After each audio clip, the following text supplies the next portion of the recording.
Stephen King once wrote that nightmares exist outside of logic, and there's little fun to be had in explanations.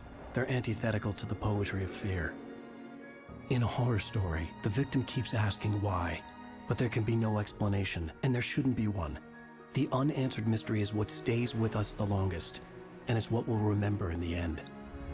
My name is Alan Wake. I'm a writer.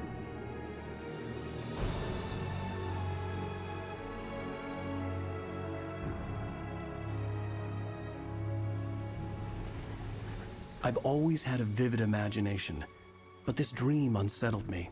It was wild and dark and weird, even by my standards. So yes, it began with a dream. Following a typical nightmare pattern, I was late, desperately trying to reach my destination, a lighthouse. For some urgent reason, I couldn't remember.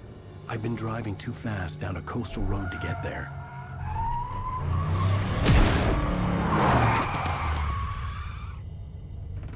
I'd seen the hitchhiker too late.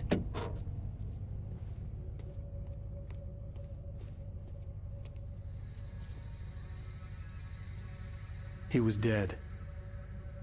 I was convinced they'd put me in jail and I would never see Alice again.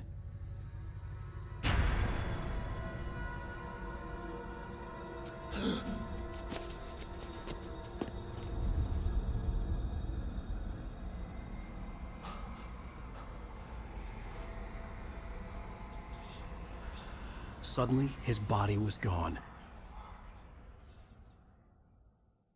I was in shock from the crash.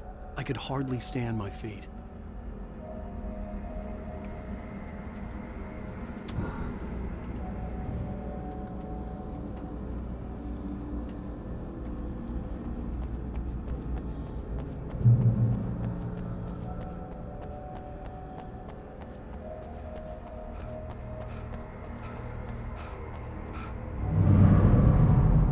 I had to go to the lighthouse. I knew there was something important waiting for me there.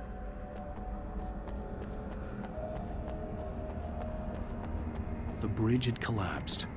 I'd have to find another way to the lighthouse.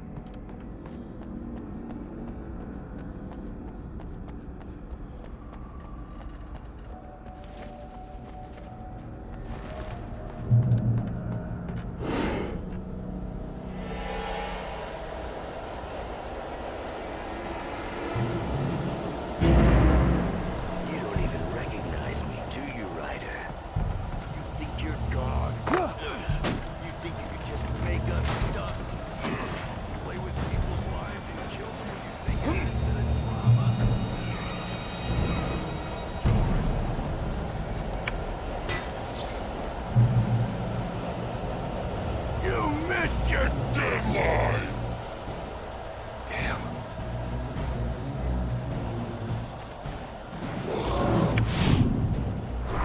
You can't stop me!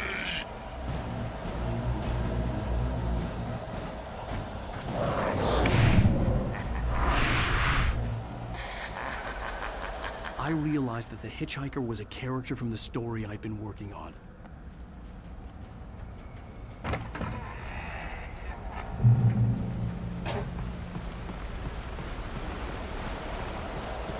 How does it feel to die by the hands of your own creation?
Oh no! Stop!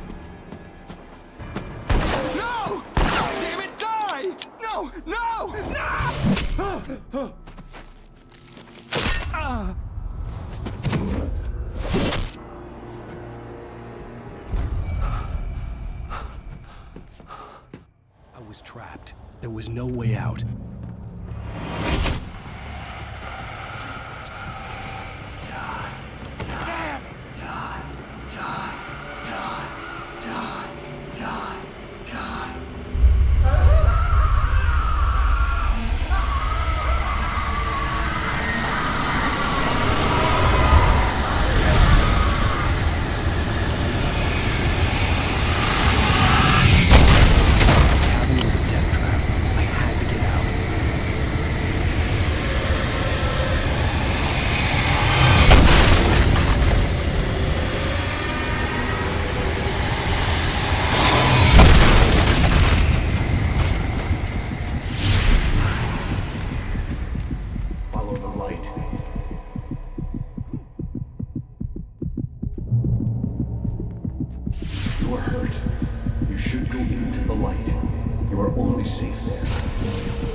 Something important to tell you.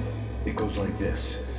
For he did not know that beyond the lake he called home lies a deeper, darker ocean green, where waves are both wilder and more serene. To its ports I've been. To its ports I've been. Do you understand? No. Follow my light.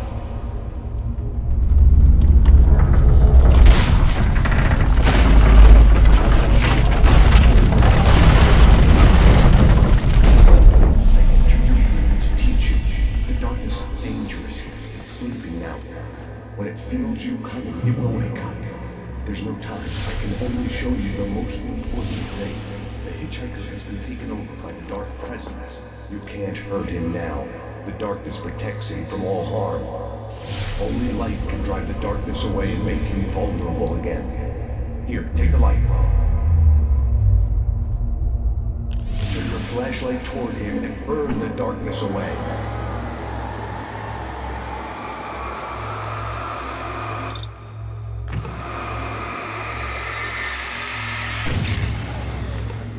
You did it. Now the darkness no longer protects him, but it's still inside, controlling him. He can't be saved. He's still a threat. He is still your enemy. Here, take the gun. Now you'll die.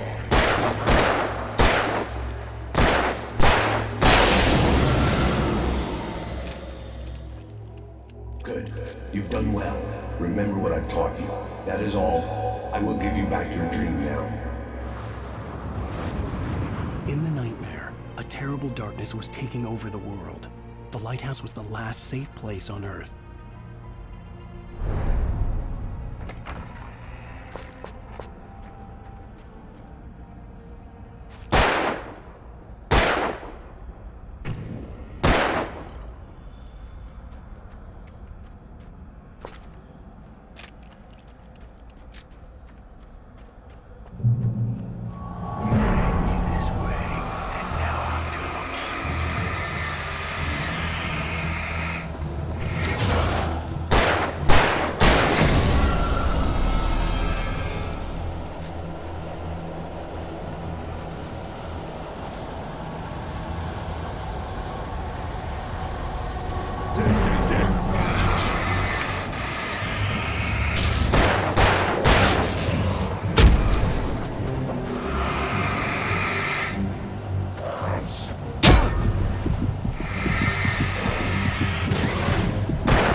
Baby, just another nightmare. Everything's fine. You dozed off. Right. Anything more than dozed off would be news for everyone. Cheer up, handsome. We're here.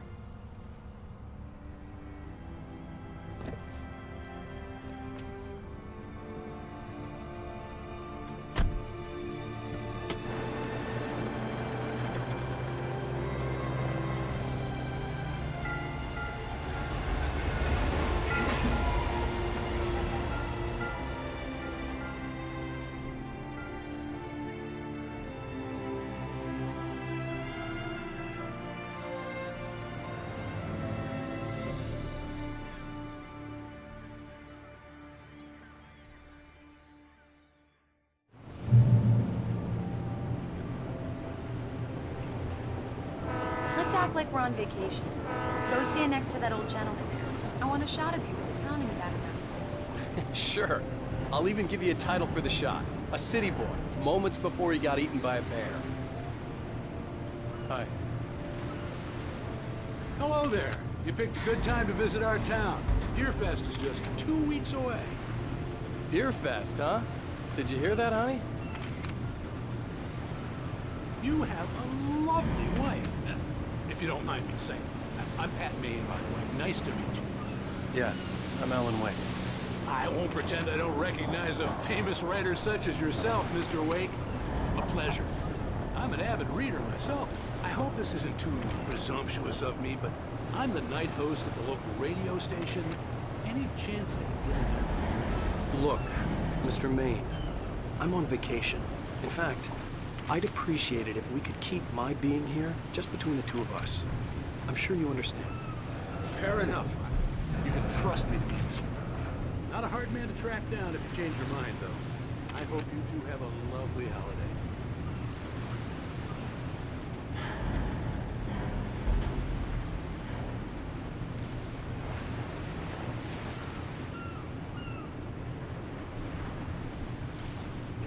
Very nice. I got a couple of really good ones. And I see you made a friend. That's cute. Right. Yeah? Hey, bestseller. How's my favorite writer? Are you there yet? Barry. Yeah. We just got here. Are the locals giving you trouble? Just say the word and I'll hop on a plane and come make sure that you're left alone, Al. No, Barry, we're fine. Great, great. Just want to make sure you can relax and recharge. So, how is the place? Has it gotten your creative juices flowing? Barry, we're just settling in. Okay, Al. I'll call back later to make sure you're doing okay. And you call me if there's a problem, okay? Okay. Just looking out for you, buddy. Talk to you later. I love you too, Barry. You know he's going to be calling you every 5 minutes. Barry is Barry. I can always turn off the phone. What did I tell you? A text message from Barry. He says hi to you too. Alan, we're here.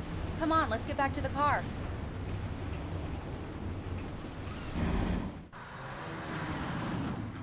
We need to stop at the local diner to get the cabin key from the landlord, a Mr. Carl Stuckey. He's waiting for us. I'll go fill her up while you get the key. I'll pick you up here in, say, 15 minutes? Sure. Alan, thank you for coming here with me. I love you too. Go on. I'll promise to behave.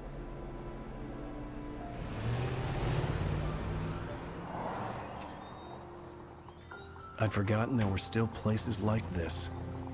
Towns where everybody knew everybody. Welcome to the Oh Dear Diner. Hi, I was wondering if you could help me. I'm looking for... Mr. Wake. Alan Wake. Oh, God! I am your biggest fan. I know people say that all the time, but I really am. I'm glad to hear that.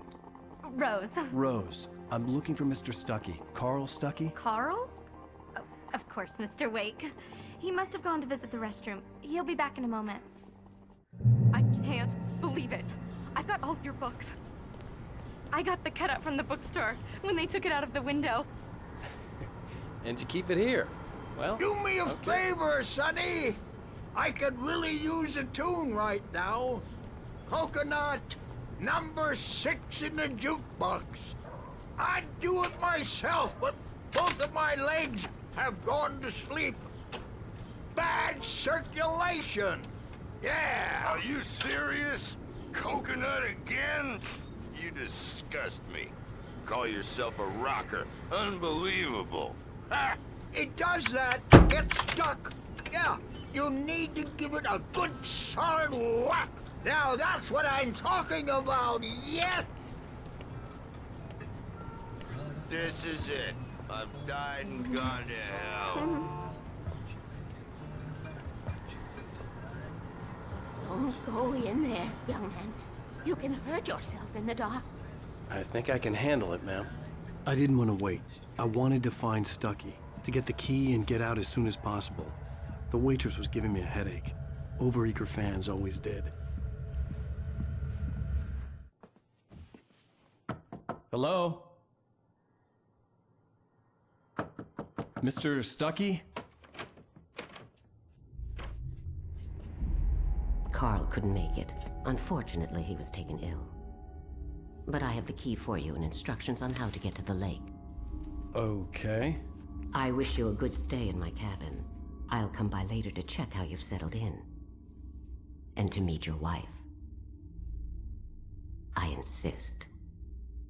Thanks.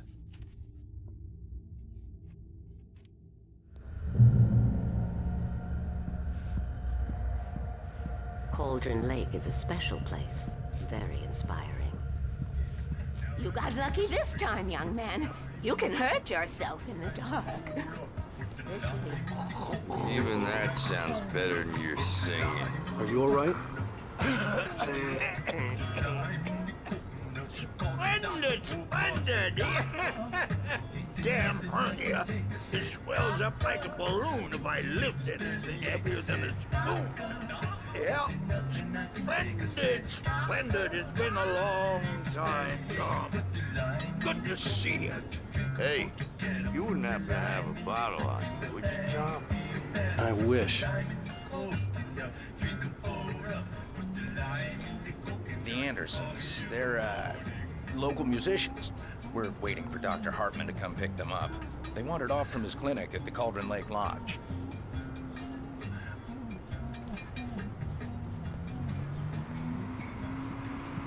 Bye, Mr. Wake. Mission accomplished. The key and the directions. My hero. I got some flashlights, just in case. Hey, wait! Mrs. Wake! Your keys!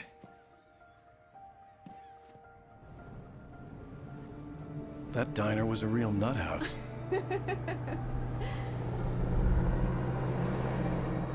Can you believe this place?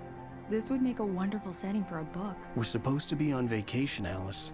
I'll figure it out when we get back home. Okay? Okay. We can talk about this later.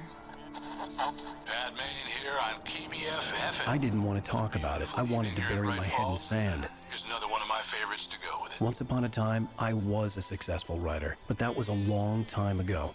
I hadn't been able to write a word in 2 years, not since my last book. And now the weather. It's gonna be a clear night, so you folks in the big city might want to look up every once in a while. See those stars winking down at you? It gets pretty dark out here, but they'll light your way.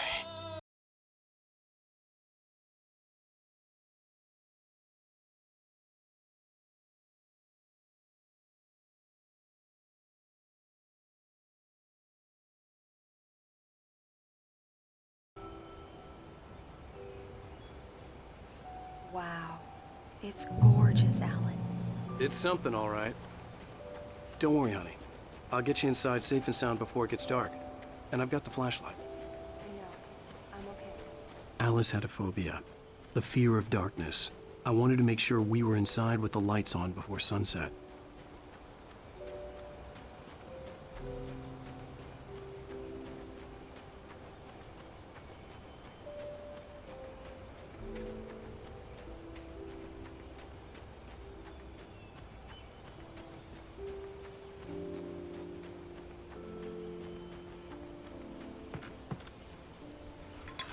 The cabin obviously got its name from the shape of the island.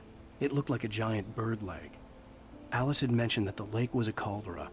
There was a dormant volcano under it.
Dark in there. We need lights.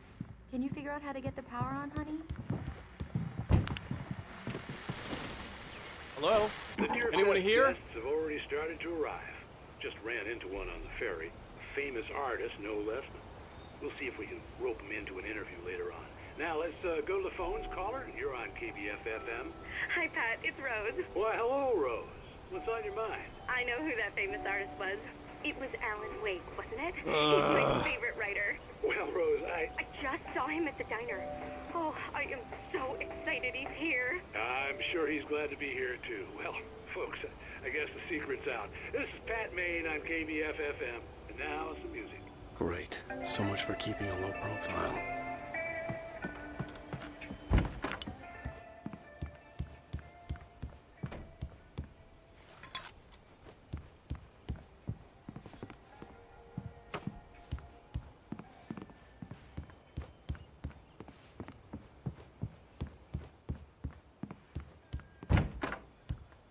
For a moment, the oppressive feel of the nightmare I had seen on the ferry returned. Damn. The cabin looked like a time capsule from the 60s, or even earlier. I needed to get the power running in the cabin. There had to be a fuse box or a generator somewhere on the island.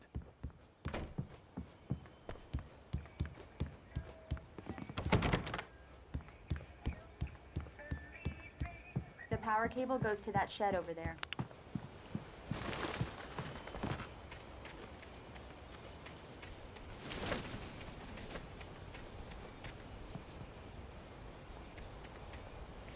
The island had once been the site for a love story.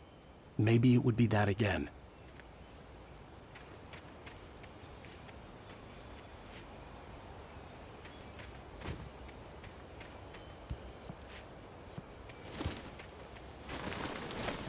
An old generator had been connected to the power cable.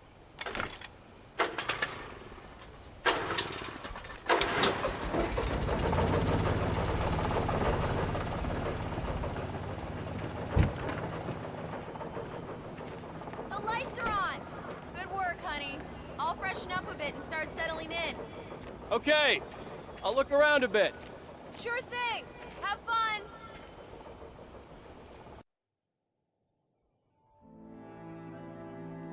It was a beautiful place. I told myself I could rest here, sleep here, and forget about my work.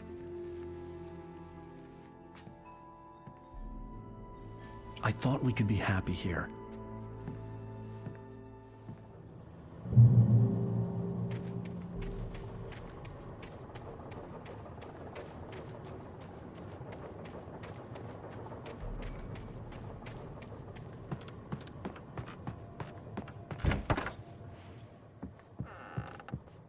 Alice? Honey?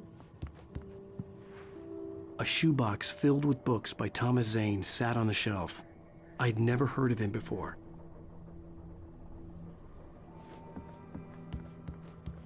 Alan, I'm upstairs. I have a surprise for you. Well, hello there. I'm not the surprise. It's in the study. Go take a look. Okay. Surprise! Alice? What is this? I guess I have a small confession to make. I thought maybe you could write here that a change of scenery would get you past... Damn it, Alice! Everyone keeps... Hey! Just hear me out! There's a local doctor, Dr. Hartman. I read a book of his. He has a private clinic here. He specializes in helping artists. Maybe... So now you want to get me committed? No! It's not like that. That's not... Alan? Alan? Just don't! I don't want to hear it! God damn it, Alice! God damn it! I knew she wouldn't follow me in the dark. I needed some time alone to think things through.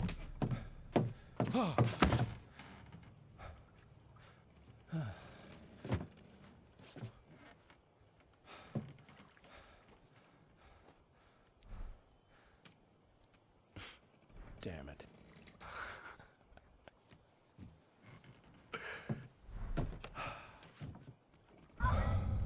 Alice? Alice? Alice! The cabin had gone dark. All the lights were out.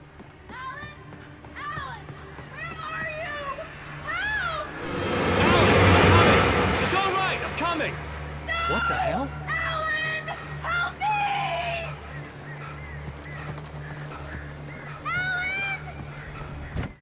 Alice? Alice?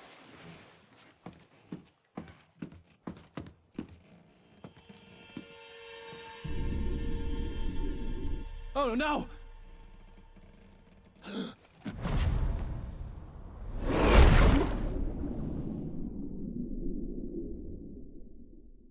Keep going, Alan. Wake up. Alice?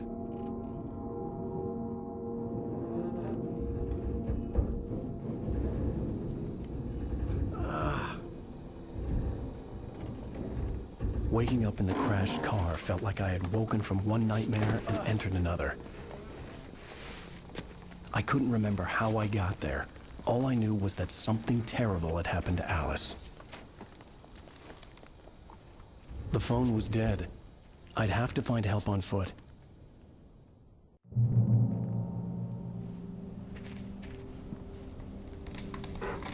Among Alice's things was a book, The Creator's Dilemma, by a Dr. Emil Hartman. Seeing the book brought back my fight with Alice. I didn't like it, and I didn't like the guy's smug face on the cover either.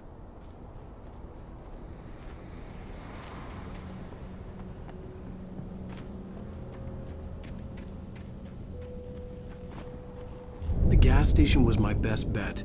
They'd have a phone I could use. It looked like a long hike through the forest to get there.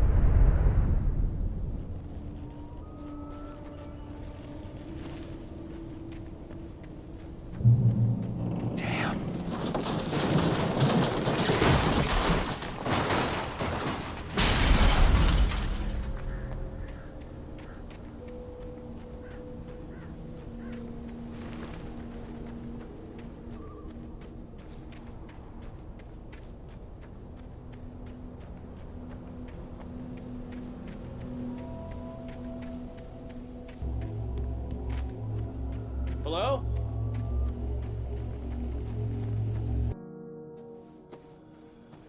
Hello? Is someone there?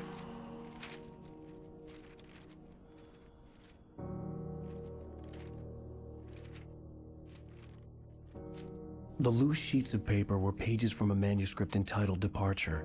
That was the name I planned to use for the next novel I had never gotten started. I was named the author. I hadn't written it. I couldn't remember writing it. In the scene on the page, the hero was attacked by an axe murderer in the woods at night.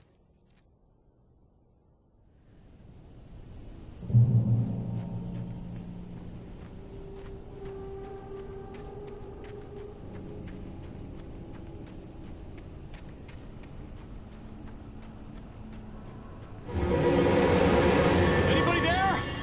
Please, I've been in an accident.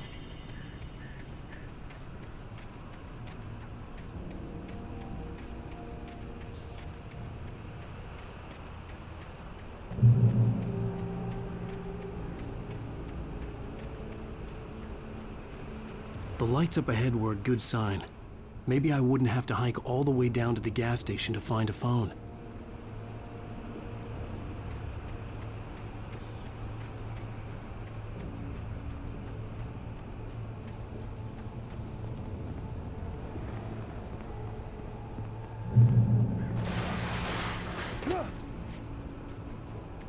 Anybody there?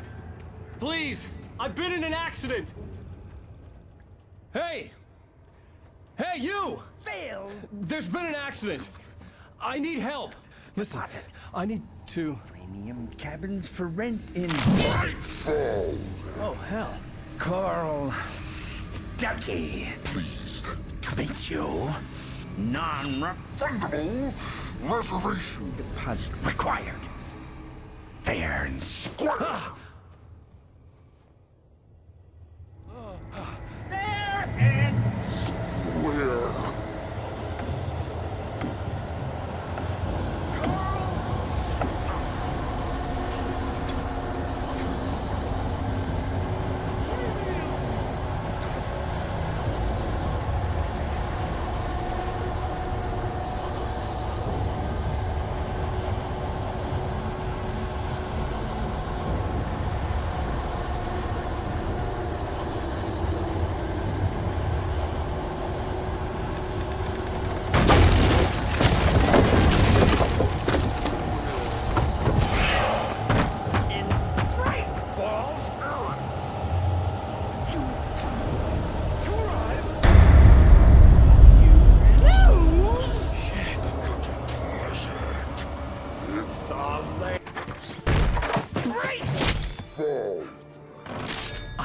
Figure a way out of this.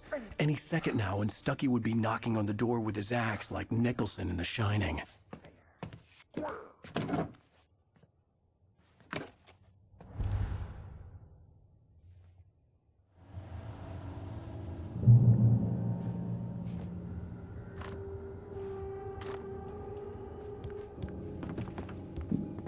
During your trying walking. It's the latest thing in... Yes. Testably. Bright Falls Sheriff Station. How may I... Hello? One stone. You can see the sight.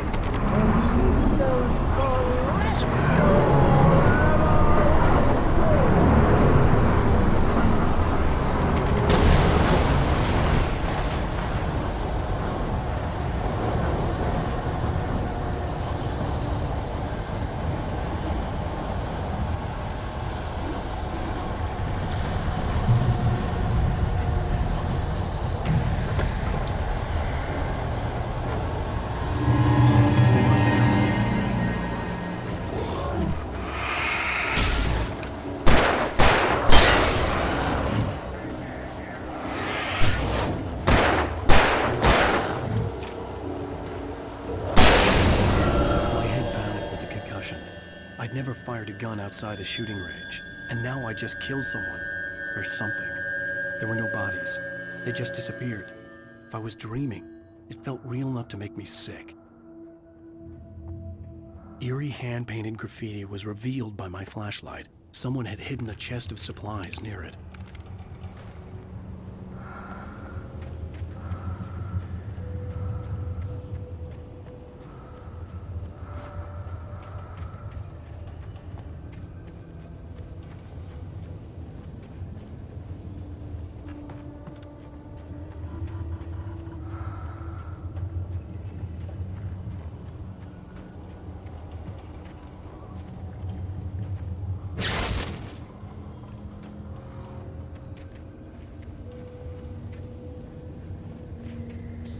The dark forest was the last place I wanted to go, but I had no choice. I had to get to the gas station. It's rabbit season!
What the hell was that?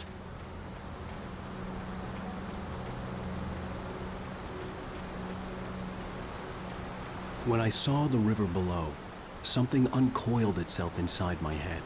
I realized that I'd have to find a way across. I didn't even want to look at the water.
Stucky was still out there, in the dark, stalking me.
Taken.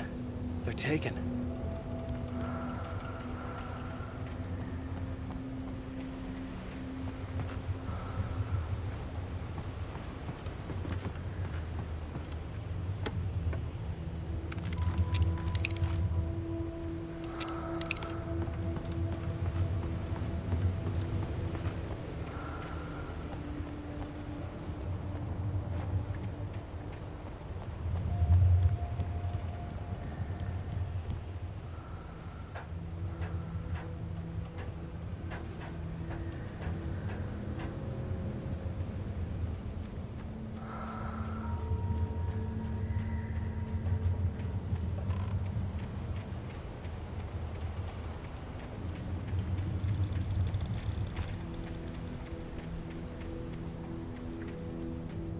The staircase was broken.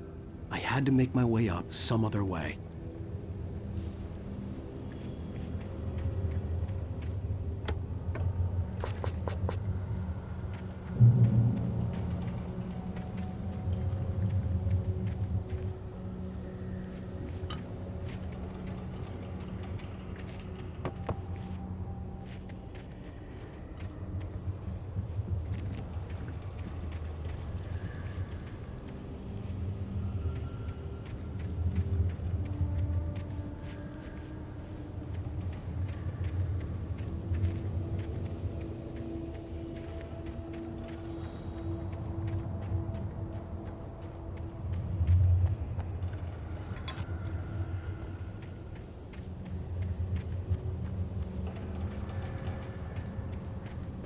With all this forestry equipment around, there had to be something I could use to reach the top. There was no power. There was bound to be a generator somewhere at the logging site.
I was just outside for a breath of fresh air, and what a night. I know most of you are probably in your beds by now, but if you're still up and around, take a moment. Step outside for a spell and breathe in deep. The weather is absolutely still. The sky is crystal clear. It's like the forest is quietly breathing along with you. As you listeners know, I'm a night owl, and it's on nights like this I wish I wasn't cooped up in the studio. Makes an old man like me wish I could just roam wild. But here I am, and it would keep you company all night long if I weren't. It looks like I'm not the only one staying up late. Caller, you're on the air. Hey, Pat, it's Maurice Horton. Hello, Maurice. What are you up to? Well, I was just taking Toby on his walking. Oh, isn't it beautiful out there? Sure, but Pat, the reason I called is that Toby heard something rustling in the undergrowth and took off after it, and I couldn't find it. Probably a rabbit. Sure. Toby loves rabbits. Well, sure. Anyway, I figured that, if anyone runs into Toby, they could grab him. My number's on his collar. And Toby's a friendly dog? Toby loves people. Usually he comes back, but we were pretty far from home, and it sounds like he went pretty wild there. Great dog, but he's just too tough for his own good. Well, Maurice, it's out there now. Hope Toby comes home soon. Yeah, thanks, sir. You have a good night now.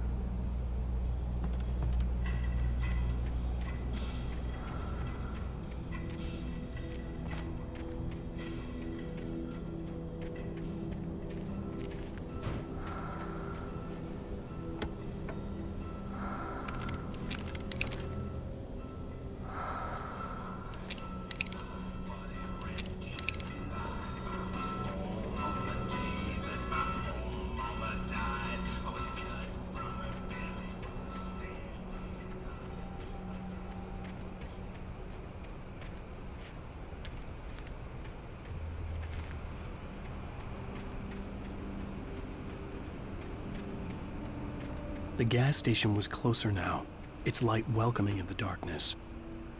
Paul makes the best dogs in the state. Barry Burster is the best with no contest. Monster Dog is second best. The famous dog is...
bestows immortality on those who advance it to elevate all of mankind.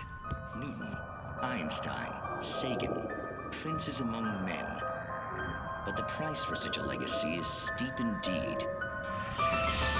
In Night Springs. Tonight's episode, a quantum suicide.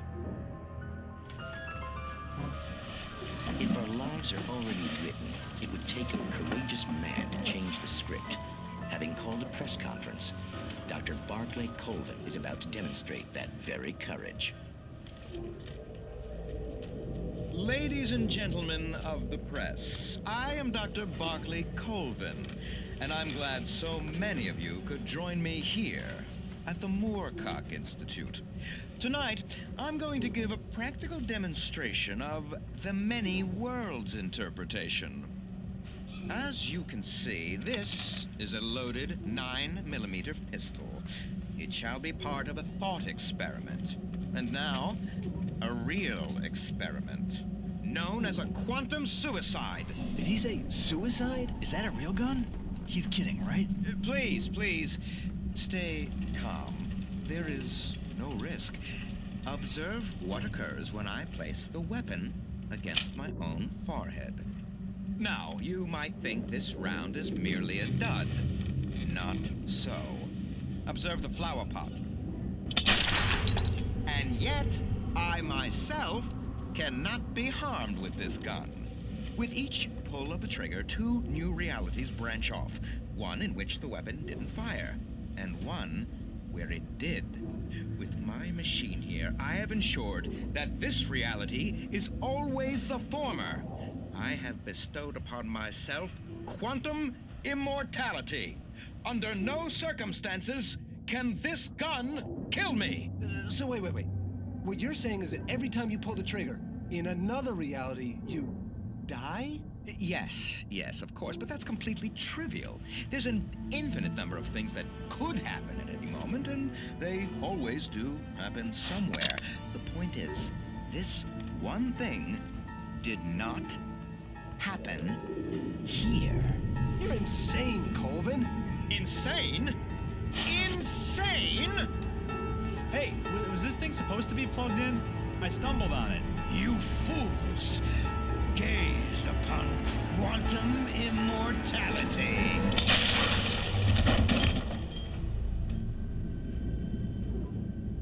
Poor Dr. Colvin, felled by his own hubris or the ignorance of the masses.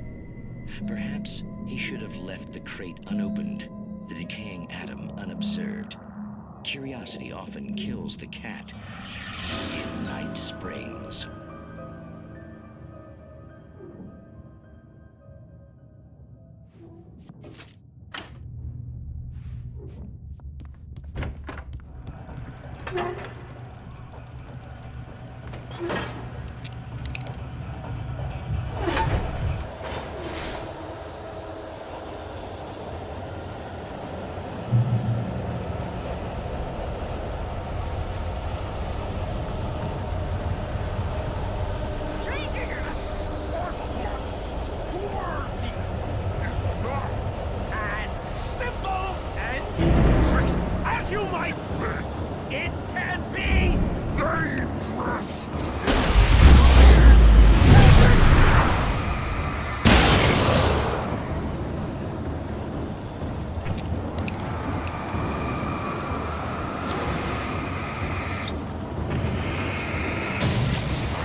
Stucky's body vanished, leaving behind only a lifetime of nightmares to come, assuming I'd reach the lights of the gas station alive.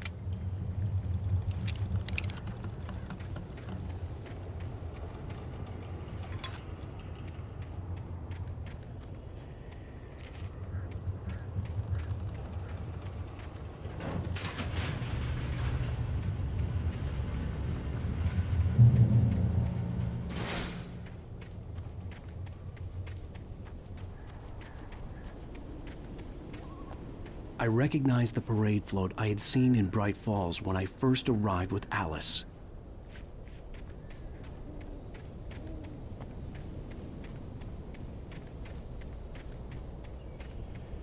After the insanity I had just experienced in the darkness, the lights of the gas station felt comforting. At least for a moment, the sane world reasserted itself.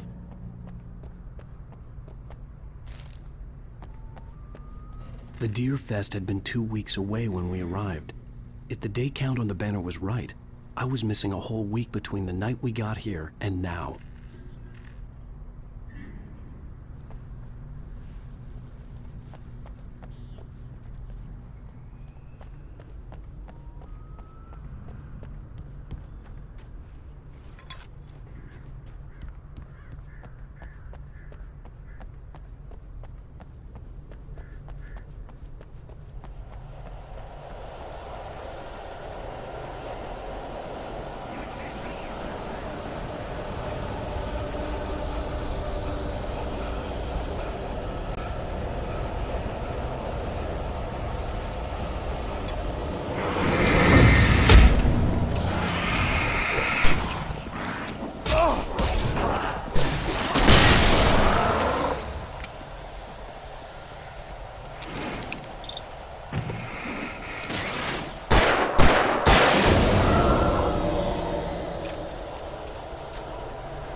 I had to get inside the gas station to find a phone to call for help.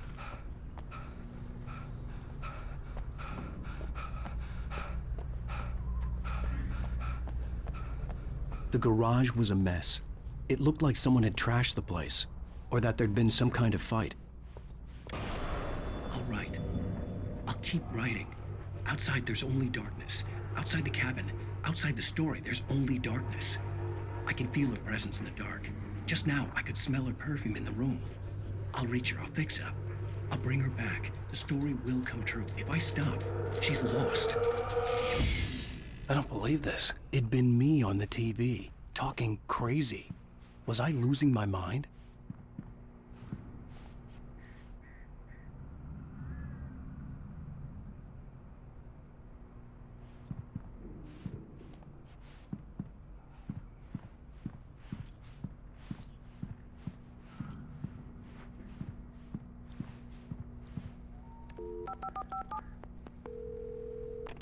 Bright Falls Sheriff Station.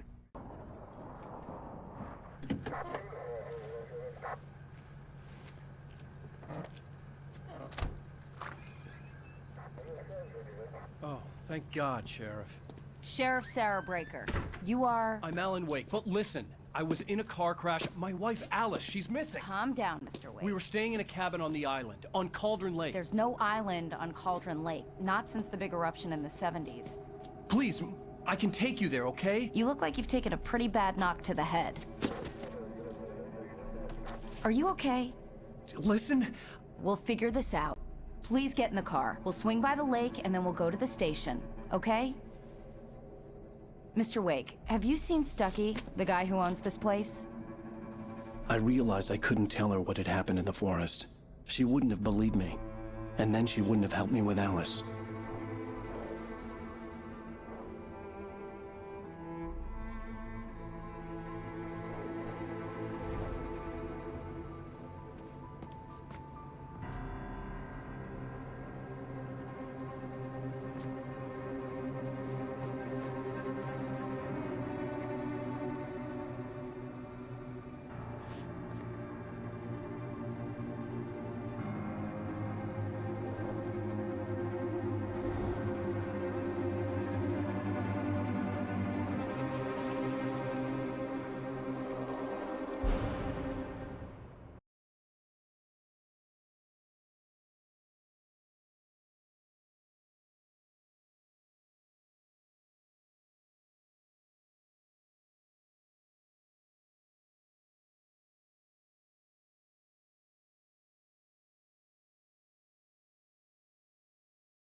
came to Bright Falls with my wife, Alice. Thank you for coming here with me. I thought maybe you could write here. I don't want to hear it! God damn it, Alice! Now, she's missing. Alice? Alice? I woke up behind the wheel of a crashed car. I'm missing a week. I was attacked by shadowy men straight from a nightmare. The sheriff took me to the lake Alice and I had stayed at, but the cabin had disappeared.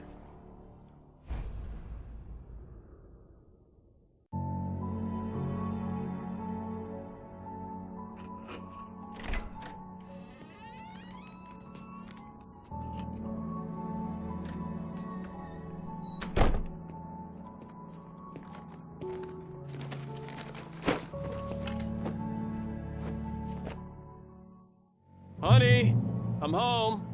Back here, sweetie. How was it? Worst weather I've ever seen. You should put some coffee on. It'll warm you up. Hey, handsome. This is gonna be a long night, but these shots are turning out great. I guess you're gonna need that coffee then. I'll go put it on.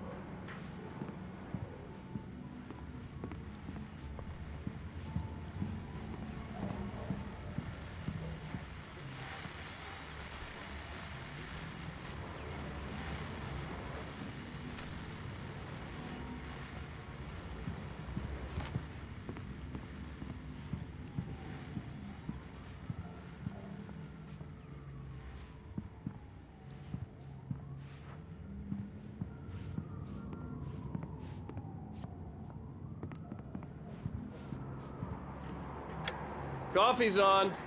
Great, thanks. I'll need it if I'm gonna finish this by tomorrow.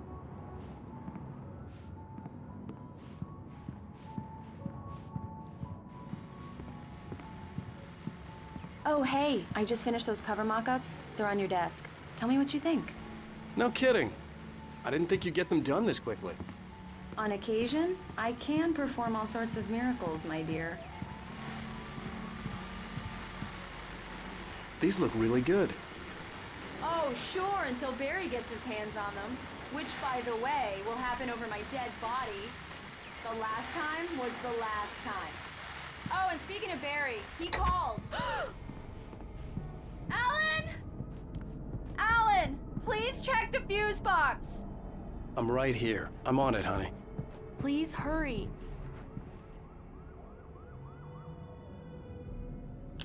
Honey, it's a power outage. I've got the flashlight. Okay. Hi. You okay? I'm sorry. It just really spooked me. Don't worry. We'll just break out the candles. I know it's stupid, but it's just... especially when I'm not prepared for it, you know? It gets to me. I love you. Tell me a story, writer. Okay. I used to have these nightmares when I was a kid. The dark really spooked me, too. When it got really bad, my mom gave me this old light switch. She called it the clicker. The clicker, huh? Yeah. If I ever got scared of the dark, I could just flip the switch and a magic light would scare the monsters away. Oh, sure. Here it is. Alan. Maybe it'll help you, too. Yeah, nice story, writer boy. You made that up right now, didn't you? No. Seriously. I love you, even if you are a liar. Thanks for this.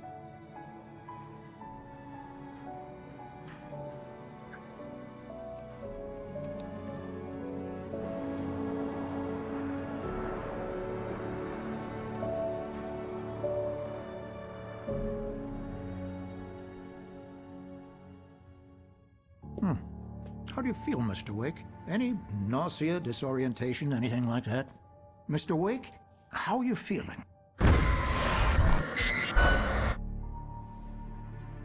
I'm okay. My head's fine. I had to lie about my headache and memory loss. He'd send me to a hospital for tests. I couldn't leave without Alice. Very well.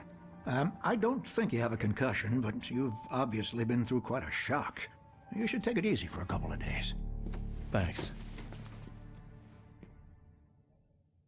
Well then, Mr. Wake, we're done here. If the pain gets any worse or you experience any other symptoms, you should come see me. I'll let you get on with it then. Sarah, Sheriff Breaker is waiting for you. She's very good at her job. I'm sure she can locate your wife in no time.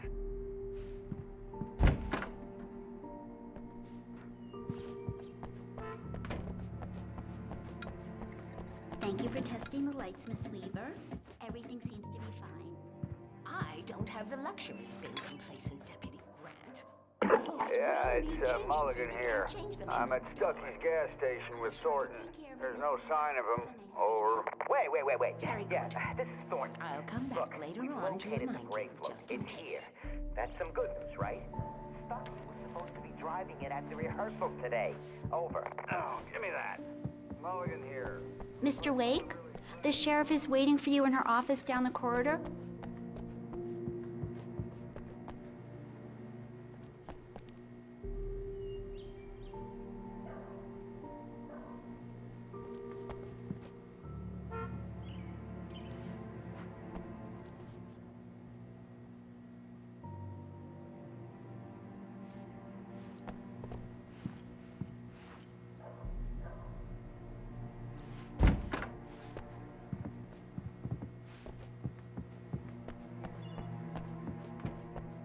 The sheriff wants to see you in her office, Mr. Wake.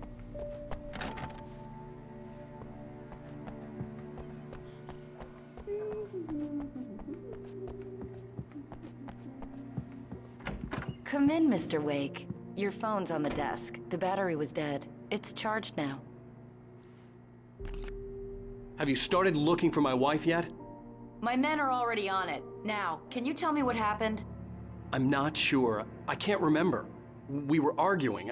I walked out of the cabin. The cabin on Cauldron Lake? How did you end up at Stucky's gas station? I wanted to tell her what had happened last night, but I couldn't. She'd lock me up. Excuse me. I need to take this. Hello? Alan, please help me. Alice? Stop talking to the law. You'll do exactly what I say if you ever want to see your wife. Who is this? Go to the back lot. There's a hole in the fence on the left. Look inside the junker. I left a little something there to convince you we're all on the same page here. After you ditch the cops, you're gonna meet me in Elderwood National Park. There's a spot called Lover's Peak. Mr. Wake, can I help you with anything? Don't do nothing stupid, pal.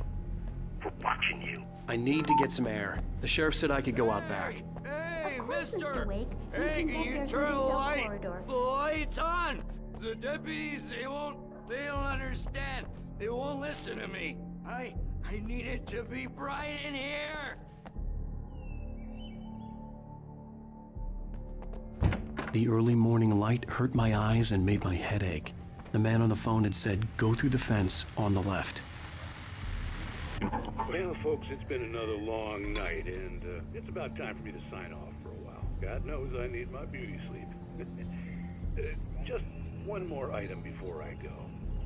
It's been a busy night for the sheriff's department. We've had a few broken windows, even a report of shots fired on Main Street. Deputies Mulligan and Thornton had to deal with two intoxicated young men who were celebrating the completion of their Deerfest float. Now, folks, we get this every year. I know it's exciting, the big day's almost here, but let's save it for the party and leave the gunplay for the shooting competition, huh? There's no point in getting all worked up yet.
Alice's driver's license had been placed on the front seat. The caller meant business. Barry? Ow! Ow! Thank God! Where the hell have you been? I've been trying to reach you for a week, you and Alice. Oh, I've been worried sick. I flew out yesterday. I'm here in Bright Falls. Barry, listen to me. I'm at the sheriff's station. Come and get me. I can't talk now. Al, what the hell is going on? I had to get the sheriff to let me go. I needed to get to Elderwood National Park to meet Alice's kidnappers.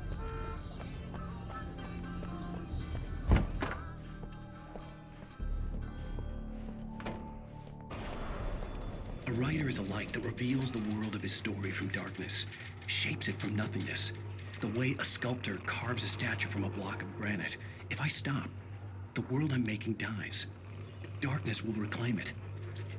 It's a long, hard journey into the dark.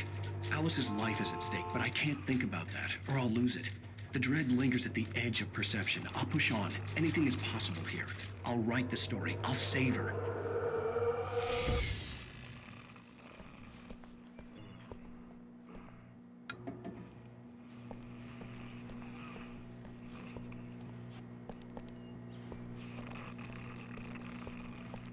Marvelous, Sarah. I just wanted to settle all the damage the Anderson brothers might have inadvertently caused on their recent and regrettable little outing. Are you feeling any better, Mr. Wake? I'd like to leave. Am I free to go? Well, we still need to talk about... Am I under arrest? No, of course not. But I need to know where you'll be staying so I can get in touch with you. I'd avoid the motel. The Majestic is known for its roaches. The cabins at Elderwood are pretty nice, though. That sounds perfect. I'm Dr. Emil Hartman. I'd like to invite you to stay at Cauldron Lake Lodge. Did you talk to my wife? I had the pleasure of discussing your situation with her on several occasions. Did you set something up with her? I invited her here. My clinic is a place where... Oh, hey! Oh, my! Take it easy.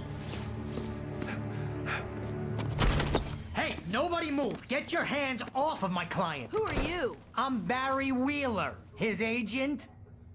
If you have business with Mr. Wake, you talk to me. You yokels won't know what hit you once I sick my lawyers on your asses. No harm done, Sarah. I'm all right. I don't want to press charges. Mr. Wake, my offer still stands. Get me out of here. What the hell was that about, Al? We don't need a replay of that thing with the paparazzi. I thought they were gonna lock you up. I had to talk to someone. I told Barry everything. He thought I was certifiable, but when he heard about the manuscript, I had him. The fact that I'd written something, even if I couldn't remember it, was enough for him. He smelled money. And he believed that Alice had been kidnapped. Anything beyond that was another story. I had a midnight appointment with the kidnapper in a place called Lover's Peak, somewhere in Elderwood National Park. The plan was to rent a cabin. I don't like it, Al. I don't like any of it. It's not good. In fact, it's the absolute opposite of good. Mr. Wake! Barry, you found him. Hi, Rose. Oh, wow. I was just thinking about you, too. Great. I was just bringing Rusty some coffee. He's on the balcony, looking after Max. Poor thing. I really need to go. Great to see you again, Mr. Wake. Later! Who's Max?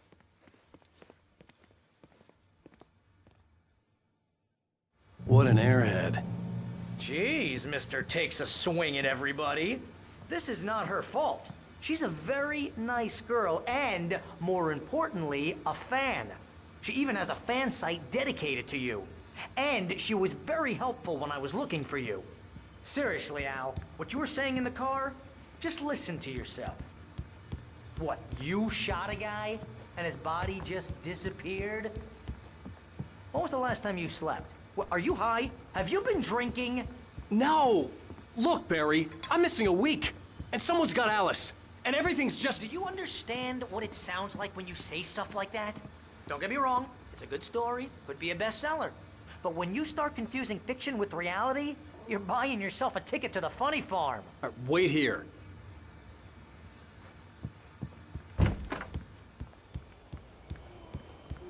Easy there, boy. I'm almost done. Hey, Rusty, right? You rent cabins. Oh, Mr. Wake. I'd shake your hand, but mine are kind of full here. Actually, I'm sorry about this. Would you mind grabbing the registration form from the desk? It's just across from Bucktooth Charlie. Okay, sure. What happened? Crazy poachers. Max here got his foot caught in a trap. They're illegal to use here. Hell, you're not supposed to hunt within the park at all. But that doesn't stop some lowlifes. Seriously, Al, you can't just go and meet a kidnapper. Those situations always end up in disaster. You gotta talk to the cops. She's my wife, and it's my call. Can we talk about this later? No. This whole thing, listen, you hit your head. I mean, geez, Al, come on. You gotta understand how crazy all this sounds. If you're trying to pull a joke on me, freak me out, it's working. Ha ha, let's have a laugh on Barry. Well, you had me going there real funny, Al. You can quit it now.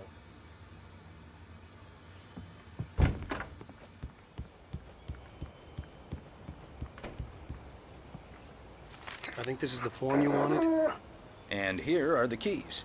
Okay, you're all set, Mr. Wake. Glad to have you staying here. Thanks. Can you tell me how to get to Lover's Peak? Oh, sure. It's at the end of the nature trail. Just follow the paths, you'll get to it eventually. It's an easy walk. Nice spot, too. If you have any trouble finding it, just keep your eyes on the radio mast. It's right below that. Look, Al, you're asking me to believe that you shot a dude who went poof into thin air, a guy who was bulletproof until you pointed a flashlight at him. You hear that from people who end up spending time in padded rooms, strapped to their beds, wearing white shirts with too long tangled up sleeves, and eating a healthy diet of pills. Al, you make cruel jokes about people who believe that kind of stuff. You're the skeptic. You gave me an hour-long lecture on homeopathy last month. What was it? If there's no proof, it's pure bullshit. Period. Guess the laugh's on me then. Al, come on! I mean, okay. Okay, maybe something weird happened to you, okay? Well, thanks for the heartfelt vote of confidence. All I'm saying is you gotta throw me a bone here, bestseller. What would you think if it was me? There's no way you should be going out at midnight with a gun. No one asked you to come here, Barry. Either work with me on this or go straight back to New York.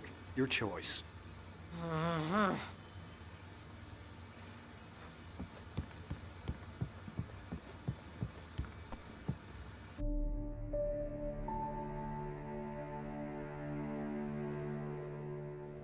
That's just crazy talk, Al.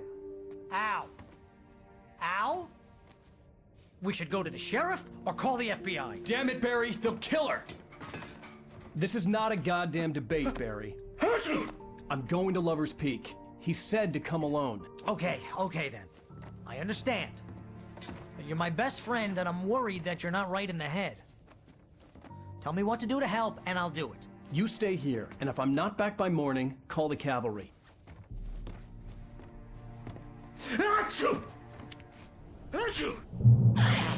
Just be careful with the natives, Al. These yokels are dangerous. Everybody hates a tourist, or it'll be Deliverance all over again.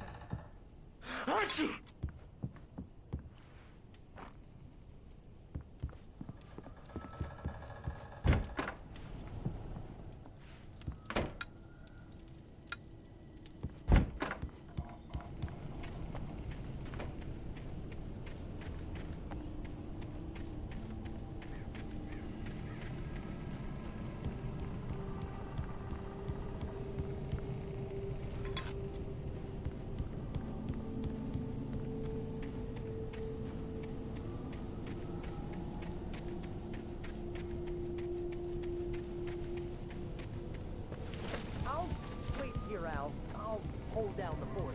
I'll be with your spirits every step of the way, Al. Walk through the door now.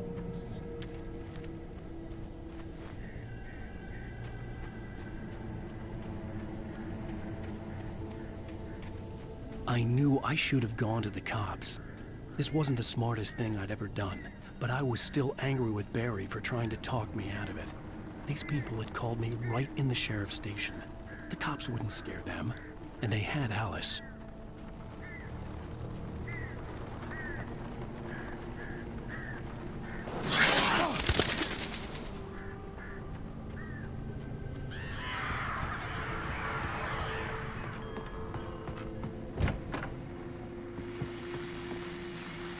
Welcome back to the show, folks. As promised, our very own Dr. Nelson has just parked his rear end in the studio. Doc, what's your Deerfest plan like?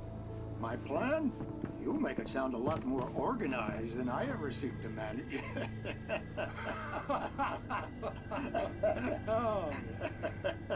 No plan, really. Just taking the atmosphere. I'm getting a little too rickety to do much more than that, you know.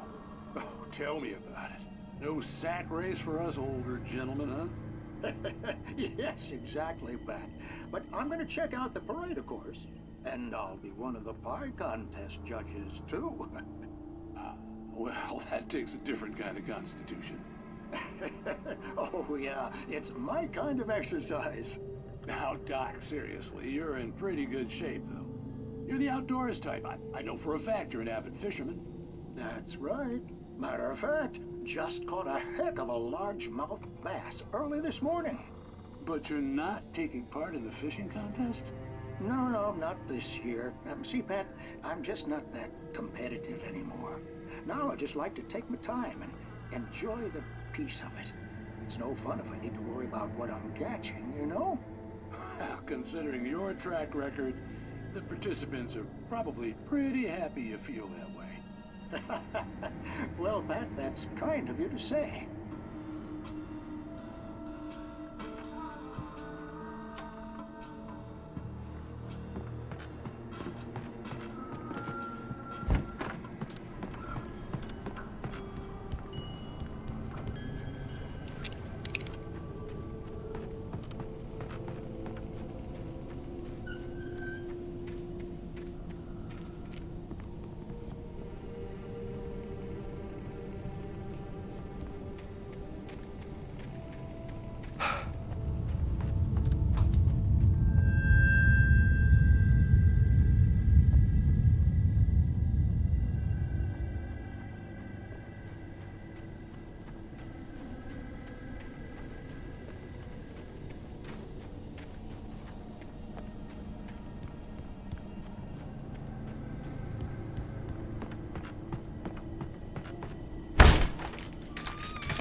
Crime and punishment.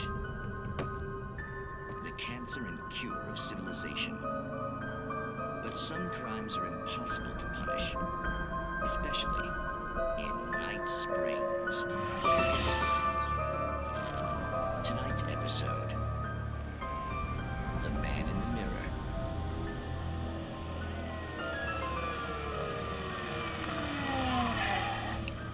He's inside, Agent.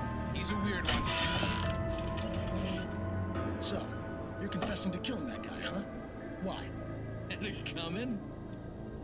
Yeah, but why would you do that? I mean, you're a nice guy. Normal. Took a kid to a soccer game. So how come at the game, you pick a guy and, quoting from the arresting officer's report here, assault the victim's head area repeatedly with the weapon of choice being a pair of bare fists? Wow, that sentence really flows, huh? Maybe you're not the literary type. Okay, so you mess him up. But why? Who was that guy? We couldn't ID him. Why would a guy like you do him like that? I didn't like his face? Well, you must have hated it, because you really went to town there. I mean, there's no way to tell what he looked like. No ID on him either. That must be difficult. But then we ran the fingerprints. Got a match. Your prints. Identical. Huh, how about that? Your son said you were wearing a white shirt when you took him to the game. But the white shirt is on the dead guy. It's plenty red now. You won't get away with this. Do you really think that's in any way relevant to me? I had plenty of time to talk to my boy before the cops arrived, you know? He won't stop screaming, am I right? You think he's ever gonna be okay? I left my mark. Believe me. You bastard. What? You gonna shoot me? What's the point? I'm going to prison. You got me. I don't understand any of this. And you never will. Don't worry. Maybe you'll see me again, Agent. Maybe in the mirror.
I'm back here! Mr. Wake? Oh, hell. It happened just the way it was on that page. I found. Came true. It knew. So dark. It'll come back for me.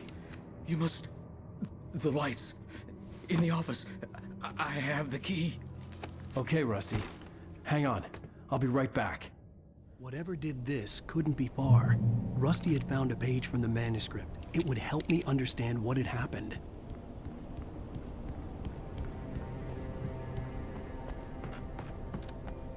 The only way to make sure that Rusty was safe was to get the power running and the lights back on.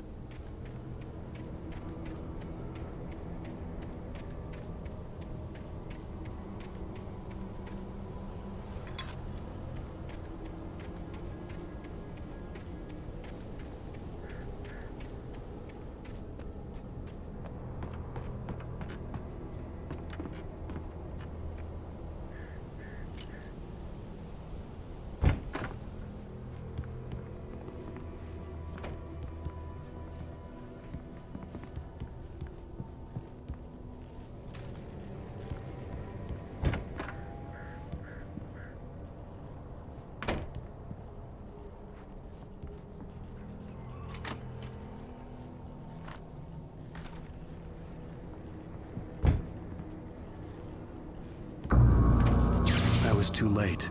Someone had destroyed the circuit breaker. There was no way to get the lights back on.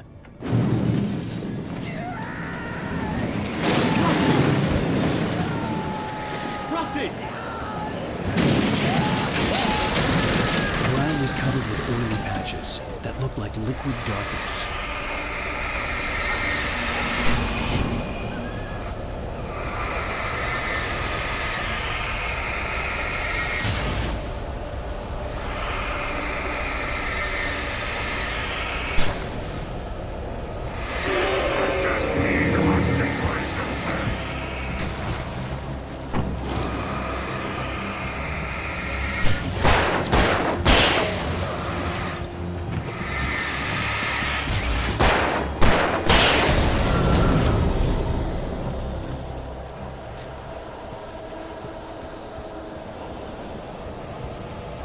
Something had torn a mammoth-sized hole in the wall.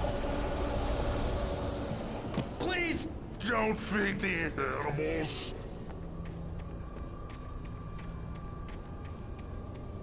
Fishing! Purchase of park. License! Obey! At all times. Rusty? Rusty, no! Never. Approach closer than 100 yards. Two bears and wolves! Never approach any other wildlife. Closer than 25 yards. Pets must be leashed. At all times. Never leave your pet unattended. It is to remove any natural objects or historical artifacts from the park. Grounds. This includes even you may or even simple berries.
Forget about it, Barry. It's just me going crazy. Oh, jeez. Oh, jeez. You're not crazy. I wish you were crazy, but you're not crazy. Ow, be careful. Stay in the cabin. Don't open the door for anyone. I mean it.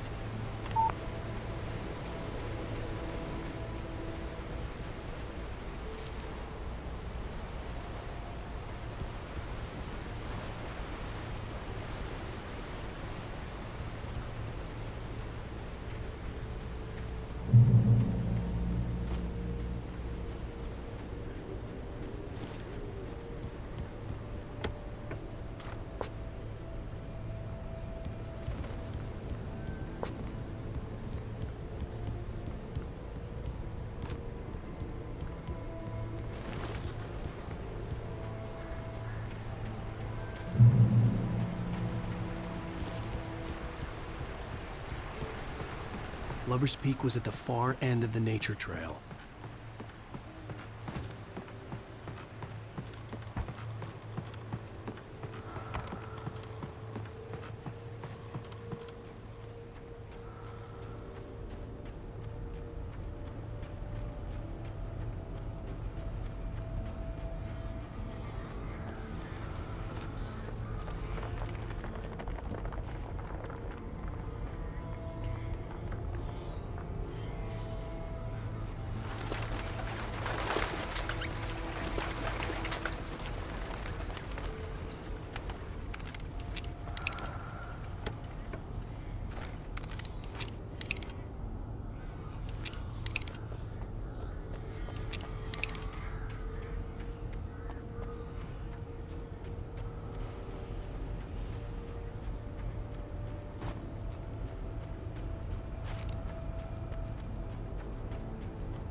Shit.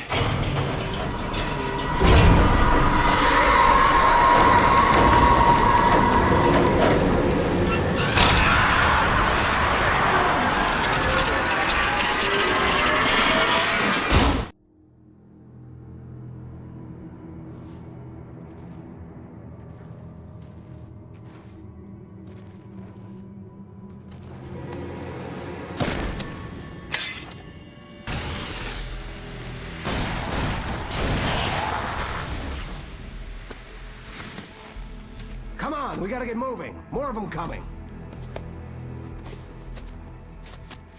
That flashlight's kid stuff. The flares will keep the bastards away.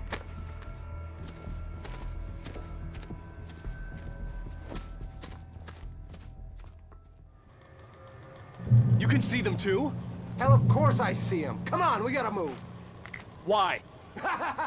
Because that's the way the story goes. Yeah, but... Let's move! I lost my gun back there. Oh, I've got a gun. Just keep that light steady on him. It took a moment, but then I recognized him. He'd been on the ferry when I first arrived here with Alice. He knew my name. We were headed in the direction of Lover's Peak. There was no way this was a coincidence. He was the kidnapper. Come on, Wake! You better keep up. Hear that? Stop fighting me!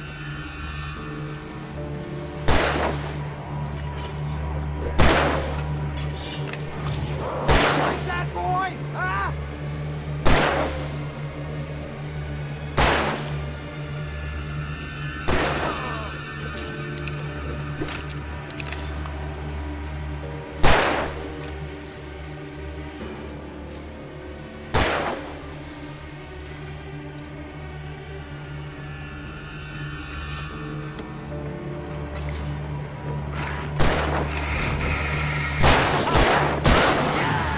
That's right!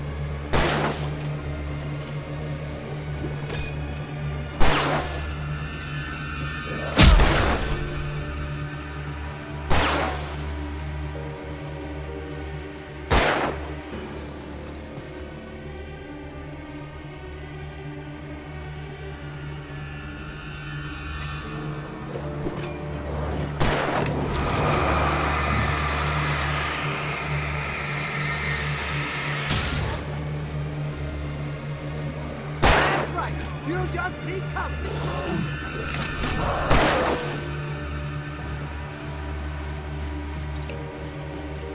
Die already! Die!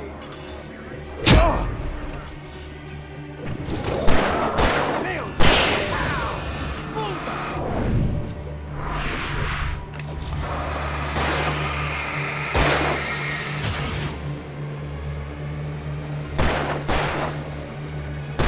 Stop moving!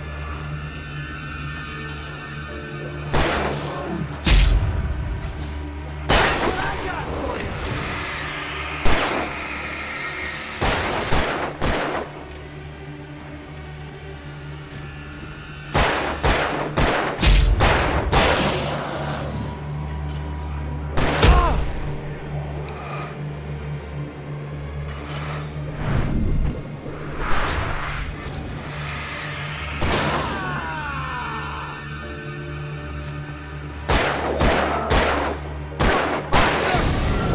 Lover's Peak, right up these stairs, Wake. Use the flares from the emergency box to hold them off while I get these boards off. Give me the gun. Yeah, no can do, Wake. Are you kidding? Give me the gun! No time for backtalk. Hold on, damn it.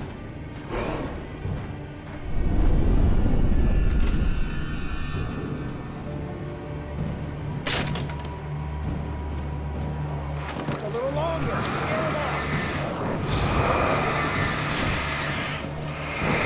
Some light on those bastards. That'll keep them off us.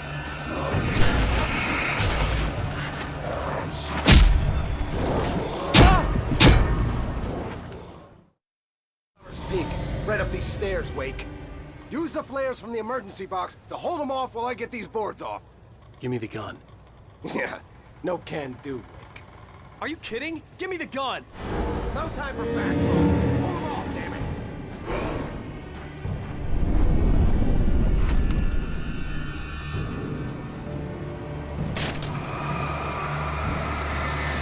A little longer. Scare them off.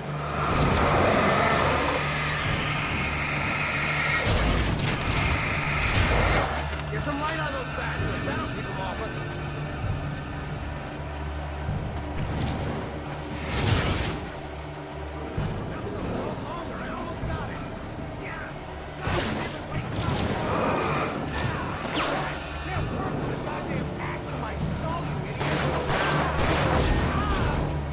What's wrong with you, Wake?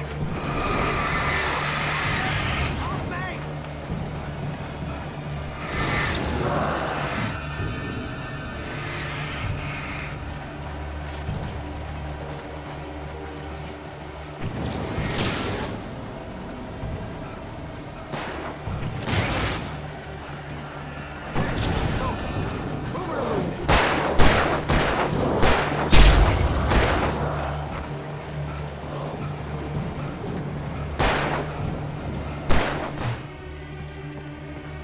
Oh, you feeling better now, Wake? All cozy and safe. Better get ready. They'll be on us soon.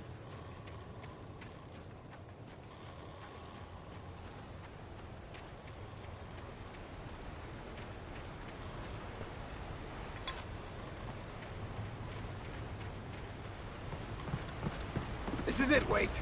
The last stand. There's more flares here. Get ready. We fight them as long as they keep coming. Give me the goddamn gun! They're coming! That's not how this goes. Get with the program, Wake.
Let's cut the act now. Where's my wife? I knew you were gonna say that. I read it all before. You're a hell of a writer. Congratulations. You're gonna bring about something glorious and terrible once we get you some proper editorial control. What the hell are you talking about? Where's Alice? I want the entire manuscript, or she's gonna suffer bad. You touch her and I'll...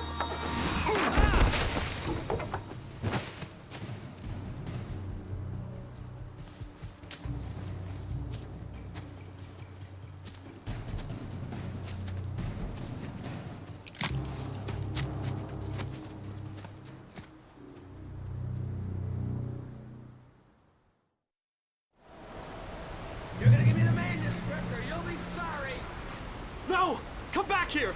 I swear I'll kill you if you hurt Alice! Do you hear me? Come back here! He had Alice, and he wanted the manuscript because he thought it held some magical power. But I had no manuscript to give him. I had to get back to Barry and figure out my next move.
I had heard the plane fall. It made no sense. It was clear that it had just fallen here, but it was very old and obviously hadn't flown in decades. Looking at it sent a shiver down my spine.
Stay out of sight. I'm on my way. Don't open the door. What, am I crazy? Stay hidden. I'll be there soon. Just make sure you keep the lights on.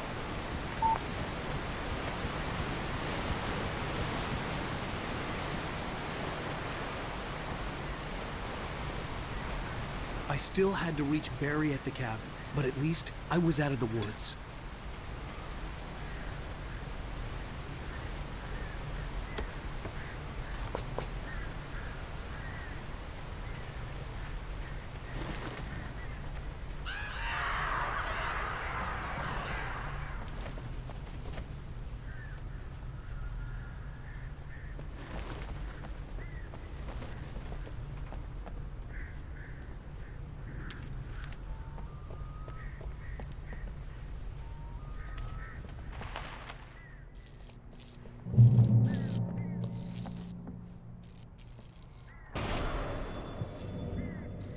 A story is not a machine that does what you tell it.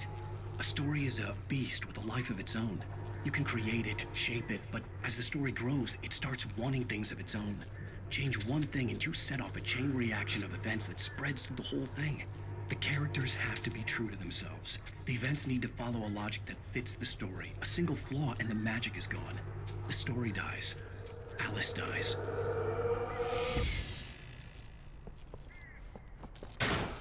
You can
The flare gun was probably the best weapon I could imagine against the dark things I was facing.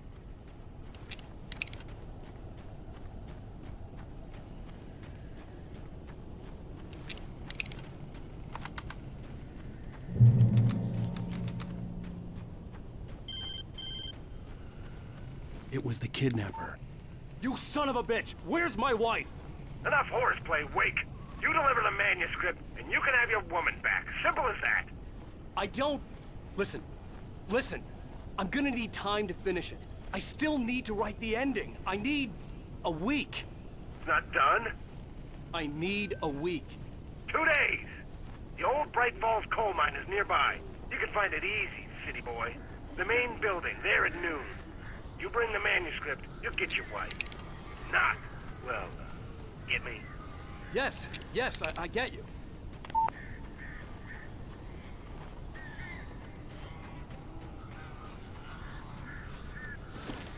Barry had talked about birds over the phone.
Hey, Al. I'm sorry for thinking you were having a psychotic episode, man. I sent Barry to the town to ask around about a man fitting the kidnapper's description. He'd go through the archives of the local paper. Perhaps he could learn something. Anything about the island and the cabin that had disappeared. The man wanted a manuscript. I had to try to write him one to get Alice back.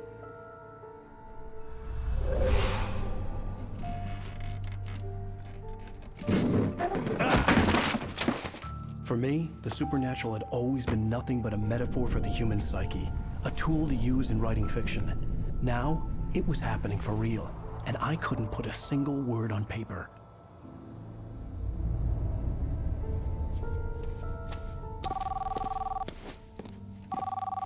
Barry Wheeler speaking. This is Rose. Rose? I found Mr. Wake's pages. Oh, you sweet, brilliant girl. Could you and Mr. Wake come get them? I live in the trailer park outside the town. We'll be there in less than an hour. Bye now. See you soon.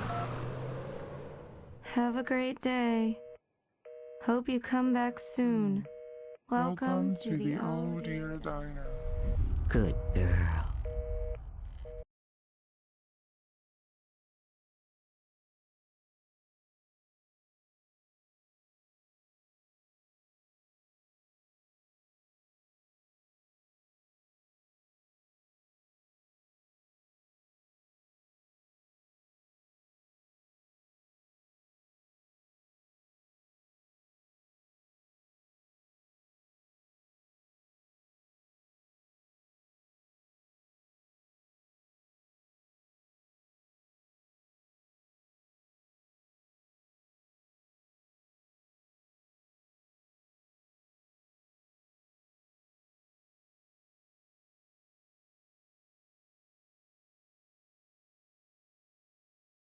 please help me. Alice? You'll do exactly what I say if you ever want to see your wife again. I can't tell anyone except my agent Barry. Damn it, Barry, they'll kill her! You're my best friend, and I'm worried that you're not right in the head. The ransom is a manuscript I supposedly wrote that's coming true before my eyes. It happened just the way it was on that page. So dark. I have found only a few scattered pages. I want the entire manuscript. The deadline is in 2 days. I found Mr. Wake's pages.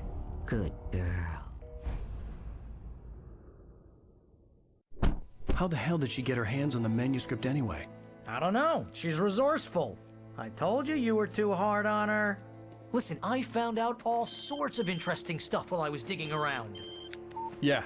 Mr. Wake, it's Sheriff Breaker. We have an FBI agent here, Agent Nightingale. FBI? He's anxious to see you. You'd better come to the station. Okay, I'll be right over, Sheriff. Let's make this quick, huh? Help you folks? Name's Randolph. I'm the manager. We're looking for Rose. Works as a waitress down at the diner? Rose, sure. Nice girl. Who wants to know? I'm Alan Wake. The writer, huh? I heard on the radio you were visiting. Well, I'll show you her trailer. That Rose, she's a nice girl. Always pays her rent on time. As I was saying, Al, I found all sorts of weird stuff from the local newspaper's archives. This place is crazy. Disappearances, mysterious deaths, urban legends come true, and, get this, most of this stuff takes place around Cauldron Lake. Well, you ain't wrong, mister. The Indians thought the lake was a doorway to the underworld. I'm the God-fearing type myself. I don't hold with that sort of thing. Yeah, okay.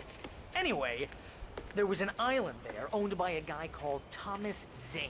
Now, some of the articles I found about him make him out to be a famous writer, but I ran a bunch of searches, couldn't find a single thing he wrote.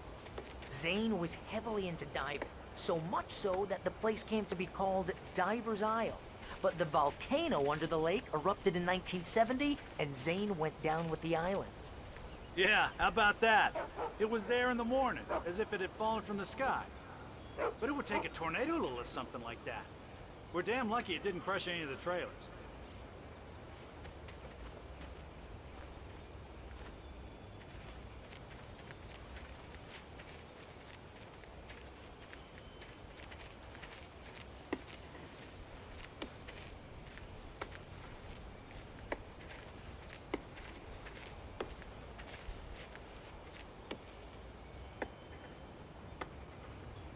It gets better.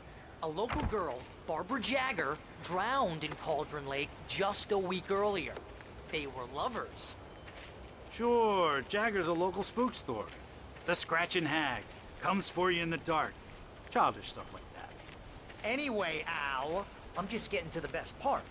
All of the articles about this stuff were written by Cynthia Weaver. I asked around, and she's that crazy bag lady you met. What, the lamp lady? She can be a little loopy, but she's not homeless or anything. Yeah, anyway, she knew both Jagger and Zane before they both died, and she had some kind of a breakdown.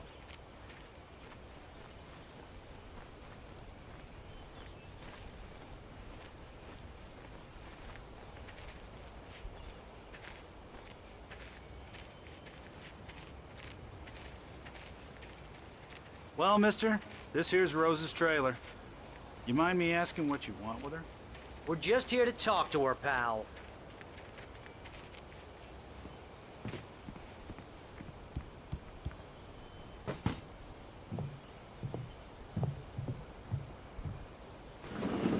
Welcome to... Oh dear. Mr. Wake. I'm so glad you're here. Rose, you have my manuscript? Oh. Oh, yes. Yes. Please, come in. Hey, this is really good. Rose, Yes, my manuscript. I really need it. I understand. I know what you need. A muse to inspire you. Oh, for Barry? She doesn't have anything. Yeah, hey, Al? Al, what's... Oh... Barry! What? What?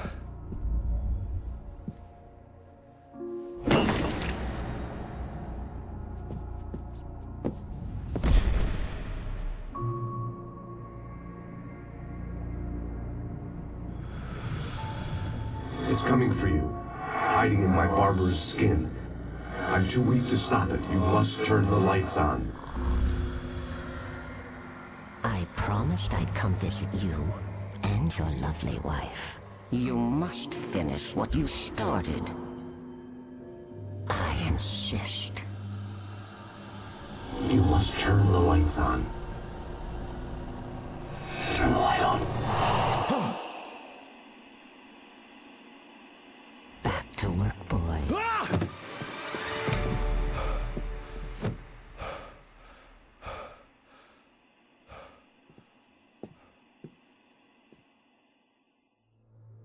I felt nauseous, hungover. Only anger kept me going. I can't tell reality from dream anymore, but it seems I have an imaginary editor to help me. She's an old woman in a funeral dress. I call her Barbara Jagger. She's very strict. I'm writing faster and faster. My manuscript is being heavily revised.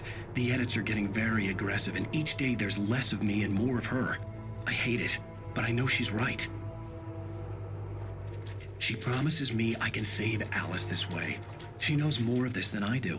About the complex incantation I'm attempting. About this place. She's worked with another writer under similar circumstances, Thomas Zane. The genre of the story seems to be shifting. It's turning into a horror story. I'm getting close. I can feel it.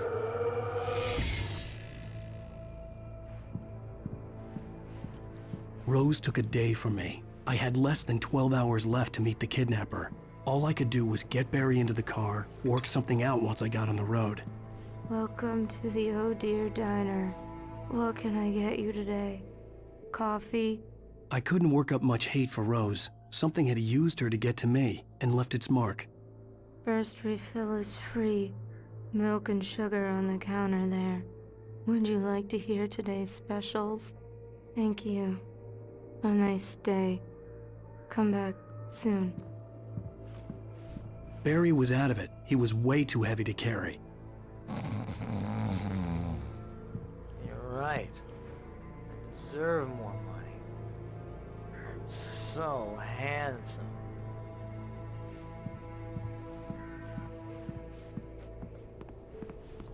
My gun and flashlight were gone. I'd have to find a way to get Barry into the car as quickly as possible. There was no time to waste.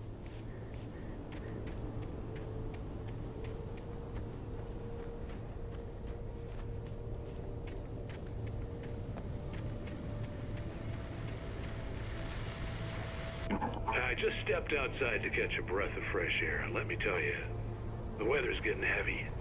Nights like this make me especially glad I'm here talking to you and not home in bed. Once the weather takes a turn like this, I can't sleep at all. It's all tangled bed sheets and dark thoughts, punctuated by the occasional plunge into nightmare. Is it just me? Well, perhaps it is.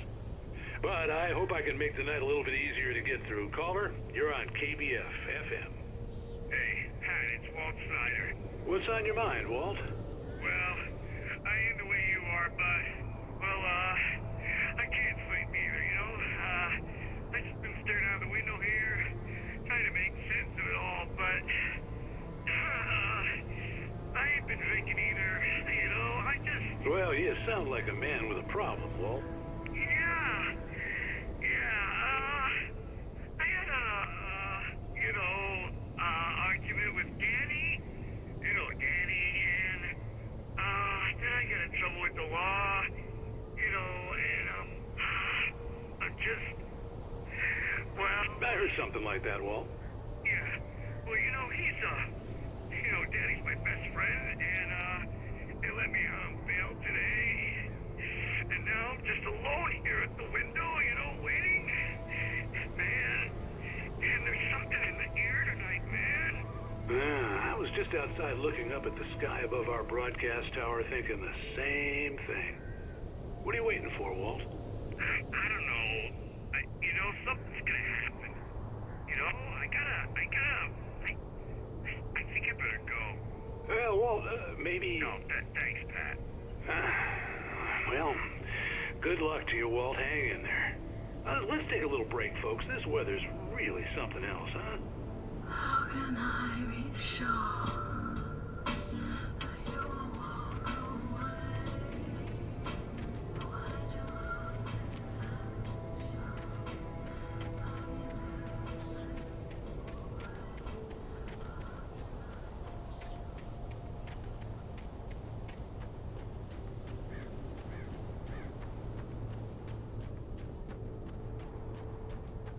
Oh, you're gonna get it now. God knows what you've done to that poor girl. This is Agent Nightingale, FBI! Get him up, Hemingway! You're under arrest! You move a muscle, I'll unload right in your goddamn face! Stay right where you are, Spillane!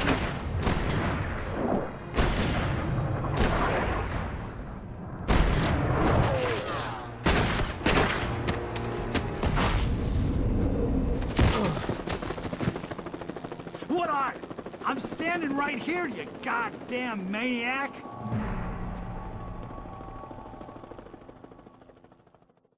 I hated to leave Barry behind, but there was no way I'd miss my appointment with the kidnapper.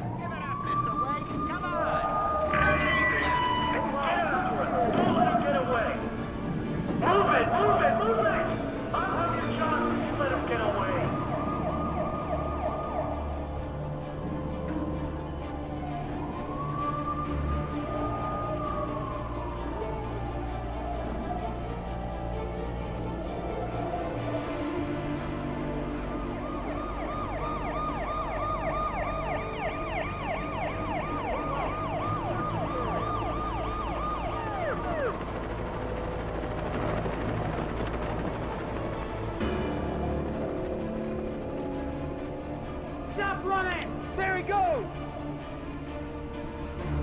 Okay, man. Keep your eyes peeled. He's gonna try to make it through here. Oh, damn.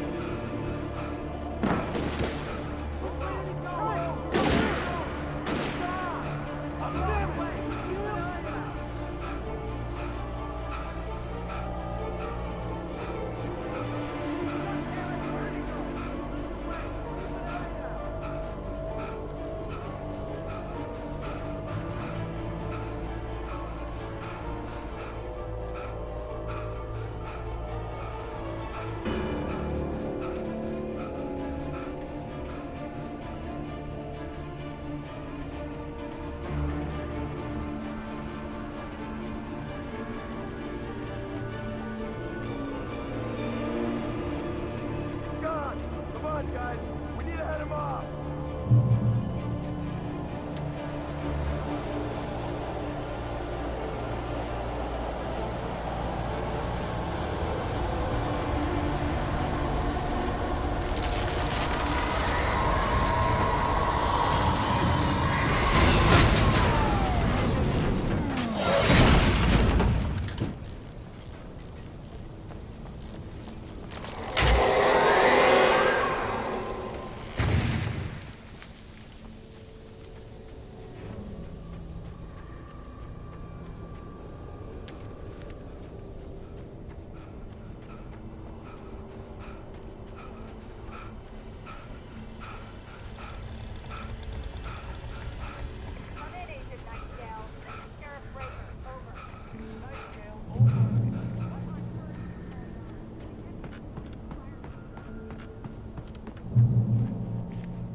Search the area.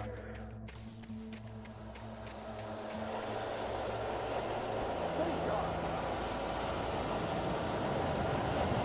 This way. Over here.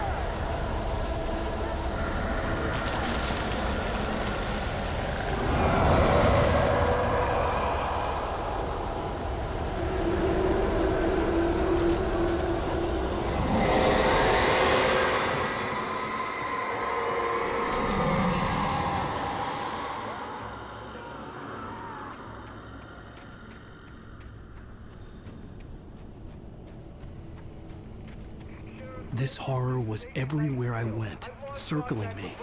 The cops didn't stand a chance. They were after a writer, not a monster.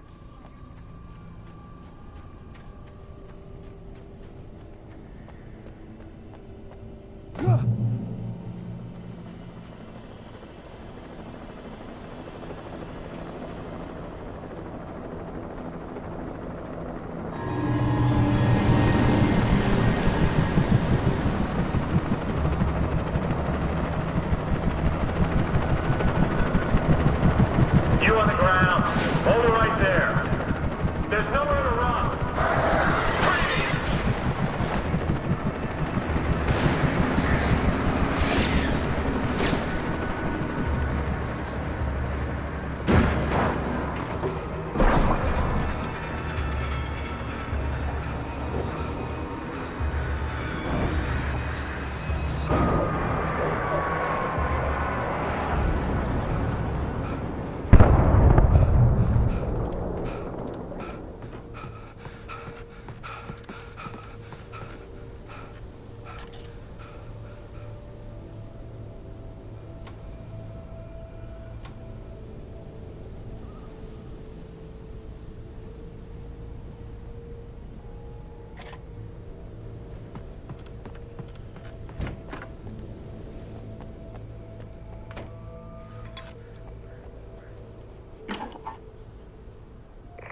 This is Jane. Mulligan, Thornton, come in. Over. Thornton here. Jane, we got both Wheeler and Rose in custody. They didn't put up a fight or anything. Why, they were... Hey, what are you... Come on! Sit down and give me that. Jane, Mulligan here. Over. Go ahead, Mulligan. Over. We got Wheeler and Rose here. Wheeler's drunk or hopped up on something. Speaking of which, that Fed had a pretty distinctive whiff of Oda Scotch about him, you know what I mean. Over. I don't have anything on that, Deputy Mulligan. Over. Well, whatever. Anyway, Rose is just being plain weird here. You better get Doc in to take a look at both. Over. Gotcha. You better get them here quickly. The, Fed's gonna want to interview Wheeler. Over.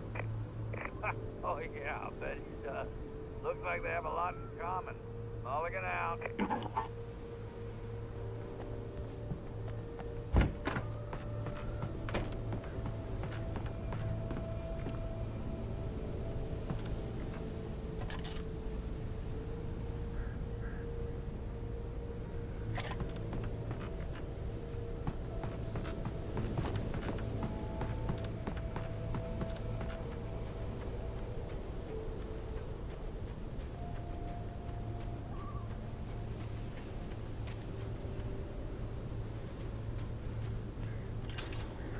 I imagined that the broadcast tower in the distance was part of the local radio station. Maine seemed like a decent guy. Perhaps he could give me directions to the coal mine.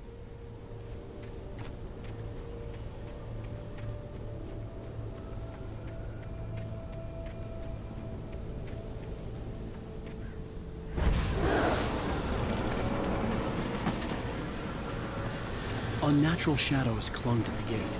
The darkness that was after me was trying to stop me. I wouldn't get through without a light.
It took me a moment to recognize the flashbang grenades. They were an ideal weapon for my situation. Team 1, come in. Over. Team 1,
And here's another call. You're on KBFFM with Pat Maine. It's Milt Peabody, Pat. What's on your mind, Milt? Well, I live near the trailer park, Pat, and there's a big ruckus going on over there. Well, that's just up the road from me, too. What's going on, do you know? I don't know, but there's a bunch of police cars there, lots of sirens, a helicopter buzzing around, and I think I heard some gunshots. Gunshots? Yes, sir, like from a pistol. So can you find out what's going on? Because it's just next door and they're popping off guns there. They're still shooting? No, it was maybe 10, 15 minutes ago. It sounds serious, Pat. I'm telling you, it don't sound like no party. Well, I'm certainly going to give the station a call, Milt. Okay. You'll hear it here as soon as I hear from them. Okay, thanks.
I hope Maine could lend me a car to get to the coal mine.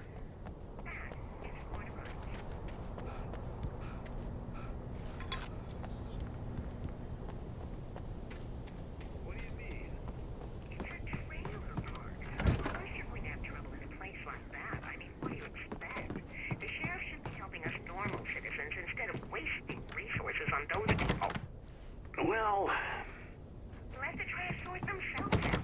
I'm sorry, but my granddaddy settled in Bright Falls in 1911. Well, thank you very much for that, passionate viewpoint, Lorna. Oh, here's a little surprise. The famous writer Alan Wake just walked in. Folks, I'm gonna see if I can talk him into an interview. Come on in, Mr. Wake. Oh, I'm so glad you could find the time to do this, Mr. Wake. Nowhere to run now, Dan Brown. You back away from me. Don't hurt it. Whoa. Everyone calm down. Put the gun down. We're all friends here, right? Cool your jets, Nightingale. We got him. Judas Priest! What the hell's the matter with you? There's a civilian in there.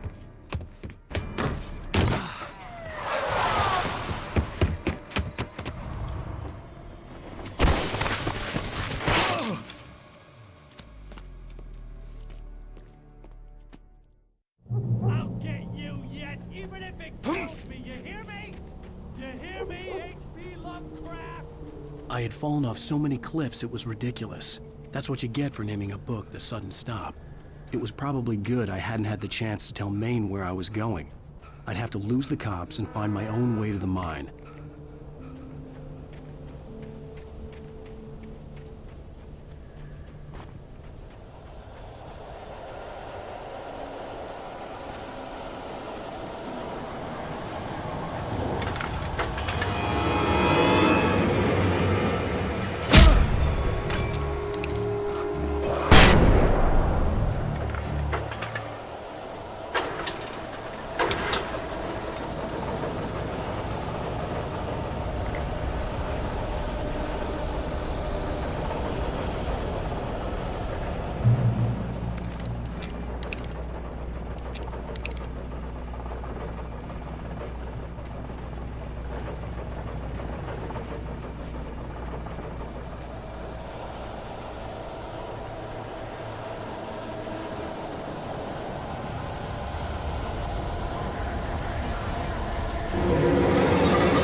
There was no sensible reason for the power company work lights to be here. It was almost as if they'd been left for someone like me to use.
Hello?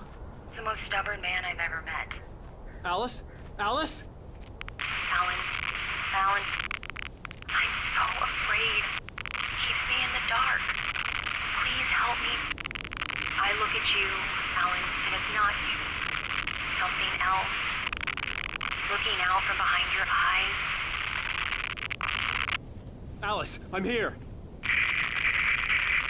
I'm so alone here. It's all gonna go to hell. You need to be careful. Cooperate. The connection had been terrible, but that wasn't the only thing that hadn't been right with the call. She sounded wrong somehow, but she had called me.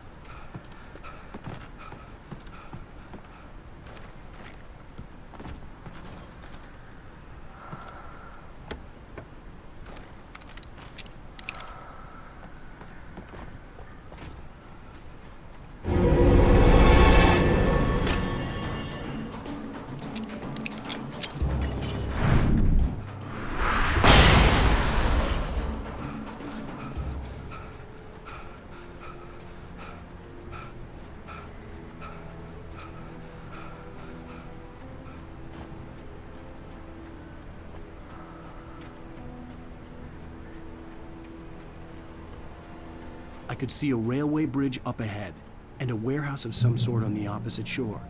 I hoped I could find a car from there.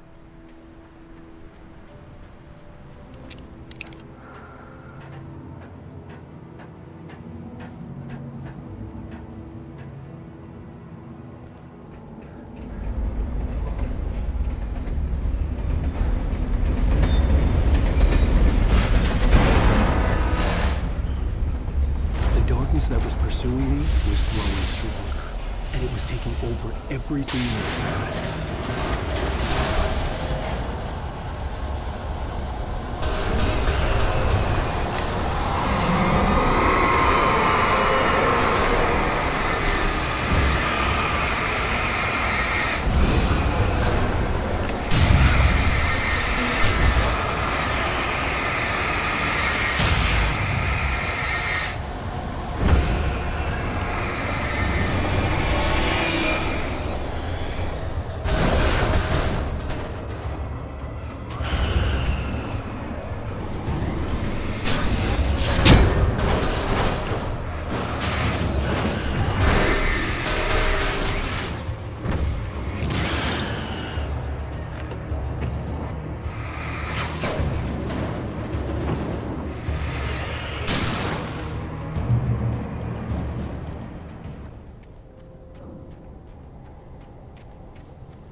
As a teenager, just starting to get interested in writing, Stephen King had been a source of inspiration to me.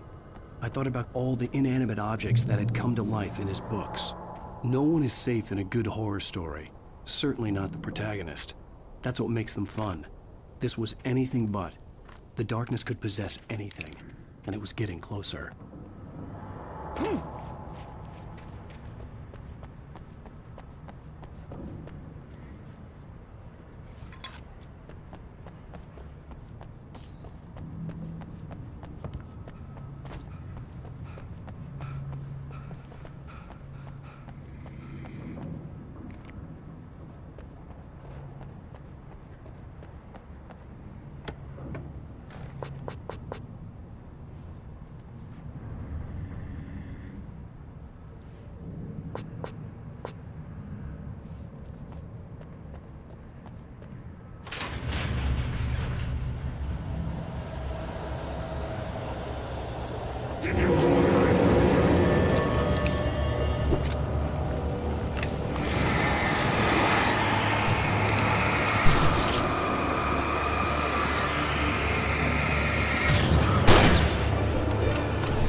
that had come to life in his books.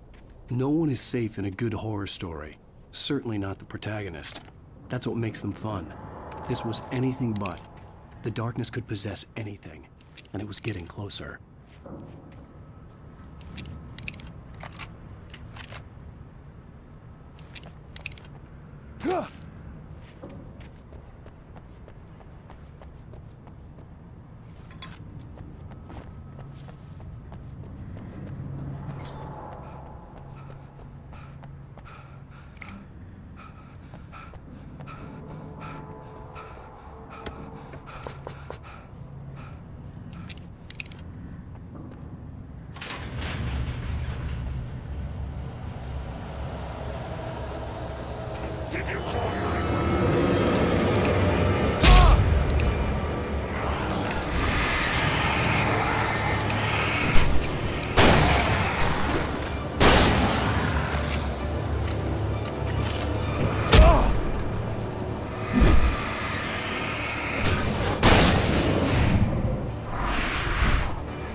Take the facts of our existence for granted, unaware that they are merely a thin veneer of desperate self-delusion, covering a vast cosmos of madness and horror. All too often, the stars are right. In Night Springs. Tonight's episode, A Family Occasion. Journalist Alvin Derleth's trip to study the local customs of an insular community in Night Springs has been less than successful. Until tonight. Well, I'm glad you changed your minds about this. Ancient customs, local mythology. My editor loves this kind of stuff. Well, Mr. Derleth, we don't want to feel like we're on exhibition. But you have demonstrated the seriousness of your intent. Oh, I am serious. Really, just do your thing. I'll stay out of your way and observe. Actually, I thought you could assist us. I'm afraid we are a man short. It would provide you with an intimate perspective. Could I really? Of course, Mr. Derleth. Well, I guess that's the least I... What would I have to do? Oh, here. Let me show you with a kiss.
never been this glad to see the sunrise.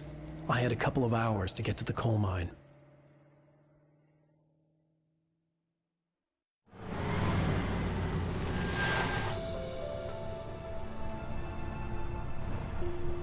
The coal mine wasn't far now.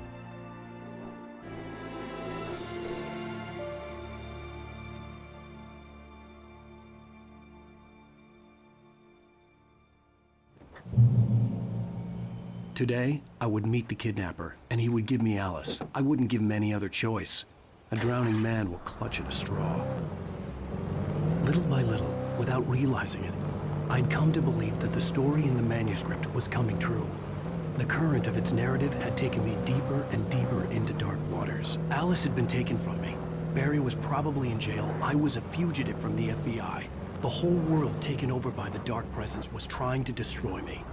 It all felt real, but it matched a textbook case of insanity.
This is Pat Maine, and you're listening to KBF-FM. Folks, I want to apologize for kind of abandoning you to that looping music track last night, but I was detained.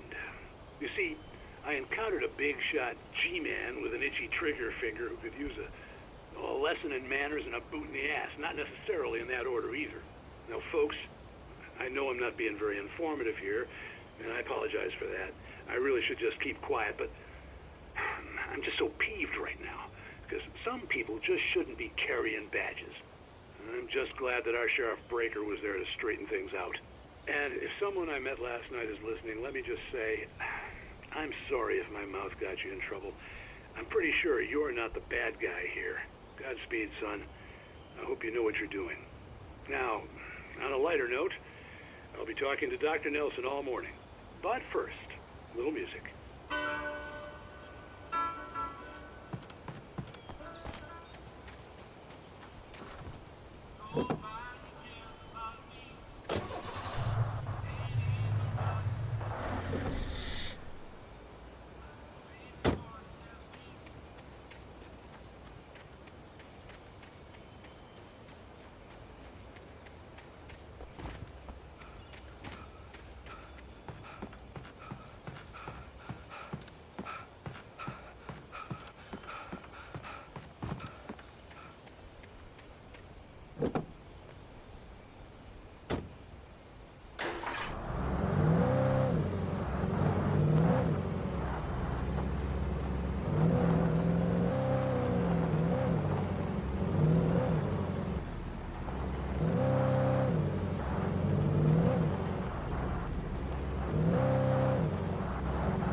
Welcome back to KBF FM.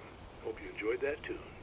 Now, Doc, you were talking about life and finding that special someone, that soulmate. Well, you were talking about that. I was saying I don't buy it. Well, see, to me, that's strange, because I always pegged you as a hopeless romantic. You got me there, Pat. But I think love's where you look for it. And you need to do a lot of looking, sure. But the idea that there's that one special person out there for you, and if you miss that chance, it's gone forever and you're forever incomplete. I mean, isn't that depressing? Or, heck, childish even? There's plenty of fish in the sea. And apparently a fisherman has a fishing analogy for everything, but what you're saying, isn't that a little harsh? Well, no. What I am saying is that your potential for finding that connection isn't limited to what's essentially a chance encounter. How is that harsh? Yeah, well, I guess that's a nice thought, but let me say something personal here. Okay. Now, well, I don't disagree with you exactly, but I can't really fit that together with what I feel, what I felt for someone, because she was the one. She was. And I let her drift away from me. Maybe I didn't put in the work, I don't know, but, well, since then, and it was a long time ago, but since then, there hasn't been anyone, not like her. And I'm not saying I dwell on her or haven't moved on. I like my life. I'm not living in the past, but I do miss the way she completed me. You can't argue with the heart, Pat. I'm sorry, folks. I had kind of a scary experience last night, and let's just say it's shaken a few things loose.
I was early.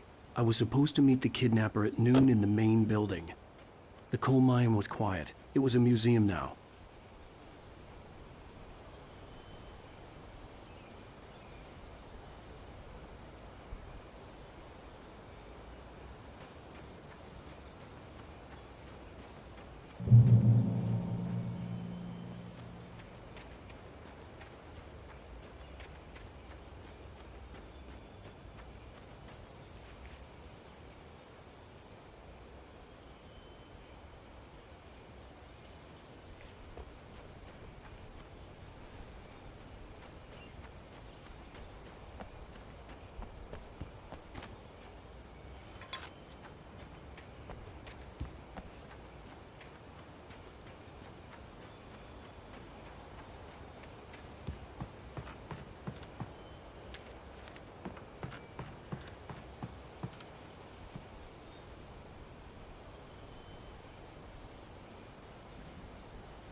I didn't want to go outside.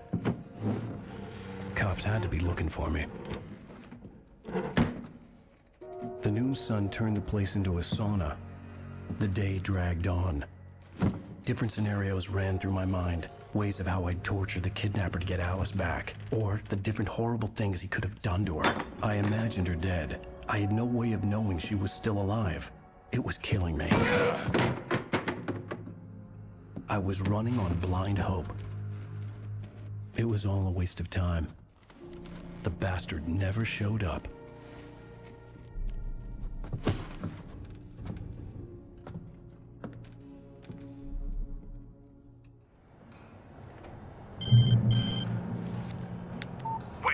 Where the hell are you? Change of plans. You know where Mirror Peak is? It's a big mountain north of where you are. You follow the path from the mine, you can't miss it. There's a lookout point there. I'll be waiting. I'm through being jerked around by You you. want to see your wife alive? Because if you do, you better watch what you say to me. Do we understand each other? I want to talk to Alice. Yeah, and I want the manuscript. Don't keep me waiting, Wake. Hello? Hello? Ah! I'm gonna kill him! I had to get to Mirror Peak.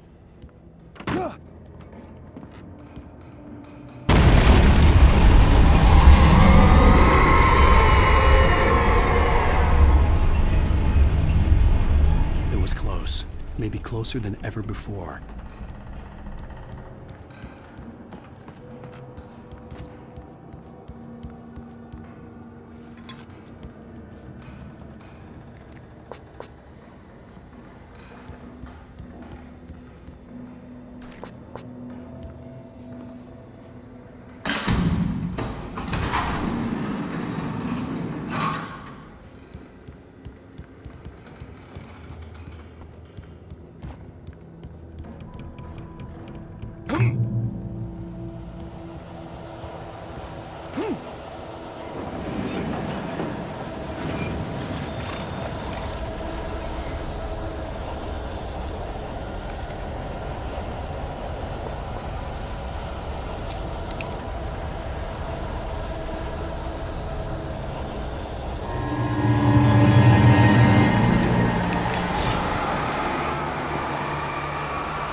only way to reach the hillside ahead was to go through the building. I had to find a way to avoid electrocution.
There was no way the flashbang grenades were standard power company equipment.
I had no real plan. I was going to give the kidnapper all the manuscript pages I had for Alice. If that wasn't enough, I'd hold him at gunpoint and make him talk.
I had no real plan.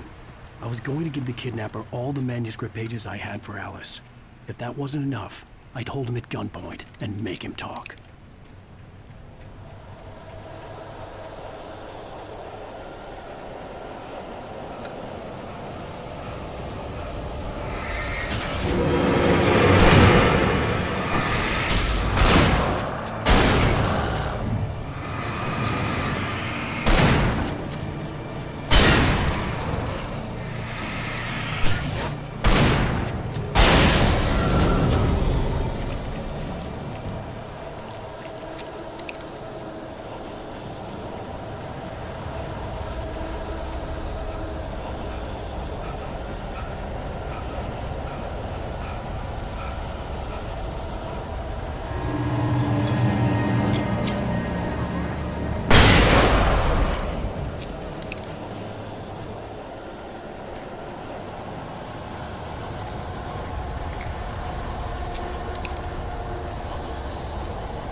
The dark presence was moving ahead of me in the same direction I was going. A cold feeling settled itself in the pit of my stomach. Was it going for Alice?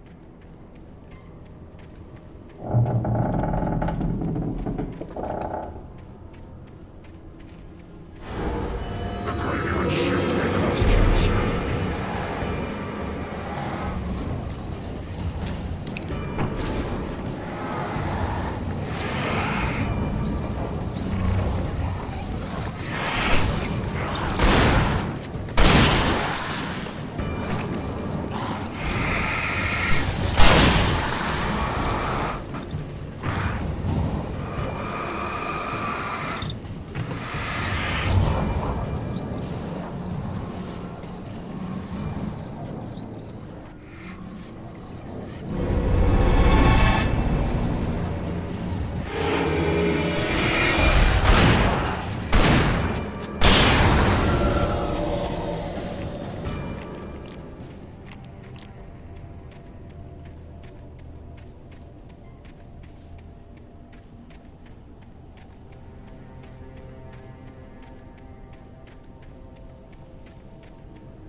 The place was dead, a ghost town. Had been for decades, maybe a century.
Outside of riding is a struggle. I feel ill. I managed to make my way downstairs. There's a shoebox filled with books and papers by Thomas Zane. It It's very hard to focus, but I managed to read some of it. He's a poet, and a good one.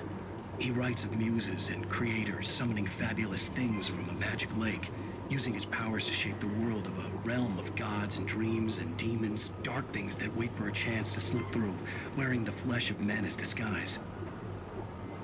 Zane writes about himself, his girlfriend being taken over by a dark presence, about growing scared of the lake. Zane believes it's a mirror to the gaping void of darkness above, where some Lovecraftian presence lurks. I crawl back upstairs. I'll borrow these things for my story. They ring true. They fit.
The kidnapper had sent me a text.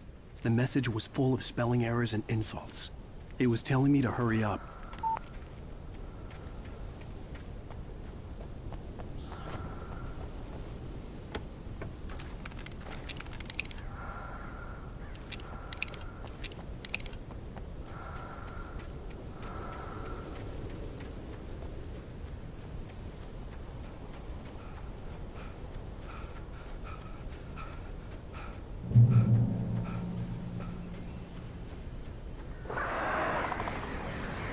Birds.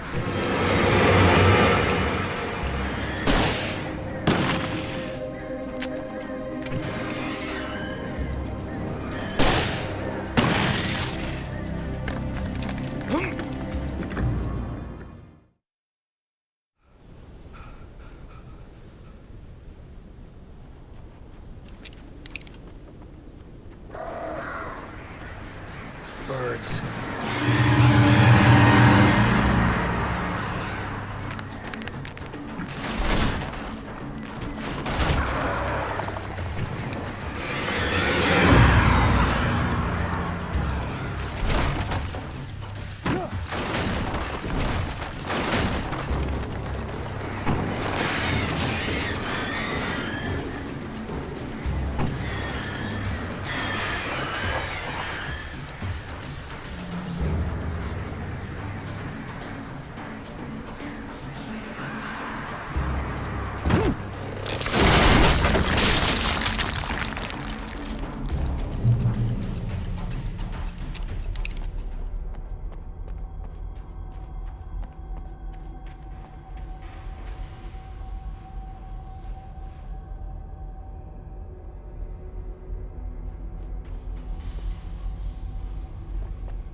Without warning, the headache stabbed at my brain.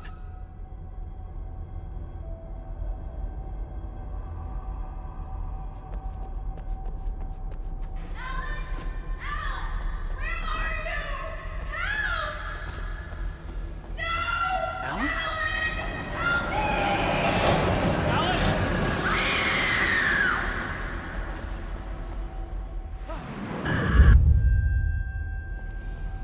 I'm losing it. I gotta get out of here.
have to make my way up this mine shaft in order to go on. Maybe the machinery could help me with that.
see Cauldron Lake. I thought I could make out the spot where the island and the cabin had been. There was a light near it. It had to be a boat.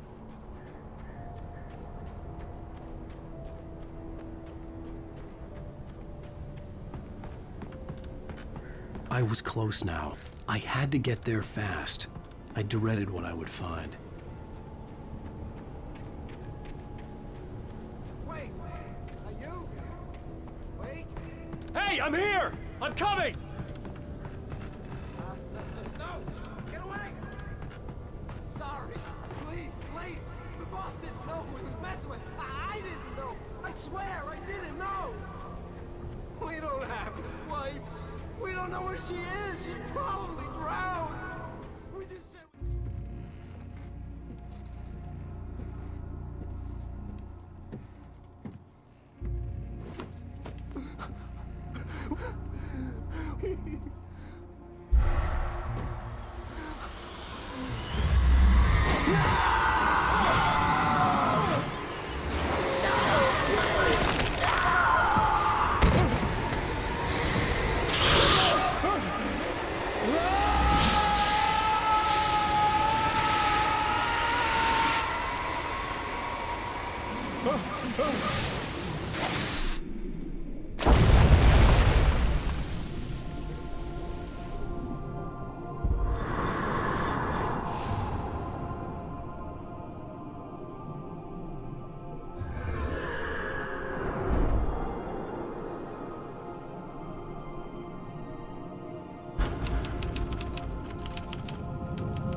I'm hunted by the law. Sheriff, Wake's running.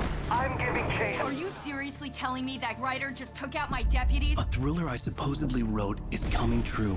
The genre of the story seems to be shifting. It's turning into a horror story. I was told that Alice had been kidnapped, but that was a lie. We don't have his wife. We don't know where she is. Her purported kidnapper was eaten up by the dark presence before it attacked me.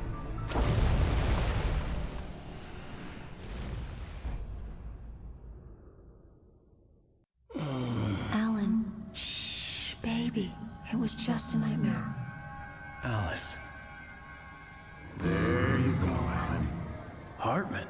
I fell. I had to give you a sedative. Don't fight it. You went through another rough period. What? Right now, it's very important that you stay calm. We don't want you to have another episode. You're a patient at my clinic. Have been for a while now. The shock of your wife's death triggered a mental illness. No, you're lying. You're suffering from various symptoms of undifferentiated schizophrenia. Bastard. It's okay, Alan. Just let go.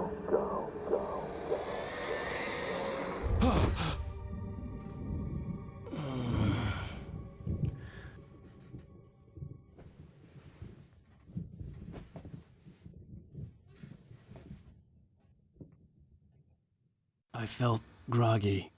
Whatever Hartman had bumped in me was making me numb. I felt like this was happening to someone else. Someone I was watching on television. I couldn't think. Couldn't focus. There were only empty sheets of paper here.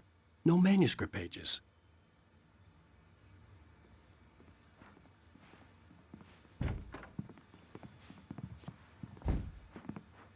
The door was locked. I was a prisoner here. Good evening, Alan. Are we feeling better now? Feeling calm? Yeah. I see you brought your pet gorilla with you. So sure, I'm calm. I get the message. Loud and clear. Why, right. That's the spirit. You're being very brave, Alan. I understand you're confused. I would be more concerned if you weren't suspicious of me. I don't blame you for it. Big of you. Now, why don't you come with me?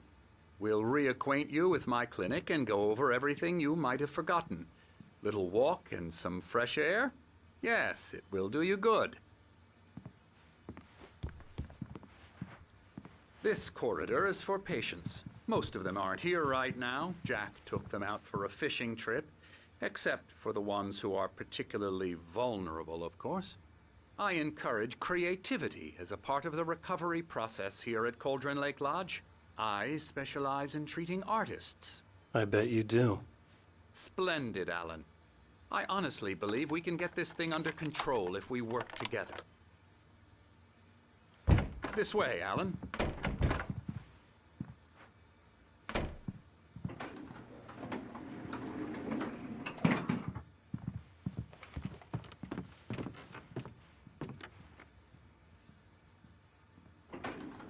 Now, Alan, from past experience with you, I know I need to get right into the heart of the matter as quickly as I can after an episode.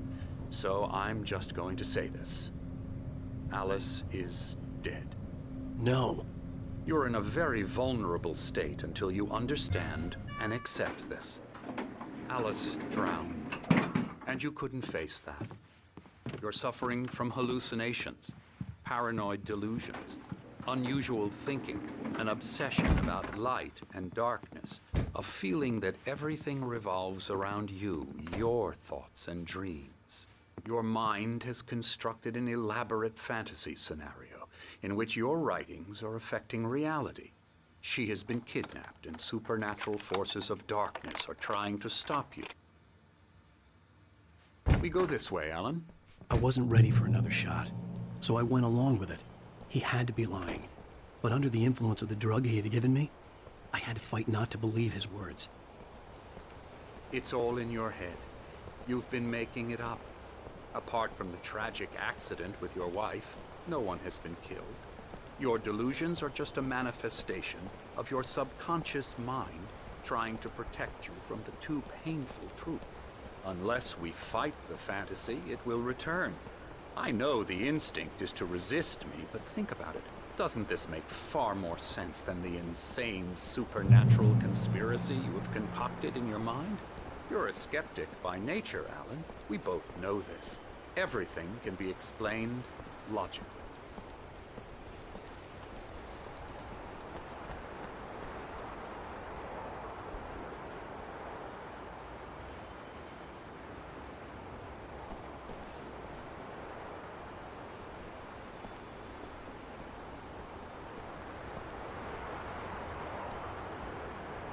I never get tired of this view.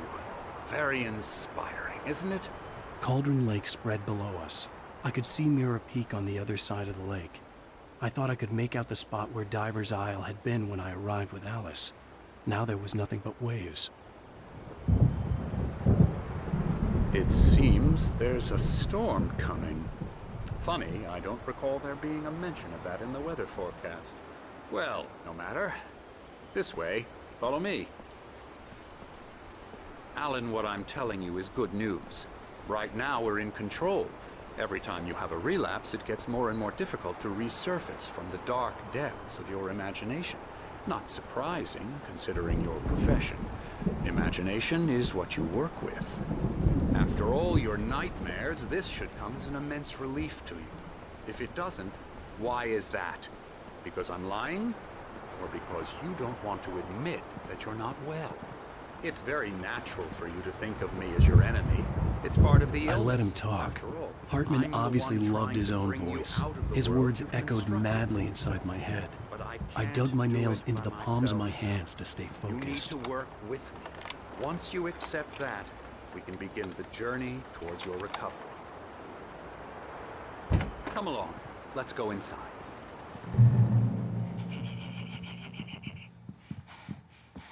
Here's the entrance to the office wing. That's for staff only.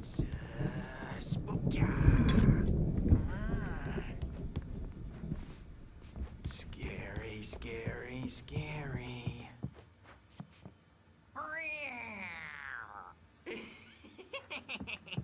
Emerson.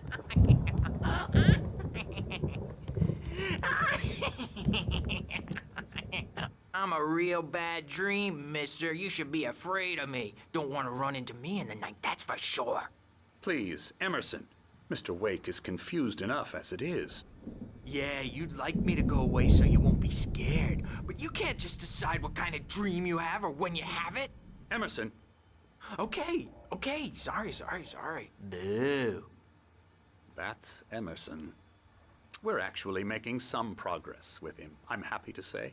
He works on video games. Ooh, yeah. It's trash, of course, but it does involve some small creative effort, which makes him receptive to my therapeutic methods. No kidding.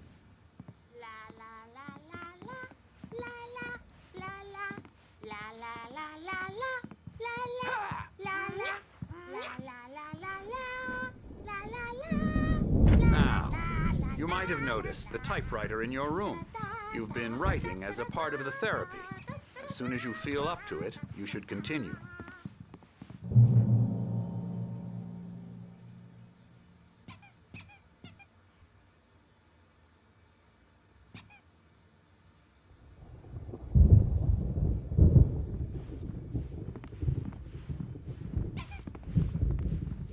My rheumatism's killing me. There's a storm coming. Oh, what a storm. I hope it wipes this place off the face of the earth. And these two are the Anderson brothers, Odin and Tor. They had how should I put this?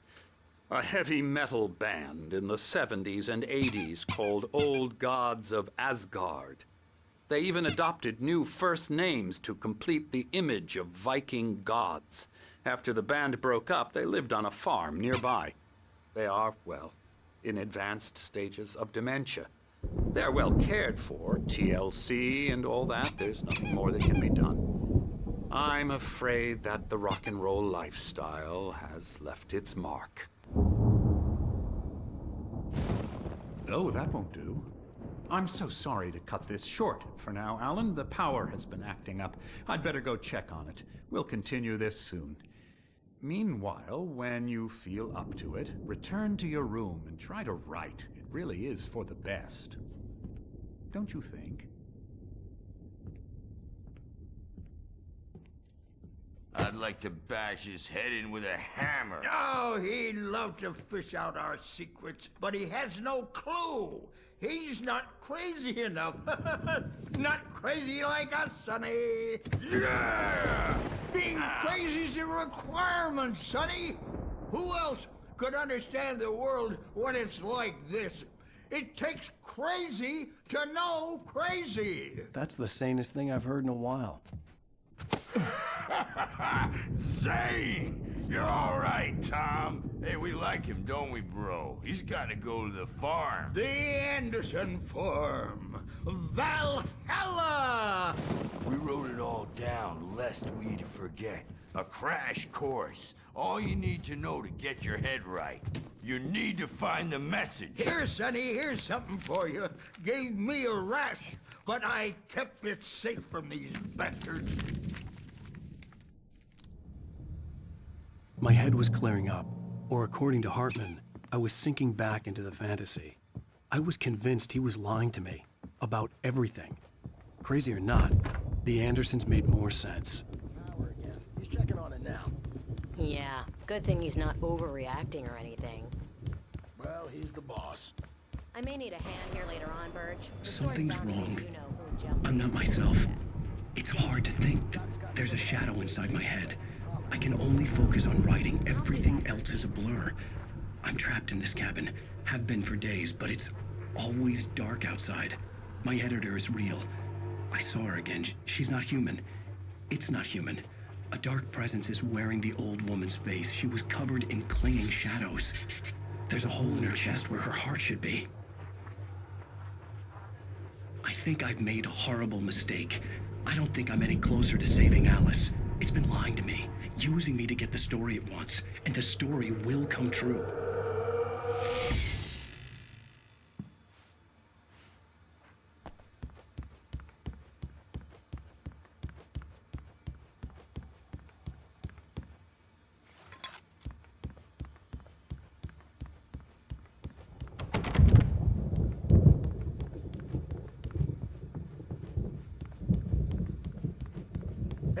Wake, why don't you humor Dr. Hartman and give the writing a shot, huh? Typewriter's in your room.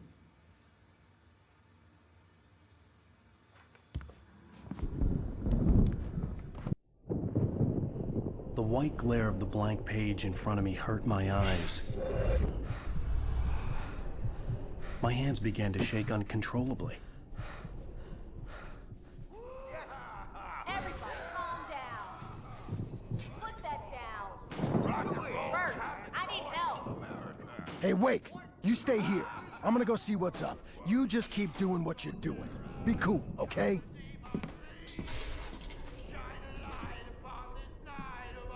I didn't know what the chaos was all about, but it could be my only chance of getting out of here. Where the hell did he get a damn hammer? I don't know. Hammer's up. Here's a friendly poke from the old near wench. Oh, afraid of the crazy brothers, are ya? Not so weak now, are we? Sinclair looked bad. That wasn't a love tap. The crazy old fart hit her hard.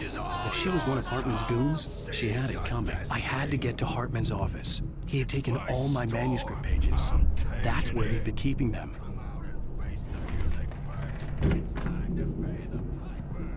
We're on a comeback tour, baby. Hammer's way will have its say. Rise up in their name. Let me out of here! Hartman, do you hear me? I'm gonna sue your crazy quack ass to shreds!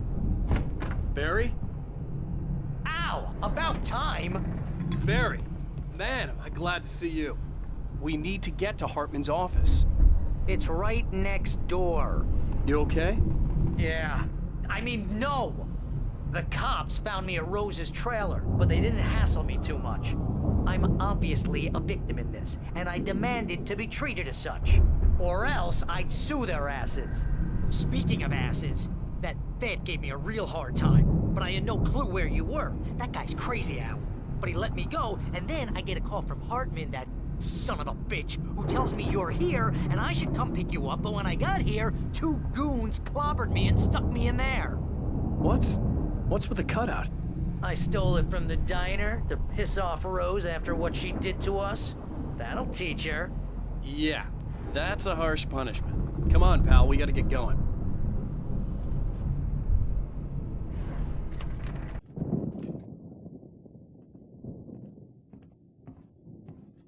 These were all the pages I had on me. And more.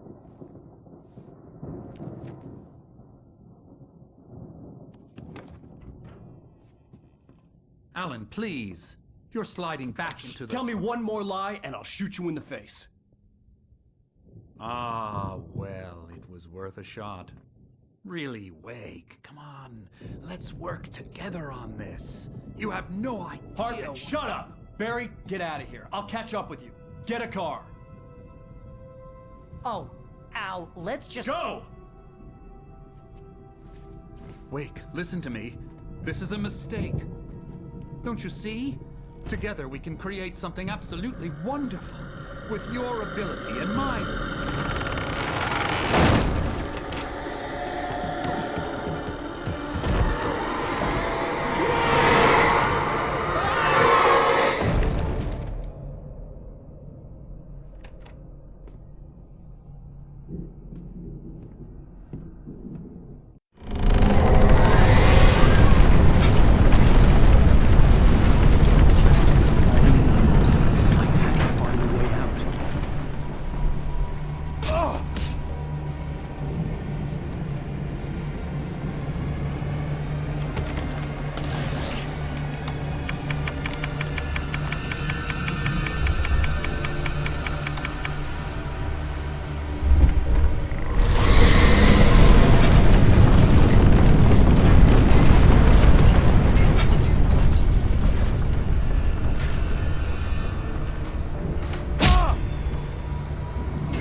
Night Springs? Come on, Linda, relax. It's not that bad. Hey, what's that up ahead? Oh, God. There's someone in the road. I think there's been an accident.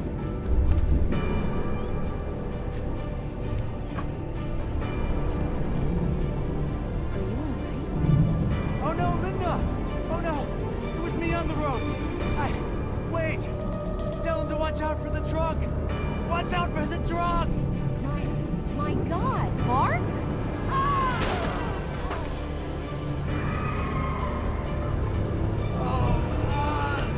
Oh, please! God, no! Linda! Linda! Thanks for the ride, Mark. I'm so glad to be in this place. What, Night Springs? Come on, Linda, relax. It's not that bad.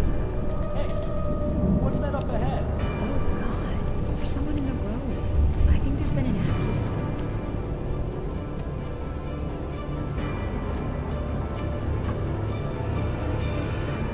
Are you alright? Oh no, Linda! Oh no! It was me on the road! Wait! Tell him to watch out for the truck! Watch out for the truck! My God, Mark? And there you have it. Vicious cycle.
I'm over here!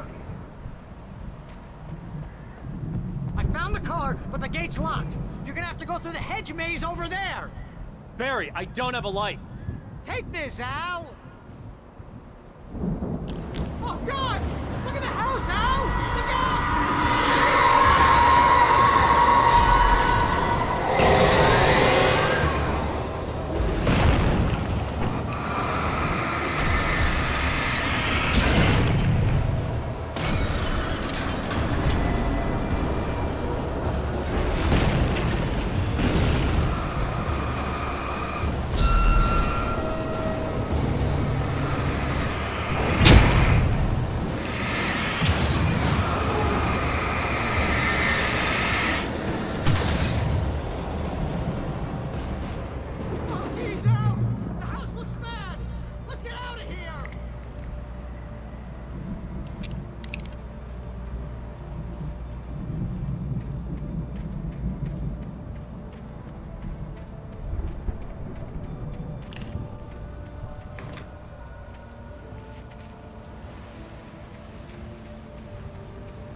channel.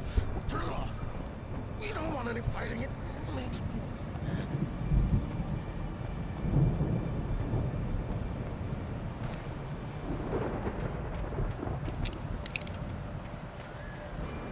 You get 2 pills in the morning, and then you'll be nice and calm. Okay. You get 3 pills in the evening. You sleep like a baby.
Let's get out of here. Can you open this gate? Maybe. Barry. Well, I slammed it shut when the nasty showed up, and the key fits kind of loose in the lock, so, Barry! I'll find it! Don't worry about it!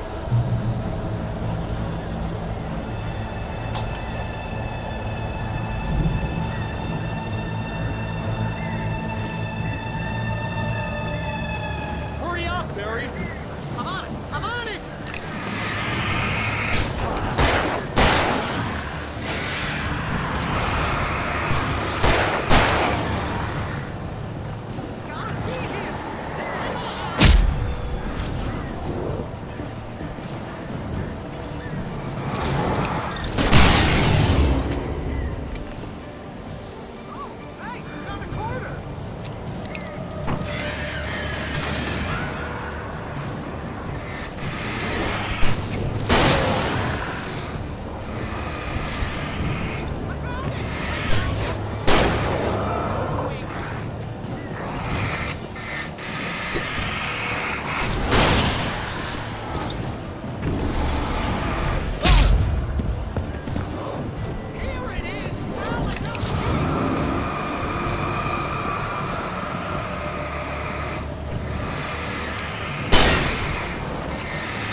Please tell me we're headed for the nearest "You're now leaving Bright Falls. Come back soon" sign. We're going to the Anderson farm. I knew you were gonna say something like that. You know what? You owe me big time for this. When this is through, if we make it, I don't care what anybody says, I'm done with darkness. You're gonna buy me a tanning bed as a gift, and I'm gonna live in it.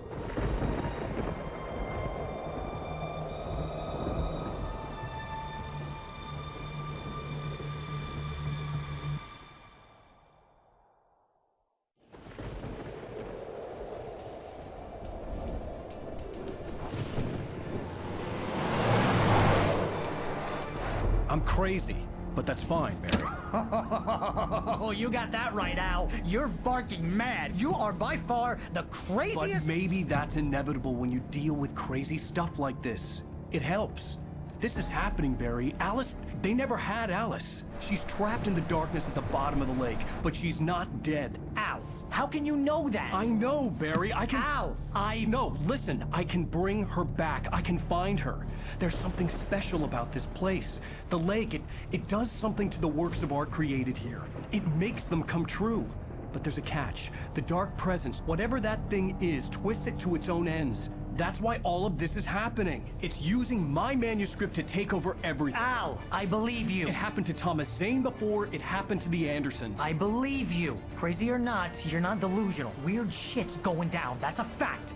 I'm on board, man. I'm with you. The Andersons knew about it, but they were too far gone to tell me with all the drugs they were on. But they wrote it down. There's a message somewhere at their farm, Barry. We just need to find it. Look out!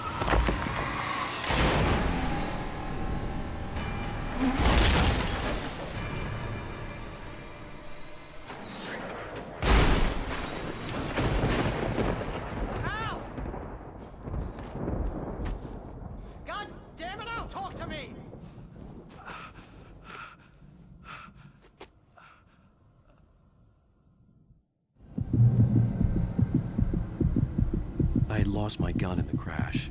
Barry was nowhere to be seen. Barry! Barry! Oh, man, you're okay! Jeez, it's good to hear your voice! I was trying to get out of the car, but the ground gave way. Man, what a drop! Don't worry, your cutout is fine. Forget that! Are you okay? I hit some bushes, didn't get a scratch. There's no way you can climb down, though. It's like a sheer wall. Al! There's something moving down here! Barry, it's a take-it! Use a flare, Barry! Woo! Yeah! Barry, are you all right? I'm good, Al! I'm great! Guess you never messed with anyone from New York City before, huh?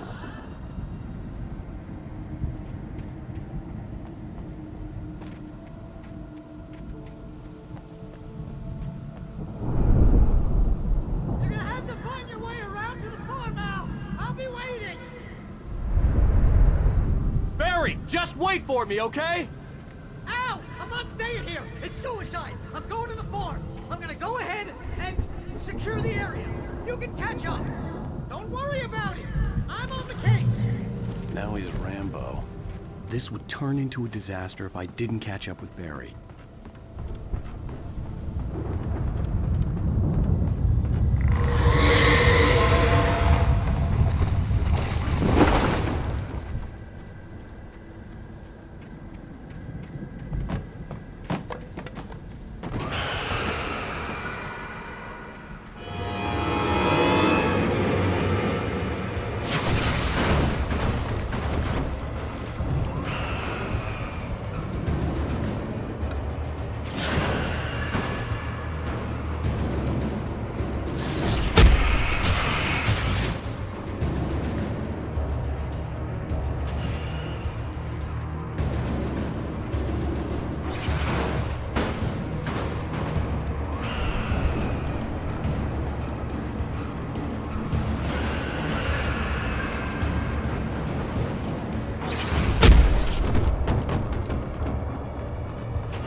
Now he's Rambo. This would turn into a disaster if I didn't catch up with Barry.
over the gate. I needed a light to destroy them to get through.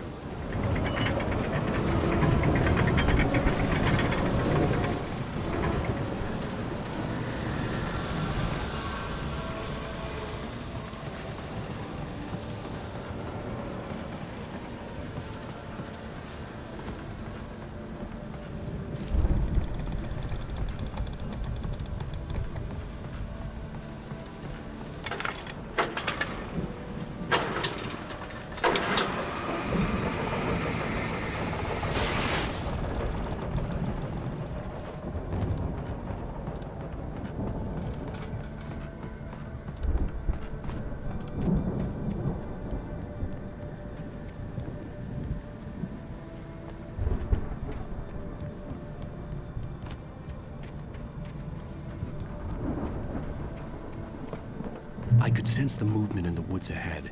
Facing the enemy without a weapon was dangerous, but I had no choice.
Was driving away from the farm, headed in the same general direction as I was. For all I knew, it was Barry, caught in the consequences of leaping before looking.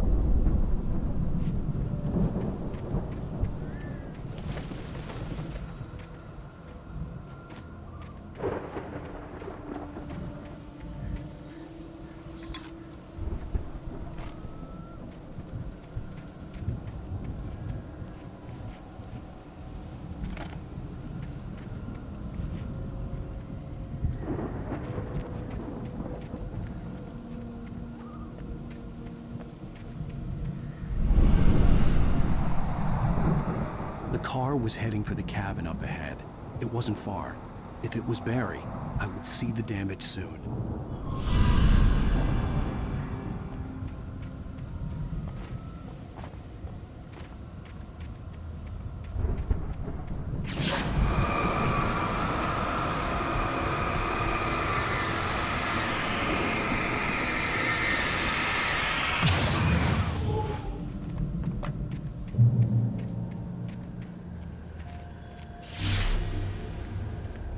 I'm trying to deliver each page to the right time and place.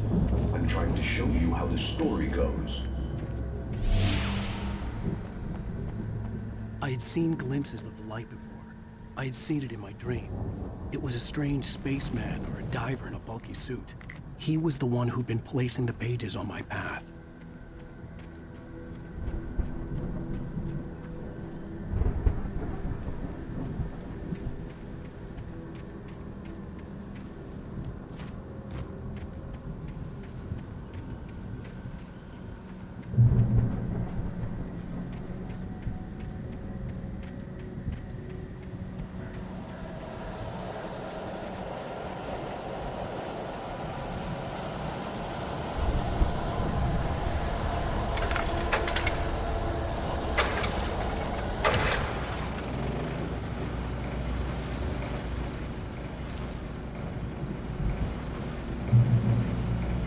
Someone had left a gun behind.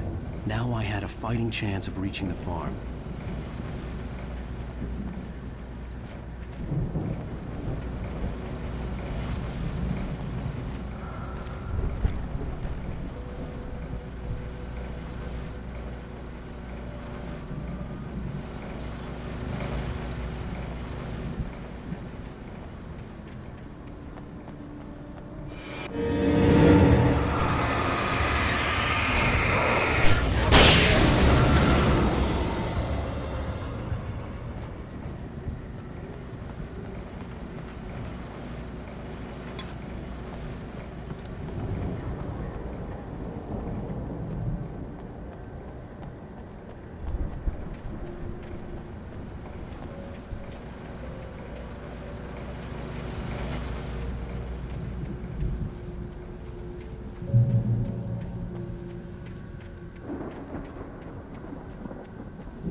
could see the car, but there was no sight of the driver.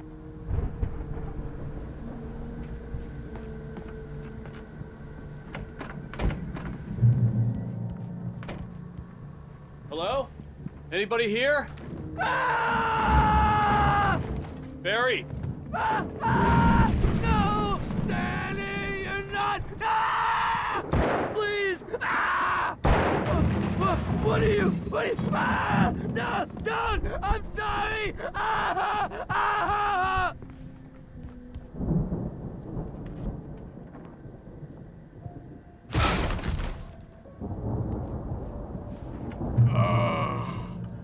I know you.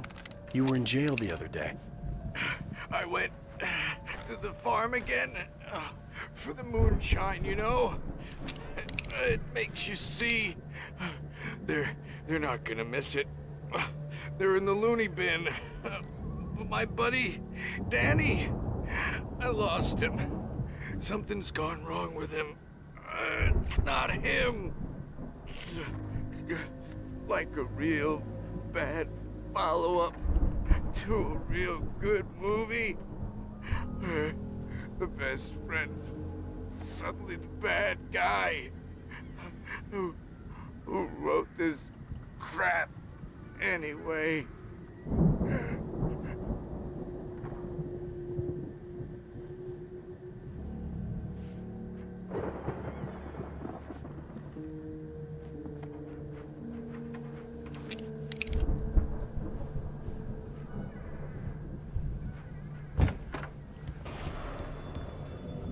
I've run through every possible course in my head. If I continue like the Dark Presence wants me to, the story I'm writing won't save Alice. It's a horror story, and it's going to kill her, and me, and everybody in this town. No one will survive. Darkness will consume everything. This is what it's wanted all along. It will be free, unstoppable. It used Alice to get to me, dangled her in front of me to keep me going. It was never going to release her. I'm going to change this. I'll escape. I've written myself into the story. I'm now the protagonist. This feels like a terrible risk, but it's the only way to save Alice. I'll be bound by the events of the story just as much as anyone else who's been woven into it. The story must stay true for this to work. There have to be victims along the way, near escapes, cliffhangers. In a horror story, it can't be certain that the hero will succeed or even survive. He almost has to die. I'll write my own escape into the story next. I need help. Zane's going to be the one who will help me. I'll make it happen.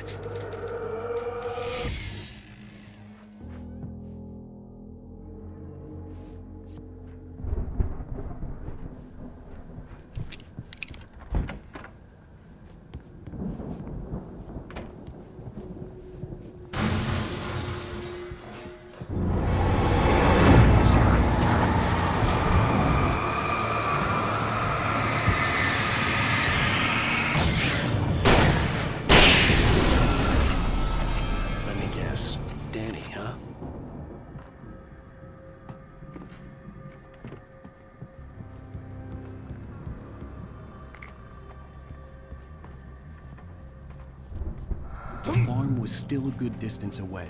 I'd need a car to get there fast.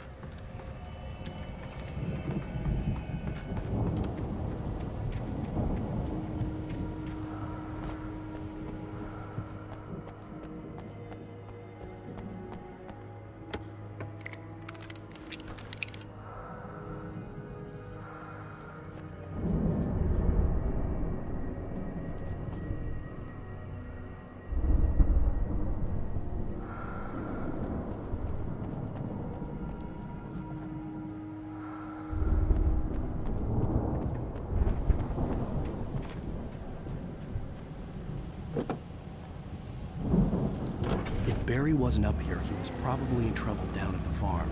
For a moment, I felt bad for doubting him. After all, I'd made it this far myself. But Barry was Barry.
Well, as I'm sure everyone's noticed, that storm we all felt coming is finally here.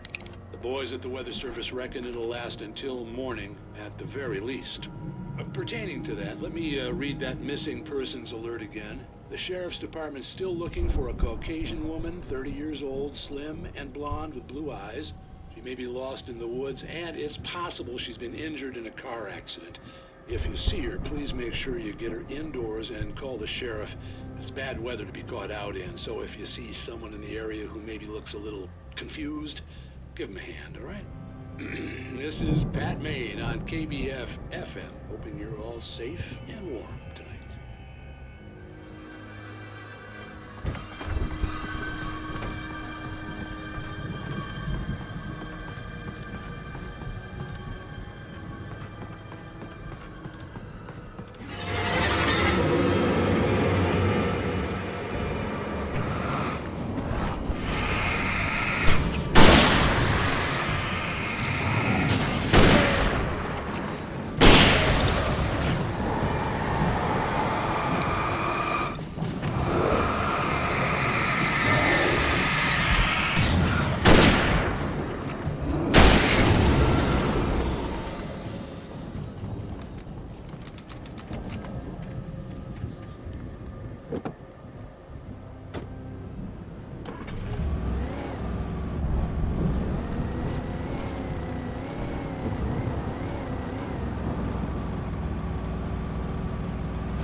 I'd known the brothers used to be some kind of rock stars, but it hadn't really sunk in until I saw the stage.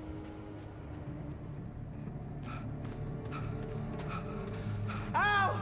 Run! Incoming! There's too many of them!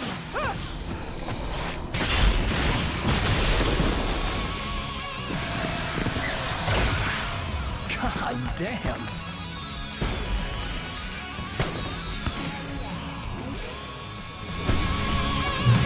So glad you decided to go it alone, Mr. Johnson. Shut up and shoot! Ow!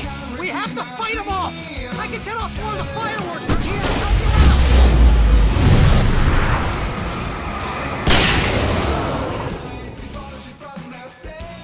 Hey, Al! Did you notice there's a lot of ammo and stuff around? This place is stocked! Al, hold on! I'll try to get the stage lights on!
Children of the Elder God!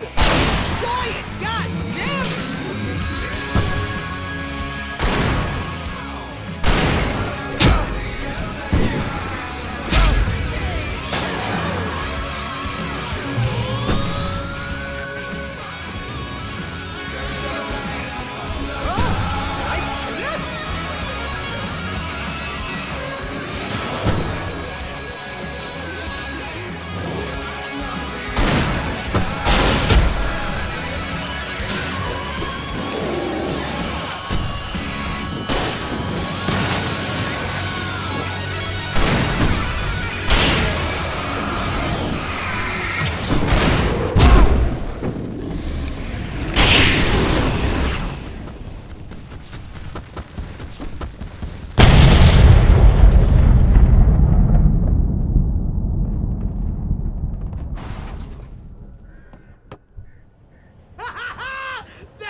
Bright Falls, rock and roll capital of America.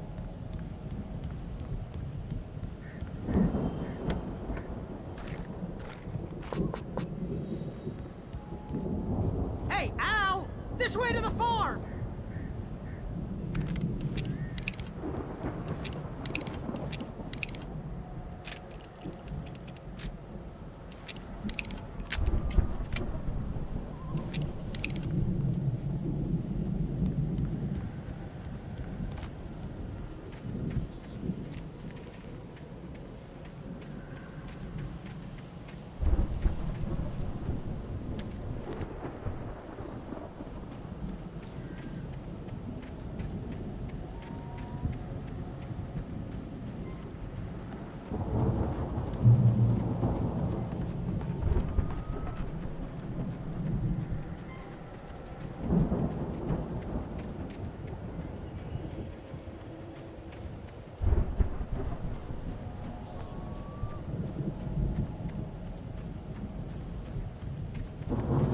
Repeat bestseller. No reason to worry. Your cutout's good as new, right where I left it. I'll come back for it once we have the place secured. Yeah, that's been my biggest worry all this time. We need to get this thing moved out of the way. This is as far as I got before they ambushed me.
Alan Wake here has something to say. What's that, Al? I'm Alan Wake. I'm always right about everything. And if I don't get my way, I'll sulk all day long. I'm always intense and moody. It makes me very attractive and mysterious. Right now, I'm just standing here because I need my best friend Barry to carry me. But that's okay. I can just take him for granted. I think I see what you did there. Yeah, it was pretty good. You want me to do my imitation of Barry Wheeler? No? Thought so. Wow! You look at that thing, Al! They really went all out with this Viking crap, didn't they? Look at all this stuff. They must have done okay for themselves, so how come I never heard of these guys? Sleep. We all spend a third of our Night dreams in a Springs. soft embrace, Man, somewhere it's between back memories. fantasy and Hey, oblivion. remember when I got you that gig? But Your dreams first and real ways writing force job. What got you themselves in started? waking life, Was this one of your vice episodes? versa. In Night Springs. Tonight's episode, The Dream of Dreams. That's by someone else. We join Mr. Jones as he explores the endless dreamscape, only to be brought to a sudden stop by a decidedly mundane situation. A long line of people. Hey, Jones, right? Listen, we're gonna have to wait until His Highness over there is good and ready. Oh, wow. Who's that? You don't know him? What are you, new? He's the guy dreaming us. Well, not just us. He dreams everything. All of this. But wait, no. I'm the one who's dreaming. I'm asleep. Isn't this my dream? Oh, yeah. Sure. Get real, pal. You're just another dream. I'm a dream. You're a dream. The weirdo in the diving suit is a dream, and the girl made of smiles and sunshine is definitely a dream. But I'm pretty sure I'm dreaming this. Well, maybe you're a really confused dream. What am I, a shrink? All I know is I'm going with the smart guys, and they say that's the guy doing the dreaming. Right there. I don't know what that means. It means we keep him happy. No sudden falls. We make sure he has his clothes on when he goes out in public. No chases where the monster is nipping at his heels and he runs like crazy, but his legs don't seem to get him anywhere. None of that. Because if he wakes up in a cold sweat... Oh... Yeah, precisely. So we wait till he wants to move on. Keep things nice and calm. Hey, something's happening here. Yeah? What's that? What? Can't you hear that? Oh, God help us, it's an alarm clock. Oh, it's you, isn't it? Please, man, I got a wife and kids. Please don't wait.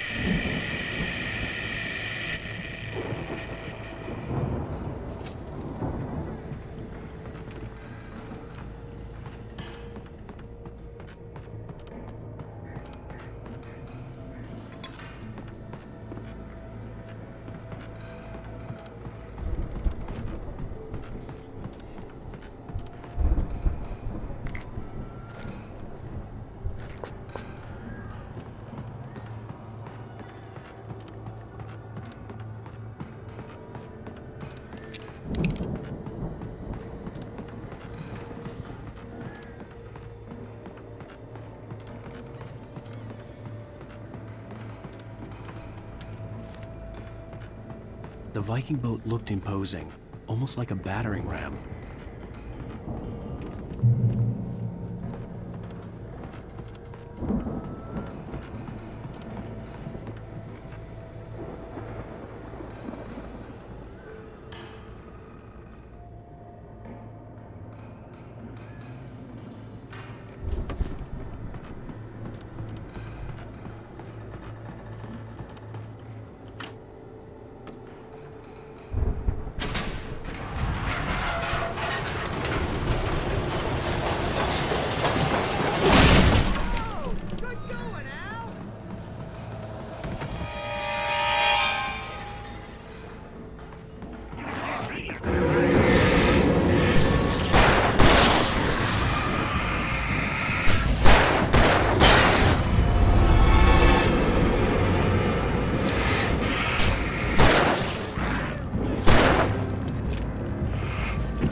I think we can make it through here, Al!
Wow! Those geezers had quite a production going on. Ooh, you know what, Al? If we make it through this alive, I'm gonna start representing them. Yep, sell this stuff online, maybe get a reality show going, release a new single. Good luck with that, pal. Hey, you find us a way out of here, okay? I'm gonna take a closer look at this stuff.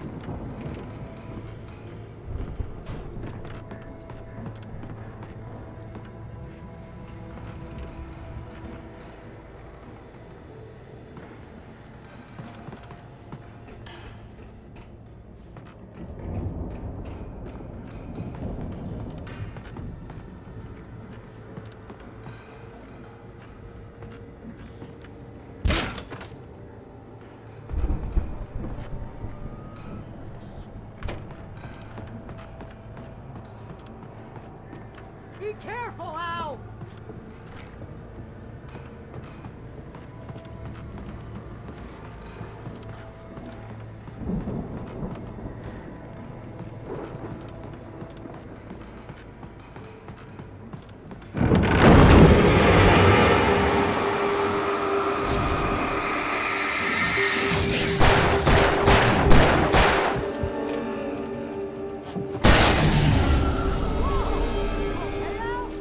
I'm good. Keep your eyes open, okay?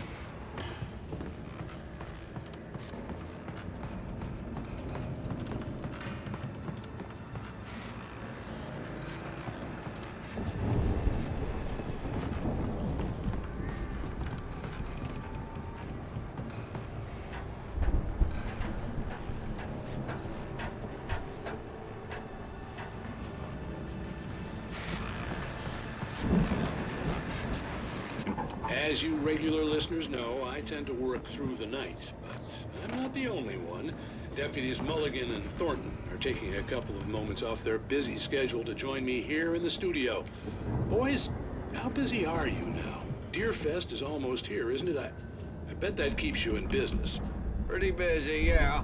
Actually, Pat, we've been real busy with other stuff, which concerns an ongoing investigation. We can't talk about that, Thornton. I wasn't gonna say anything. I was just saying we got, other irons to fry. And how would you compare your workload to last year's? Things have seemed relatively peaceful to me, but people do tend to get a little wild this time of year. Oh, it's wild, Pat. It's pretty wild. There's been all sorts of trouble this year. Vandalism, fighting, public disturbances. A lot of people gone missing, too. Yeah, it's pretty much the usual stuff, Pat. Just, a lot more of it.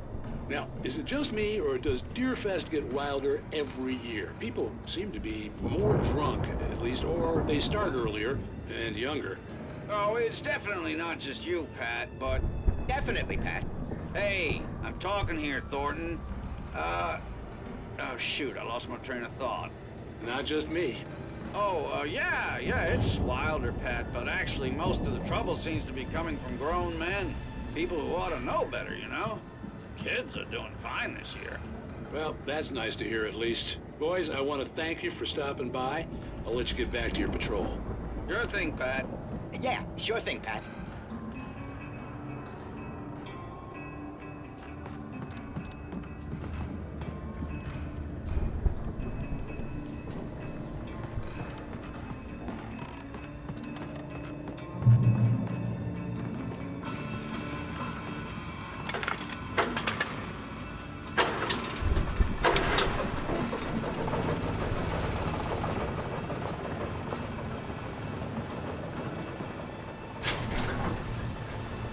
See the building that had to be the Andersons' home on the other side of the field.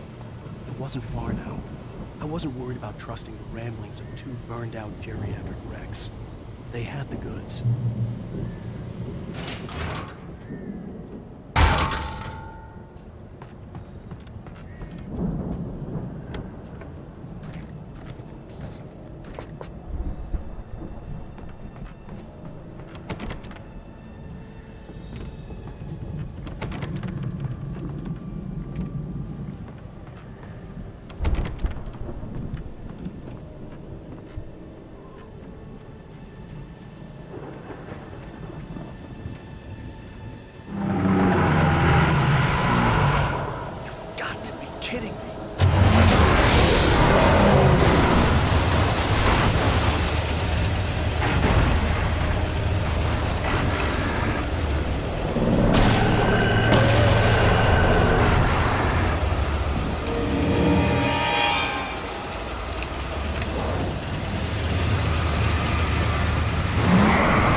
you out I there, had to buddy? find a key to get Barry out. Yeah, it's me. Hang on.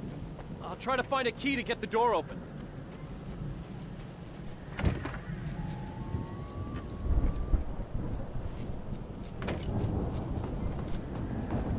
Hey, what's the holdup?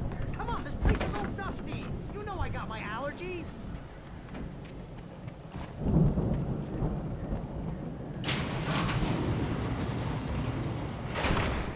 Hey, let's go, man.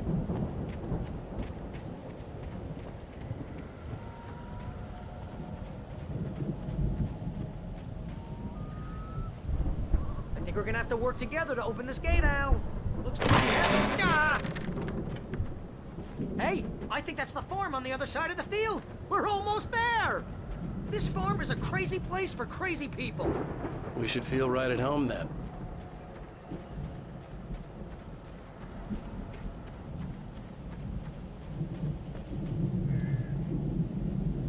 Come on, one more gate. Let's do this thing.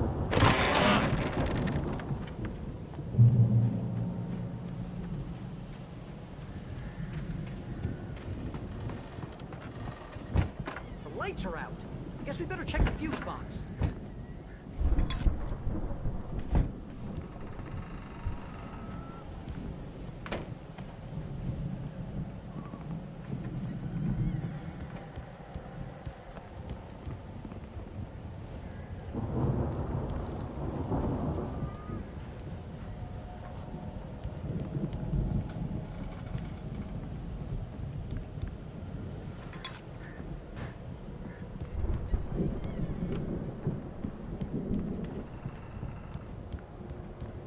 You know, this place looks kind of lived in. I thought the Andersons were in the booby hatch.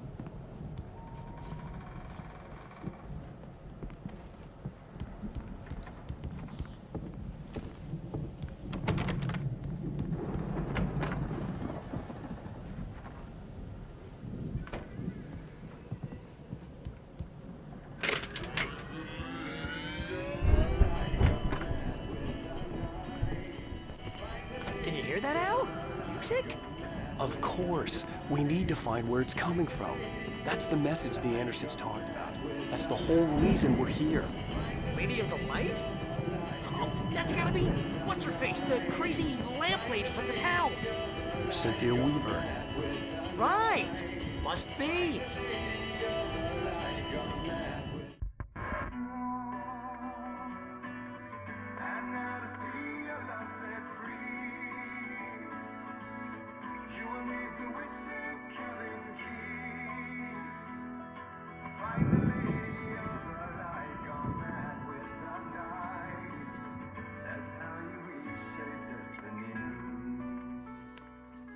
Okay. We need to find Cynthia Weaver. We'll stay here for the night and head back to town as soon as it gets light.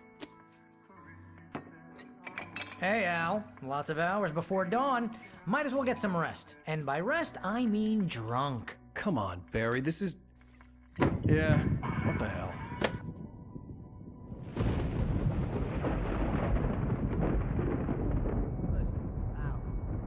I'm sorry about that. No, seriously, because I know we don't get along, but we're gonna find her, right? And even though you're a crazy bastard, I'm gonna stick by you, no matter what, ever, Al. Sure, you're like a brother. I'm a writer, goddammit. Correct. If I just wanted to, I could write 10 books a year.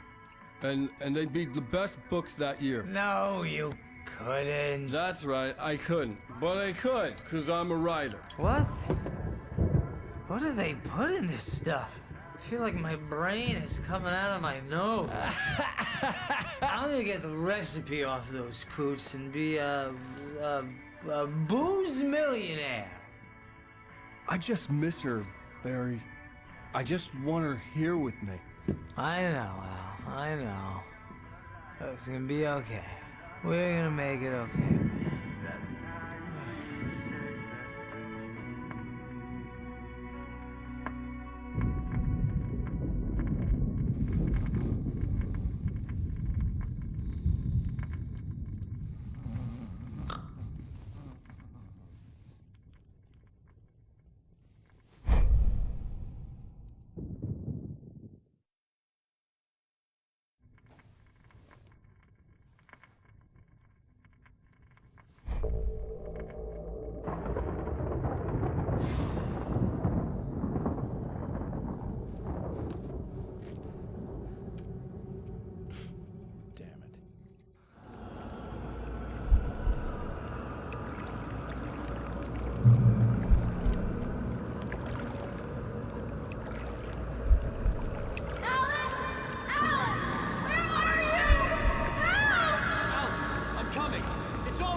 It was a crazy, drunken dream, and yet it was more than that.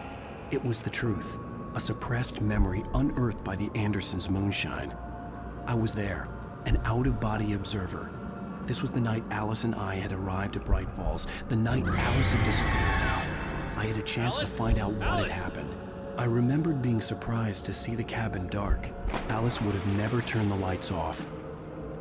I remembered thinking I caught a glimpse of her form underwater, sinking into the darkness. Diving after her was the last vague memory I had of that night. After that, the next thing I could remember was waking up behind the wheel of the crashed car and finding the first pages of the manuscript. Beyond this lost memory, there was nothing. I had to follow the footsteps of my past self to find out what had happened that night. I couldn't find her in all that blackness. I must have thought she drowned.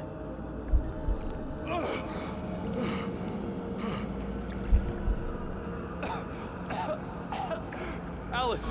Jagger had Alice, and so she had me. Alice!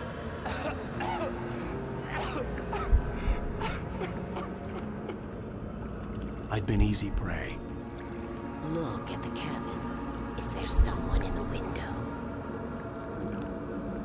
Alice? Maybe she didn't drown after all. Maybe she's inside. Alice! Yes. The dark presence had touched me. She had dug her nails into my brain and used me, made me her puppet.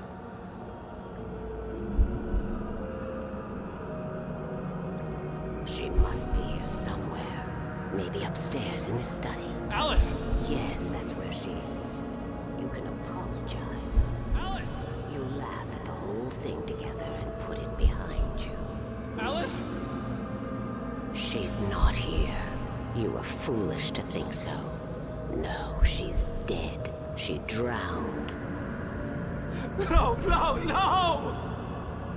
It's your fault your wife is dead. You are guilty. All she wanted was to help you right.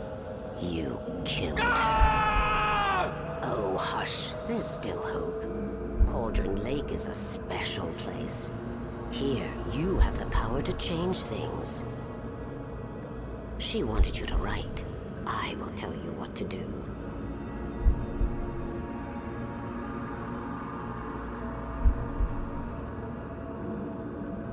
You can write her back. The story will come true, and all will be well again. She had Alice, and the manuscript was the ransom for her.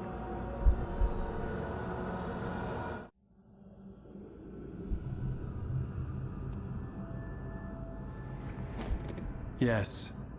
I'll write. I'll fix it. I'll bring her back.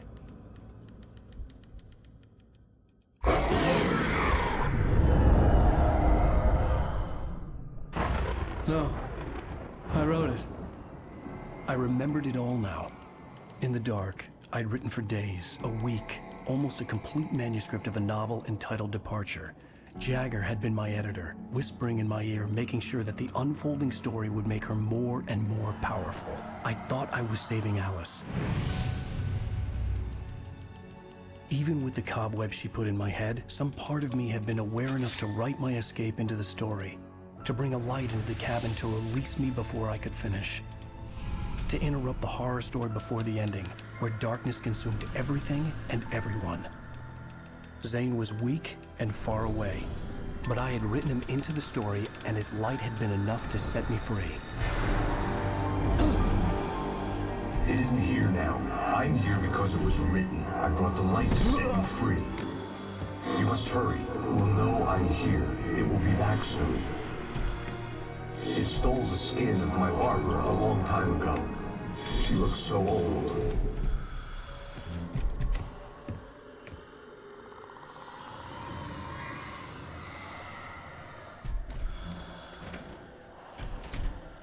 I had woken up, confused and groggy, my mind consumed by darkness and fear. All I could do was to escape.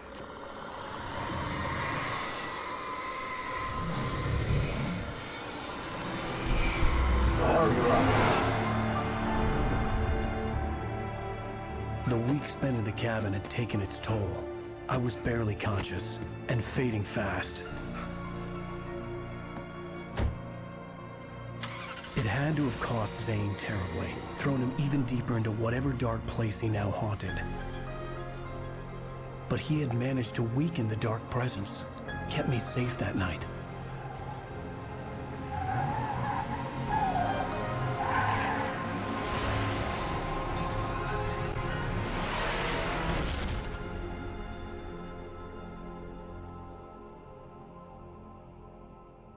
I wrote it. It's my fault. That's right, James Joyce. It's your fault, and you're gonna pay for it.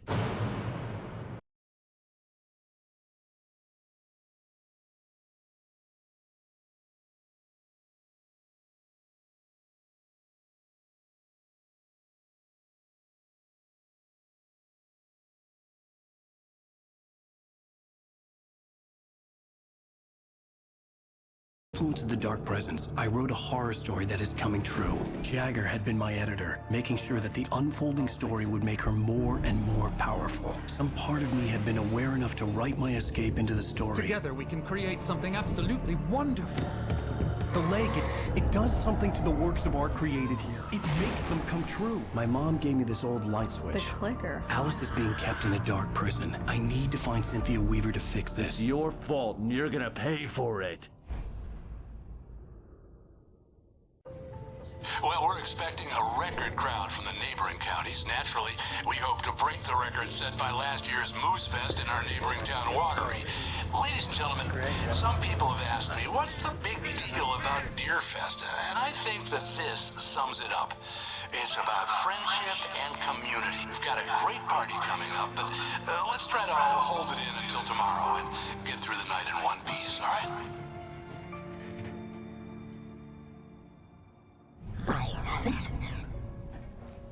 Someone will come for it when the time is right. Thomas said so. He wrote it. The key is insurance. It's my job to keep it safe. Safe in the light. Always in the light.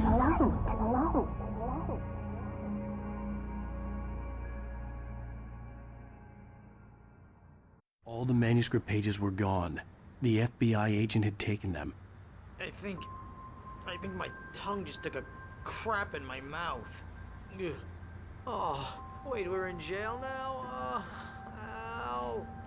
Al, this is not good. That about sums it up.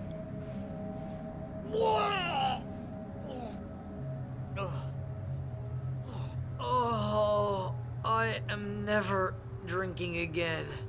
I need to talk to Weaver. She's the one in the song. The Lady of the Light.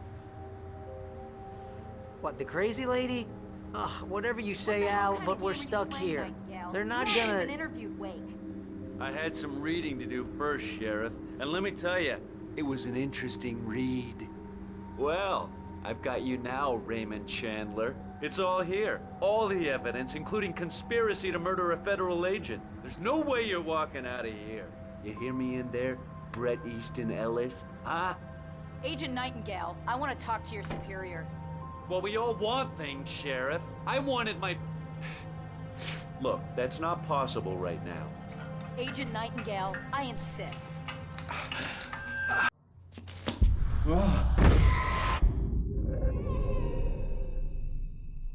Wake, what's wrong? Lady, are you stupid? It's a trick. It's an obvious trick. Okay, I've had enough of this crap. Wake, I'm gonna trust you with this. You're joking. Agent Nightingale, your opinion would matter more if you were sober and if I actually believed you were here on official business. Whoa! Get back in the cell, Stephen King. The only way you're leaving this place is over my dead... Wait a minute. I know this... Oh my God! Light. We need light. It's the only way to fight this thing. In my office. I've got your things there. Follow me. Oh man, we're sitting ducks with the lights out.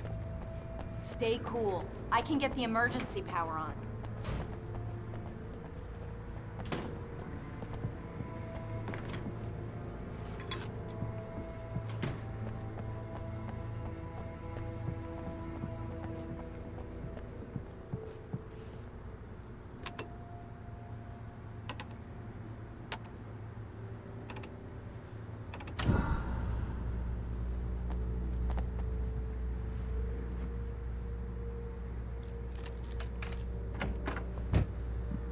Here are your things. Wake, what do I need to know? What do you need from me?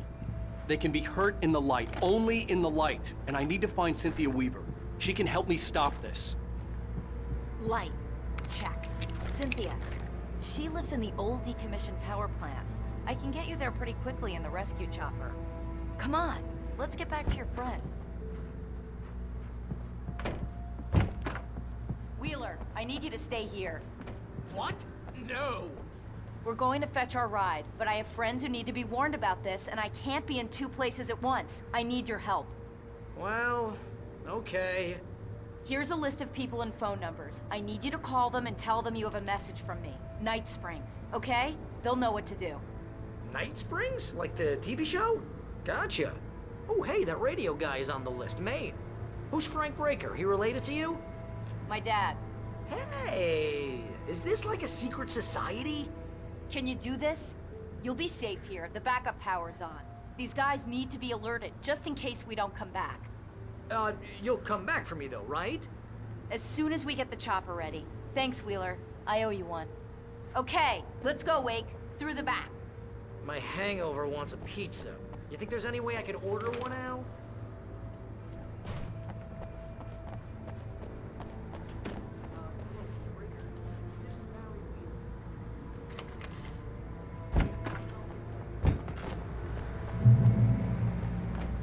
Oh, hell. Whatever took Nightingale must have broken the gate controls. I'll go. I'll open the gate for you once I'm across. You stay here in the light and cover me, Sheriff, okay? Are you sure? Okay then, but hurry.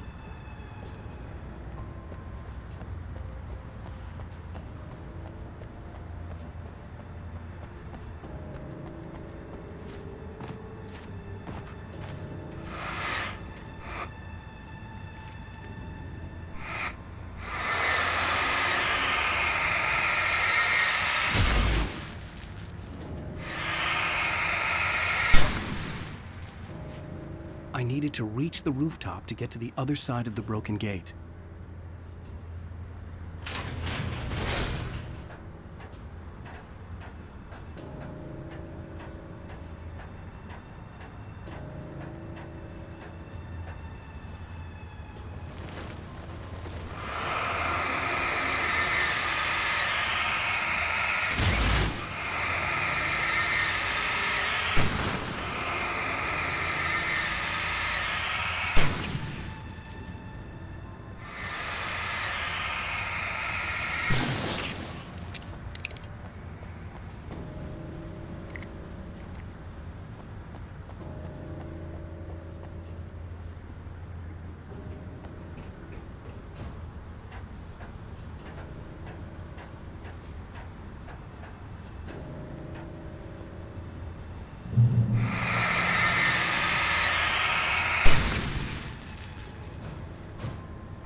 Hey, Sheriff!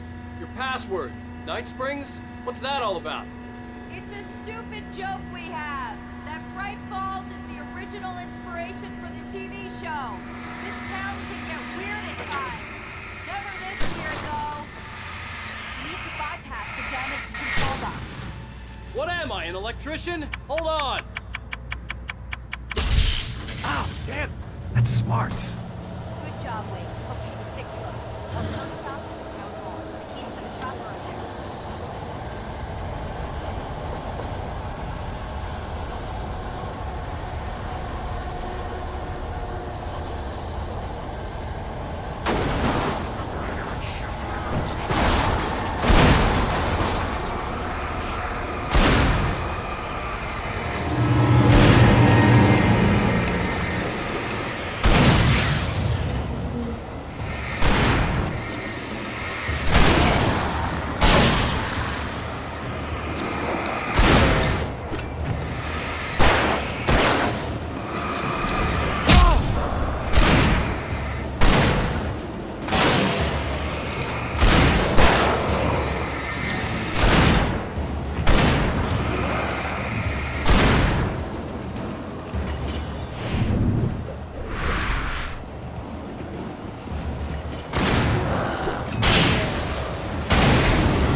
The air smelled of fish.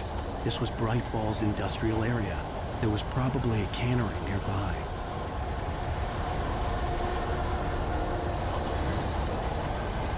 Fishing can be a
I'm gonna want explanations, you know. For example, what the hell happened to Rose?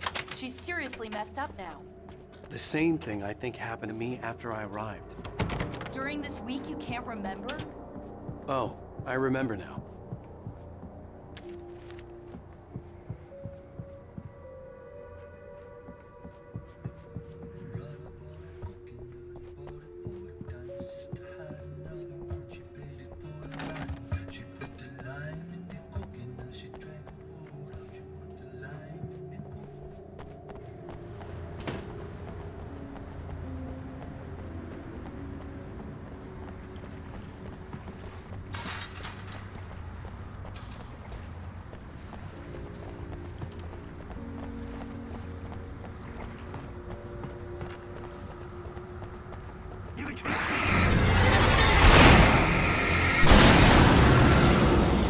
And I thought New Yorkers were rude.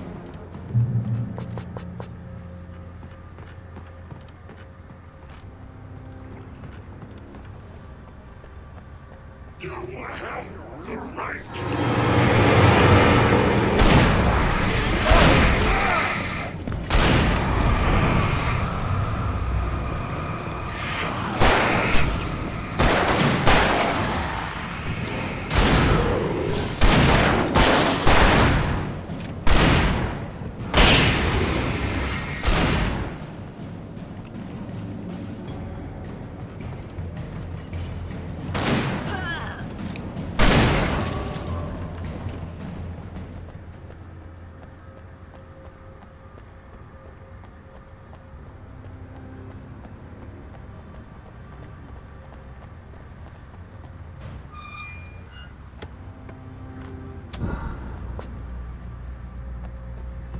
Let's be careful.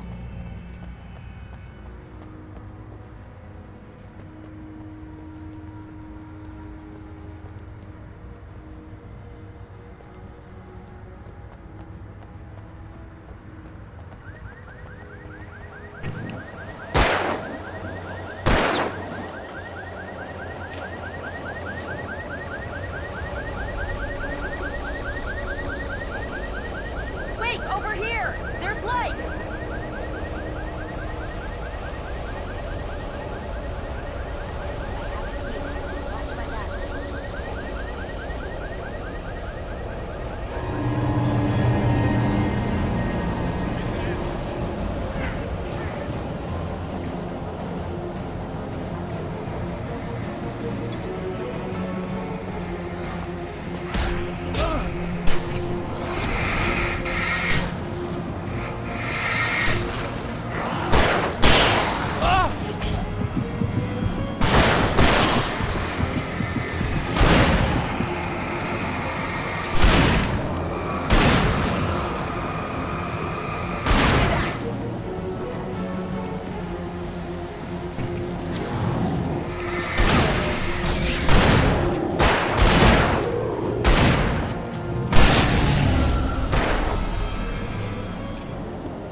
This could be another bad stretch.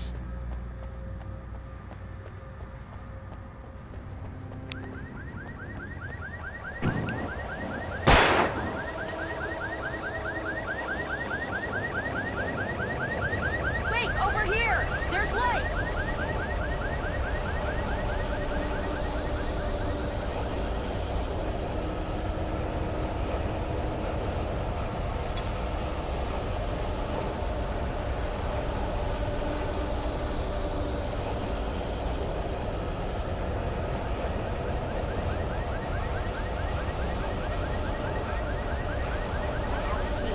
Watch my back, Wade.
Let's go, Wake.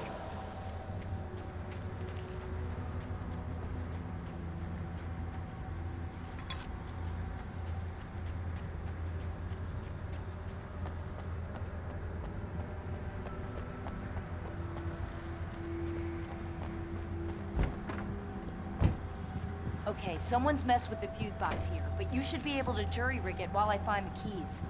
I already got electrocuted once today. How about I look for the keys and you get burned for a change? Fine. They should be in the clerk's office on the other side of the building, near the main entrance.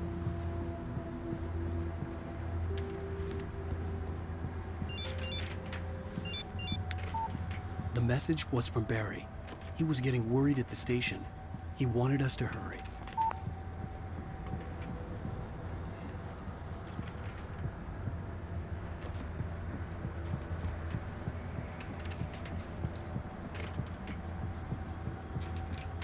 The keys aren't upstairs, Wake.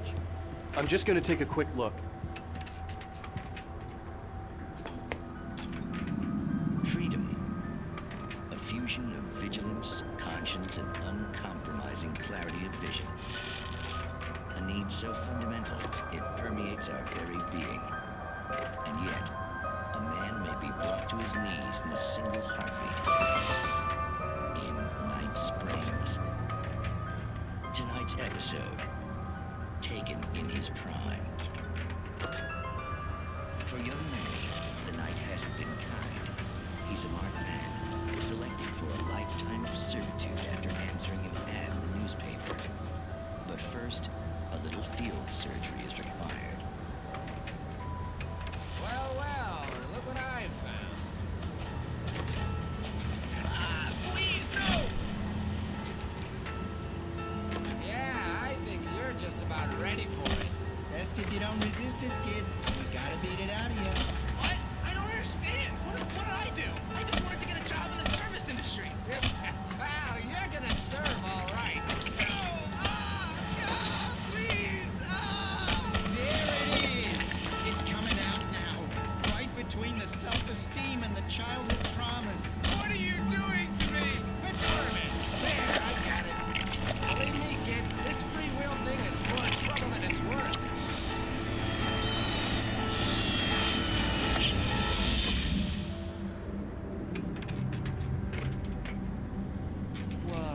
What was that? Oh, nothing for you to worry about, Manny. I don't know what I'm supposed to do. We'll tell you all about that. Don't you worry. Another vacant worker ant, birthed in fury and violence for the pleasure and convenience of ruthless and malicious men. Stranger things can happen in Night Springs.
Okay, Sheriff, I got the keys.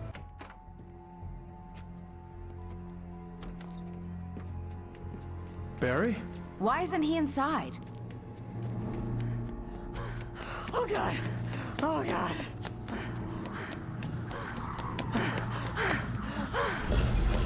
Barry! Look out! Barry, move! Ah! Barry! He made it inside, Wake. He's okay.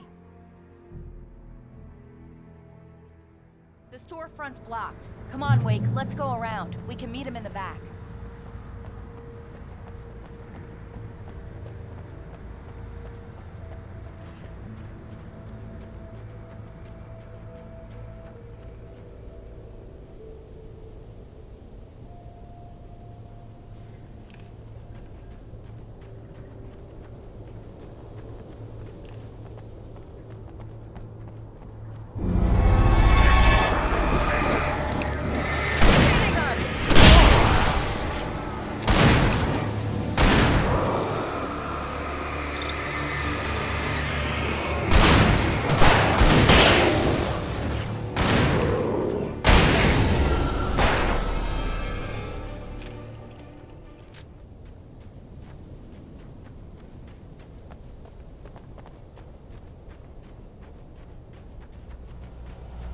We can make it through the bookstore. Wheeler should be waiting for us in the backyard. Down or I'll call the sheriff.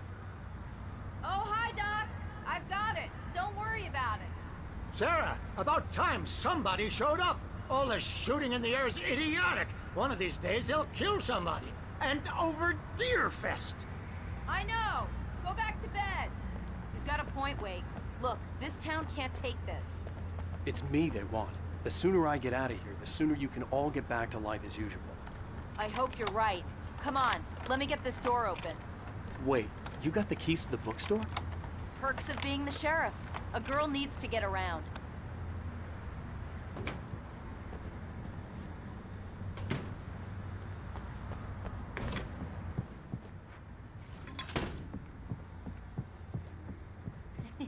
They're really taking advantage of your presence here, Wake. I heard they're selling a lot of your Alex Casey books. Right now, I'm not a big fan of my own writing.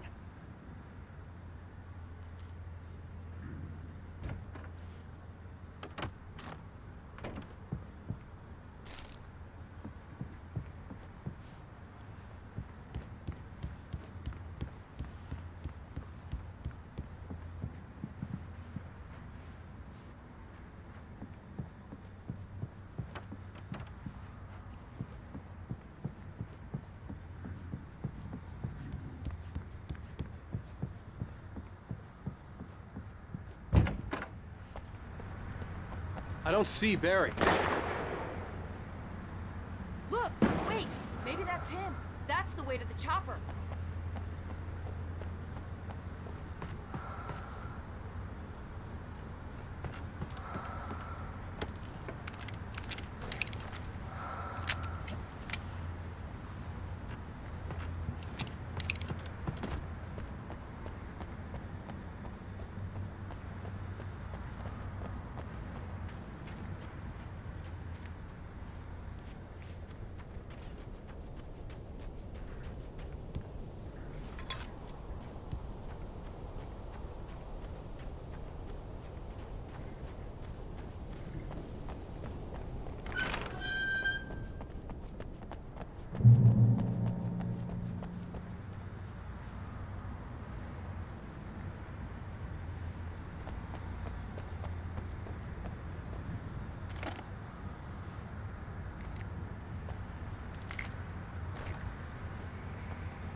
I'm gonna give Pastor Howard a piece of my mind about this lock. Ugh, I told him to get it fixed. Here they come. Let's take a break.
Okay, it's open. Let's go, Wake.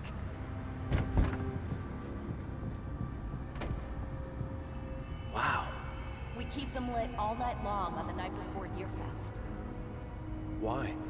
Well, it's tradition.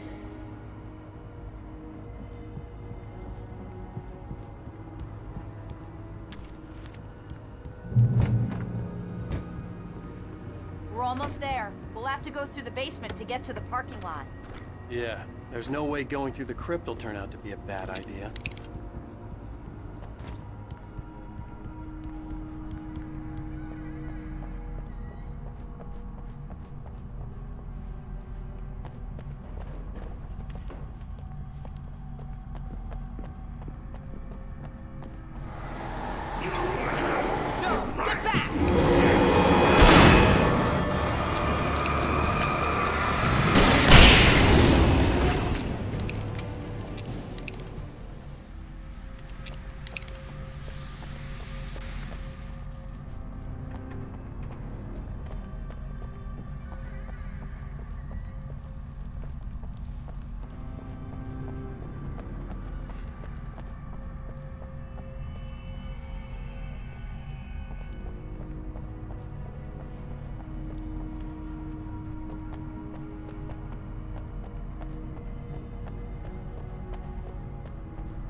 Guess that one saw the light, huh?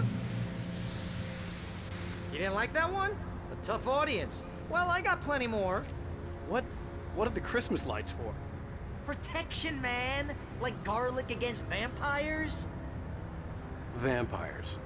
The helicopter's just across the parking lot and up the hill. Come on!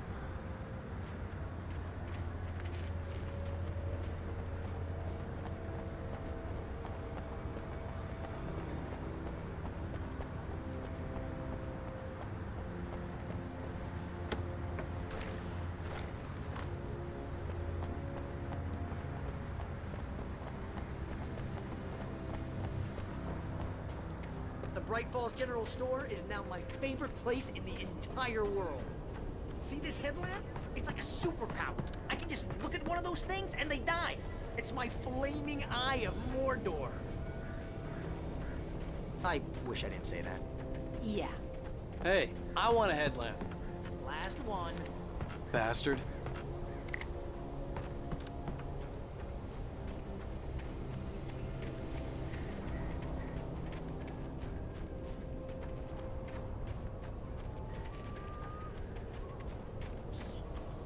Someone throws a damn school bus at your head and you're about to take a helicopter ride with someone who may or may not have a pilot's license or a clear for departure to Ring Springs.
Helicopter's just up ahead. I'll need a while to prep for takeoff. Don't take too long.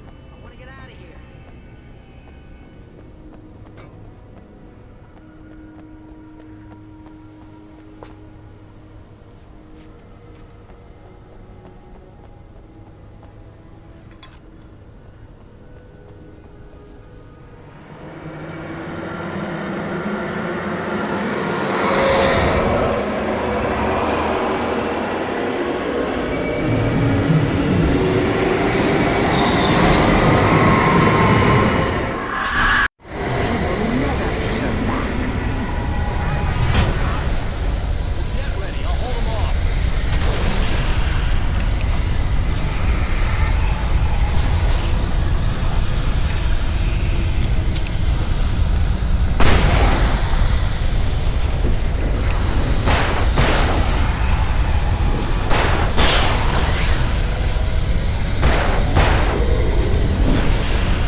better put an end to this. Just get me to Weaver, Sheriff. You're taking a big chance on a local crazy lady, Al. I hope you're right about her, or we can kiss this town goodbye.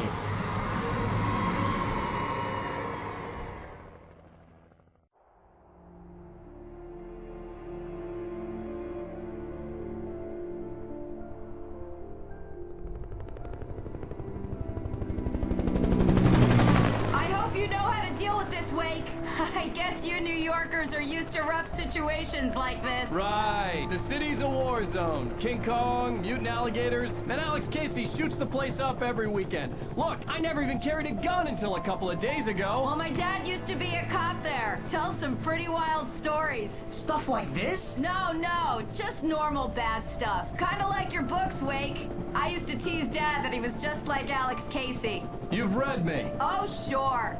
You're a pretty good writer. A little heavy on the metaphors, maybe. Nobody's ever said that before. We're coming up on the power plant. See the lit building over there? And that's the dam further up the river. I can't land here. I'll take her down the road across the river. Just get me there, Sheriff.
I had to do something about the chain for the door to open.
could wait.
And here's a new song from a band that they always remind me of our local rock legends, the Old Gods.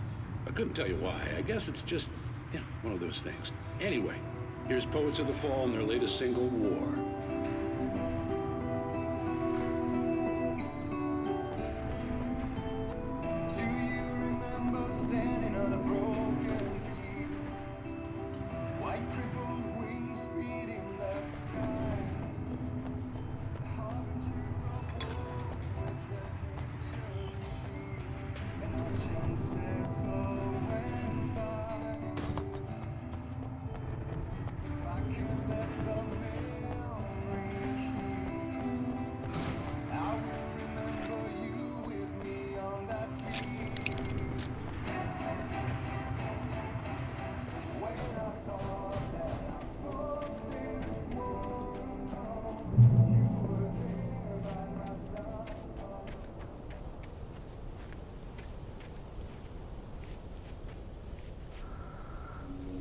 The power plant glowed in the night.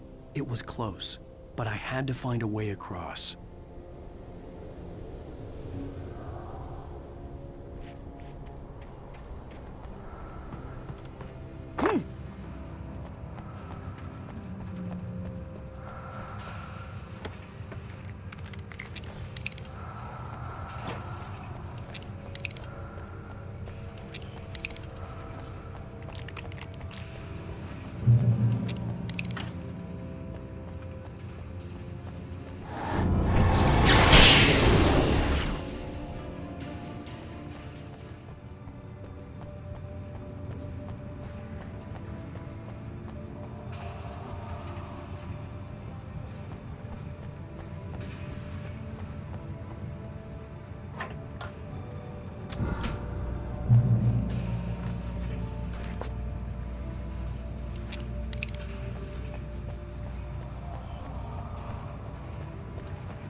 butterflies or butterflies that dream of being men? Such philosophical concerns are, by necessity, abstract. And yet, some of us can find concrete proof of the nature of our existence in Night Springs. Tonight's episode, an absence of creativity. Hello, Martha. What did you want to show me? Oh, Lydia. Thank God you're here. Please, it's in the basement.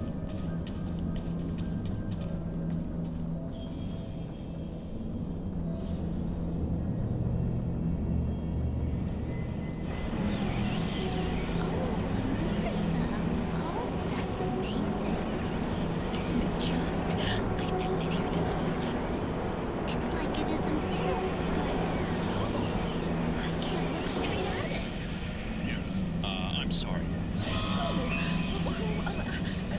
How did you get here?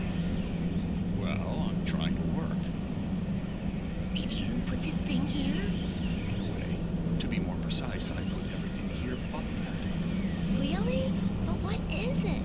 Oh, I guess the temptation is to call it a hole, but it's really an absence of profound lack of reality. In Martha's basement? Yes, it was doing so well, too. I came up with 2 old ladies and put something really weird in the basement. It was a great start, but I'm completely blocked now. I can't imagine what I was up to. Well, surely it's just an ordinary basement. Is it? Why did you call your friend here, then? Well, I don't know. Oh, well. Couldn't you just ignore it? Oh, no, I couldn't do that. It would probably turn into a plot hole. Might be one already. Could sink the whole enterprise. Oh, wow. Listen, ladies, not to be I'm really not at all sure where I'm going with this, and you're just not helping. You should just go back upstairs for a cup of coffee while I try to figure out what I'm up to. Well, if you think that's best. Maybe I should just stop here. Or is that too moronic? Is that too moronic? Indeed. Who can tell? It's a fine line between the stupid and the sublime. Night Springs.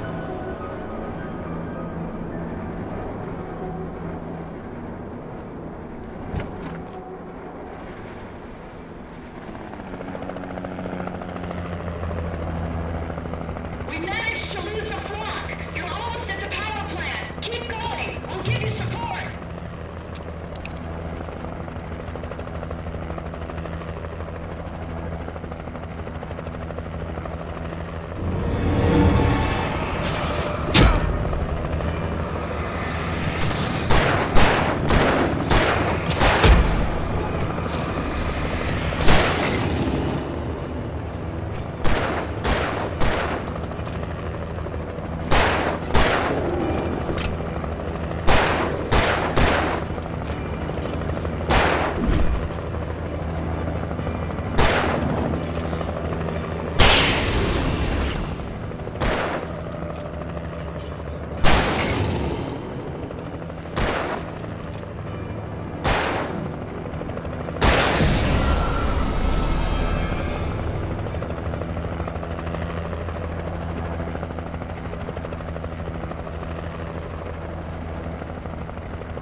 I recognized the logo on the power plant sign.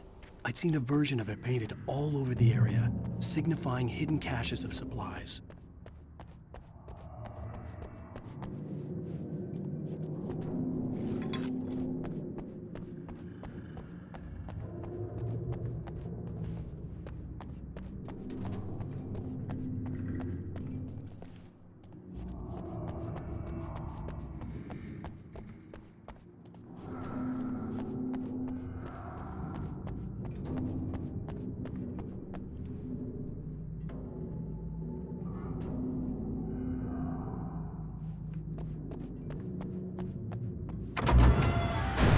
Hold it right there! Miss Weaver! Cynthia! I'm a friend! Prove it! You knew Zane! Thomas Zane! You're the Lady of the Light in the song! You can help me!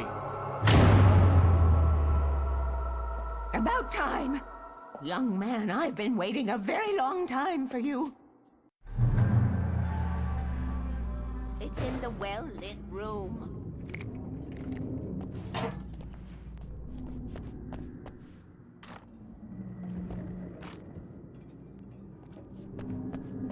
Excuse me?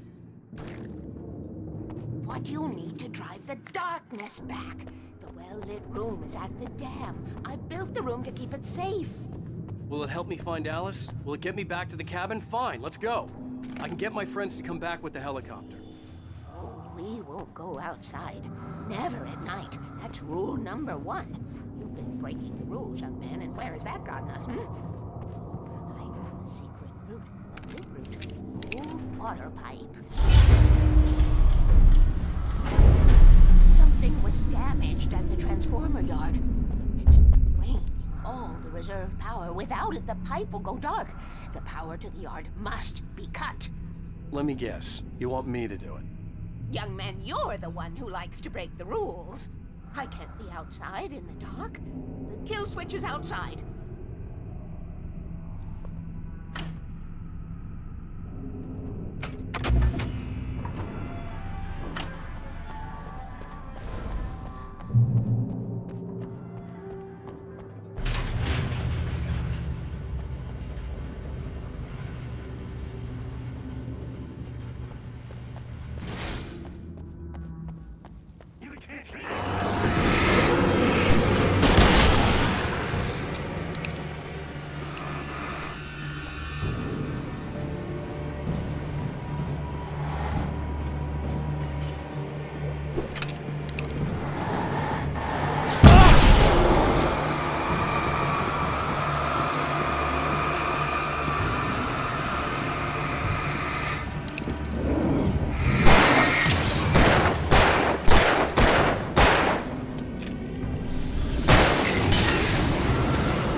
Weaver had sent me to cut the power to the transformer yard.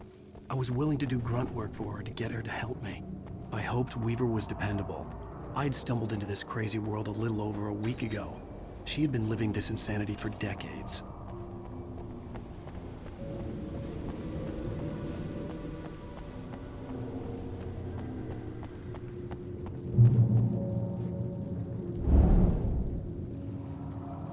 I could see the kill switch that would cut the power to the transformer yard. Now I had to find a way to reach it.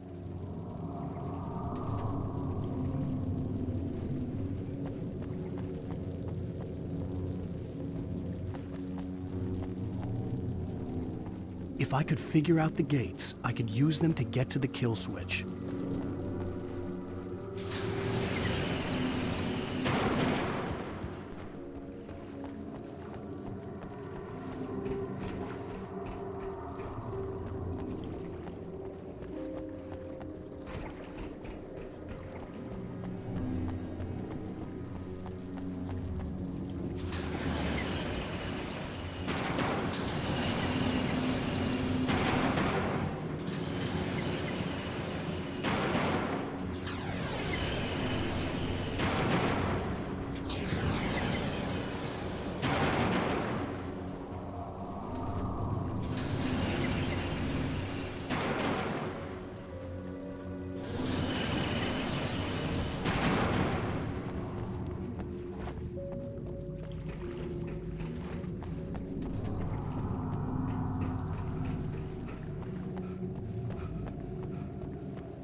Transform the yard went dark and dead. Weaver's water pipe passage should now be good to go.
This way, young man. Follow me. Come, come. The pipe's empty now. We're ready to go. This way. We need to go. I knew them both, Tom and Barbara. I had such a crush on him. Such a beautiful man. I was jealous. There was a part of me that was maybe a little glad when she had the accident. And then Tom started writing and woke the darkness up. He tried to bring her back, but you can't do that. There are no free rides like that. I'm starting to realize that. In that case, young man, perhaps you're a smarter man than Tom was. The witch looked like her, but it wasn't. Barbara was sweet. He didn't understand until it was too late. He tried to undo it, wrote himself, her, everything he'd ever written out of the world. Oh, he was so famous. And afterward, no one knew. Oh, Tom. He left only one thing behind in my game, in case it happened again. Insurance. He trusted me. Or perhaps used me a little. Tom knew how I felt. Knew I wouldn't refuse him. I built the well-lit room and put it there. It's been waiting for you. We are characters trapped in a story you have written, and none of us will survive to see the end of it if the darkness isn't stopped. She'll twist the story to her own dark ends. How do you know all this? Tom, that's the way he wrote it. He still talks to me, you know, in television, from beyond, from below. We have both been touched by the darkness, young man. He saved us both with light, but the darkness stays with you. Leaves a stain.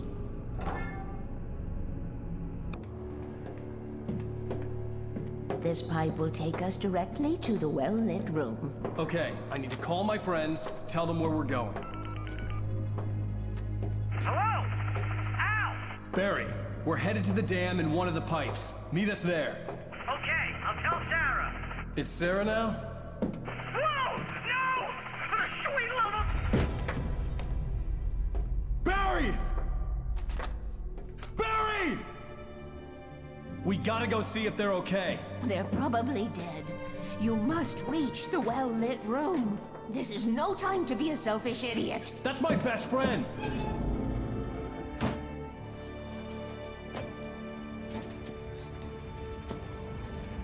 Well, be a fool. I'll use the pipe. I'll meet you at the dam if you make it.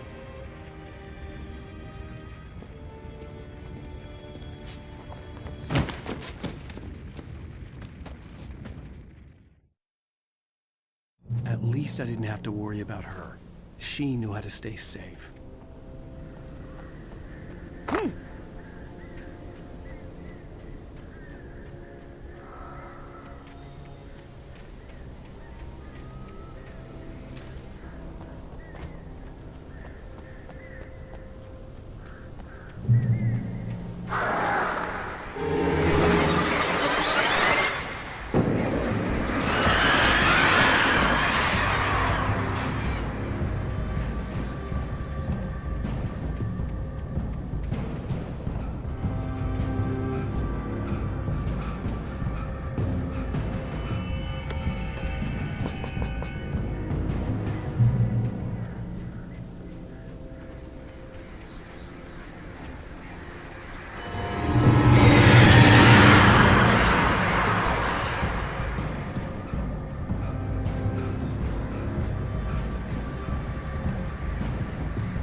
The crash site looked bad, but as far as I could tell, the wreck was empty.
Wake.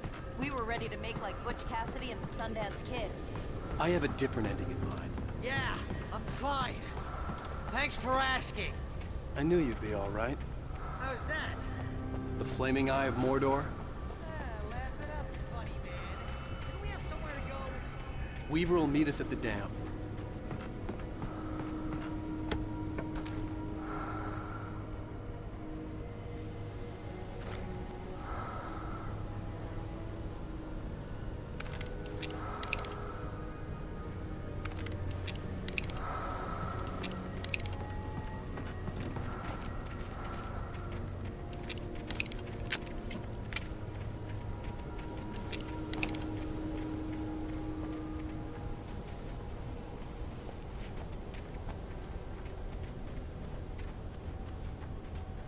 You spend most of your night running uphill while a crazy bunch of demon hicks try to take your head off with an axe. You know your helicopter crash landed in Night Springs. Oh, I should have kept that gym membership. You see those lights? That's the elevator we need to take.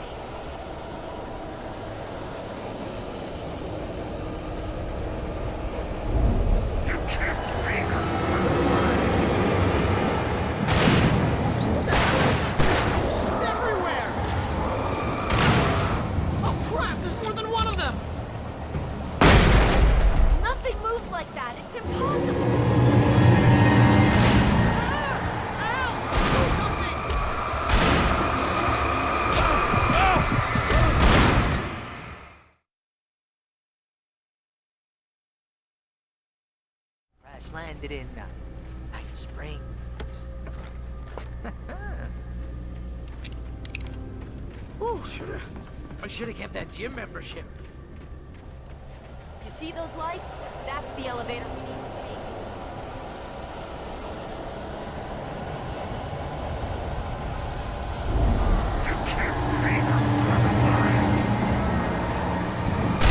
What the hell is this thing? It's everywhere!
Are we safe? That was... wow. I think we're okay. Hey, Al, I got a bad feeling. Let's keep our eyes open. Oh, sweet pool of light. Huh. Wake, call the elevator. I'm keeping watch. I think I hear something moving around.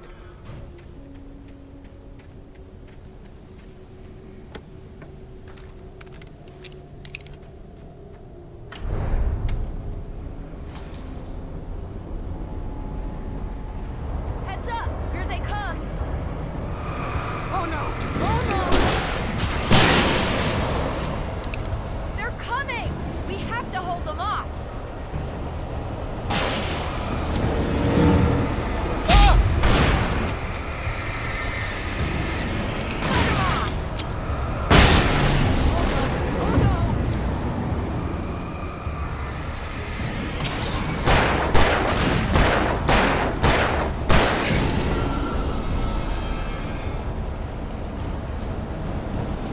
I swear this is the slowest elevator in the world!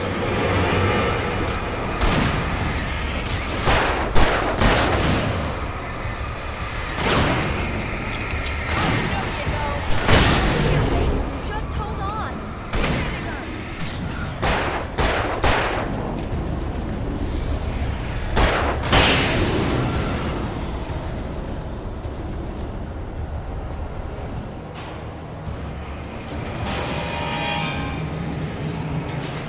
Right there!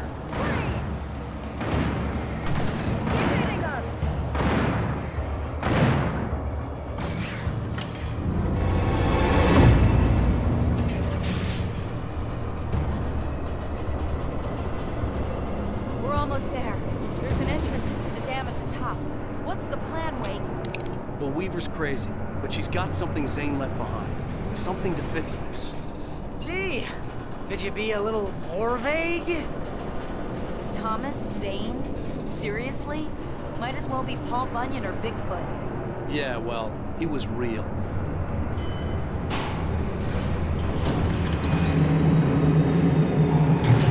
Be careful, okay?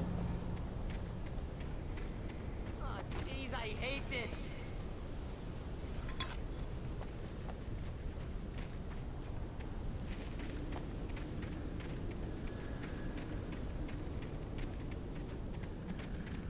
Okay, Wake. There's a button over there that opens the door.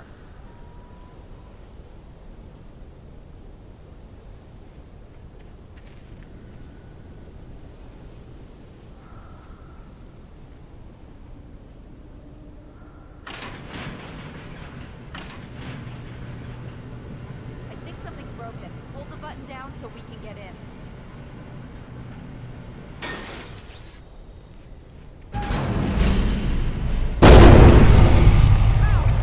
What's going on? Get to the dam through here. What's happening out there? You guys go ahead and find Weaver. She should be in the dam now. I'll have to make it alone through the top. Okay, Wake. Good luck. Don't get yourself killed. Please be careful. I'll take good care of Barry. You just look after yourself.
Fishing can be a hobby or a job. I was ridiculously outnumbered. The searchlight could even the odds.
We're safe here.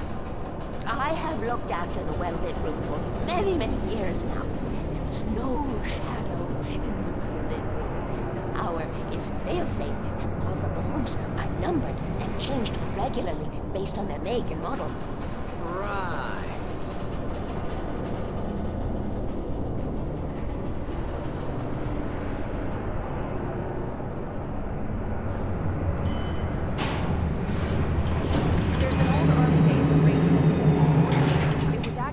Second World War. They operated here back then. They must have built this. Yes, they did. It's my place now.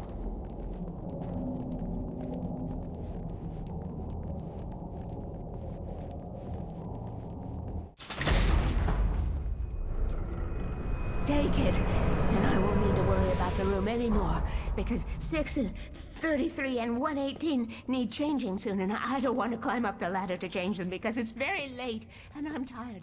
And if you take it, I won't have to do that anymore. The page was autobiographical, a memory from my childhood. But I didn't write this. It was a page written by Thomas Zane. None of them were supposed to exist anymore. Alan, 7 years old, would fight sleep to the bitter end. When he did sleep, he soon woke up, screaming, the nightmares fresh in his mind. One evening, his mother, sitting by his bed, offered him an old light switch. She called it the clicker, and flicking the switch would turn on a magical light that would drive the beast away. To imbue the talisman with all possible power, she added that it had been given to her by Alan's father. Alan never knew him, and anything of his took on mythical proportions in his mind. With the clicker firmly in his hand, Alan finally slept like a baby. Now, almost 30 years later, Alan thought of this as he stood on the rim of Cauldron Lake, the clicker in his hand. He took a deep breath and jumped. My mind swirled. I'd given the clicker to Alice, yet it was here. Zane had written it into existence in a story I had written. I can get to her now. I can finish this.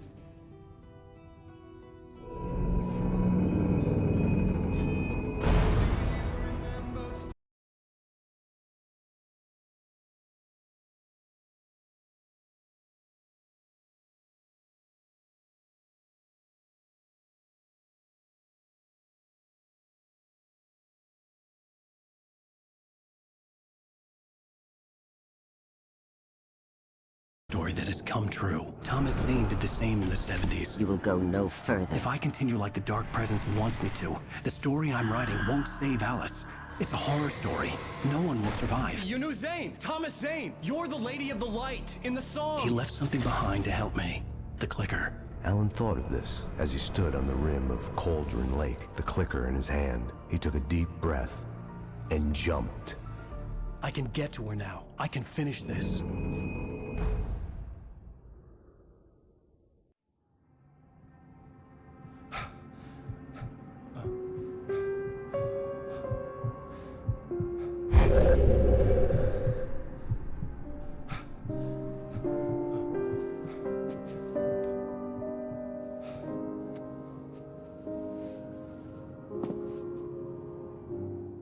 I had a hangover. My head was about to explode and the light hurt my eyes. I needed my sunglasses and painkillers to dull the pain. In one of my finer moments of self-deception, I swore to quit drinking.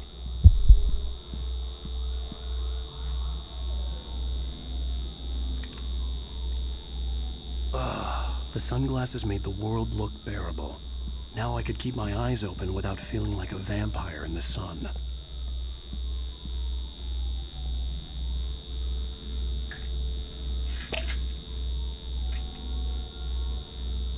The pills worked fast. The prospect of being awake started to seem bearable again.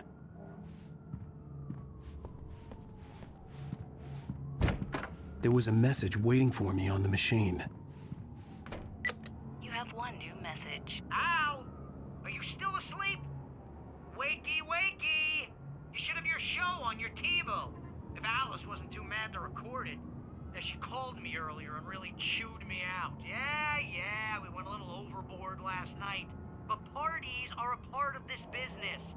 Al, look, I'm saying this as your friend. She's not doing your career any favors by trying to run your life like that, okay? I'll talk to you later, Al. Watch the show.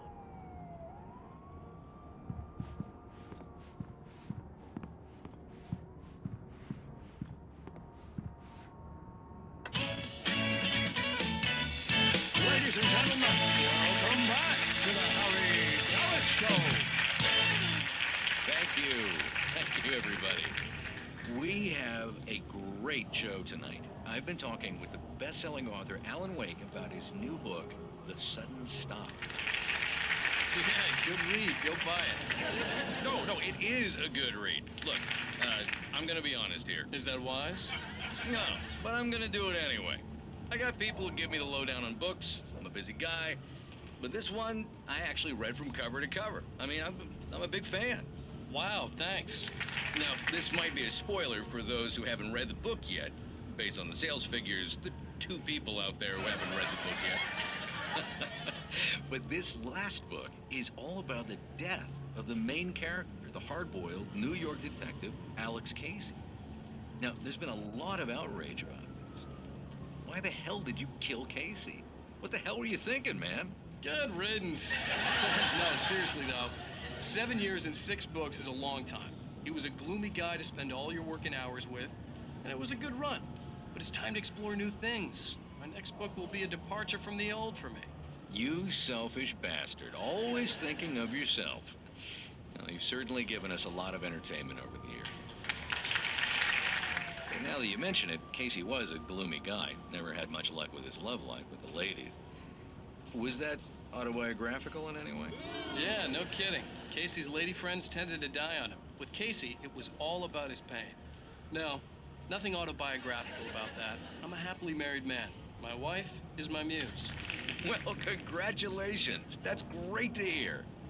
So, how's the publicity tour been treating you? Good, great. But I gotta say, I'm glad to be back home in New York. Well, you've certainly been on the news a lot lately. Lots of parties and, you got into a fight with some paparazzi.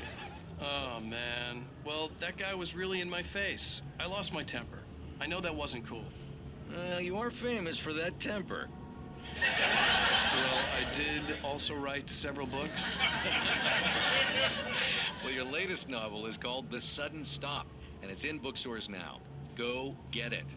That means the two of you out there who haven't bought it yet. Ladies and gentlemen, that's all we have for you tonight. I want to thank all our guests for the evening. Alan Wake, Sam Lake.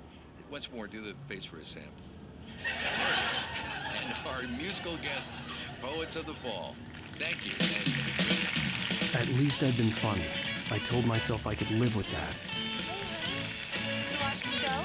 I didn't say anything stupid, if that's what you want to know. Okay, Grumpy. You want an aspirin or something? Are you gonna start with me about drinking now? You know what? Go back to sleep, Alan.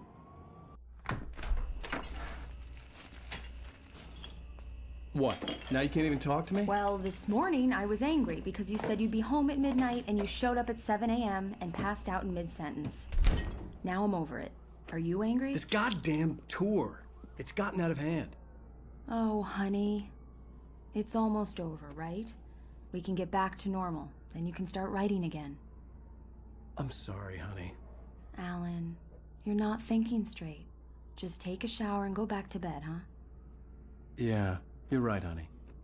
I'm sorry. Once this is over, let's go away together. A vacation. Just you and me. Some peace and quiet.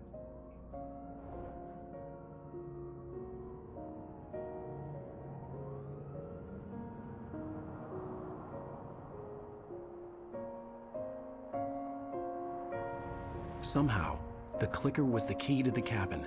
I had to return to Cauldron Lake to save Alice.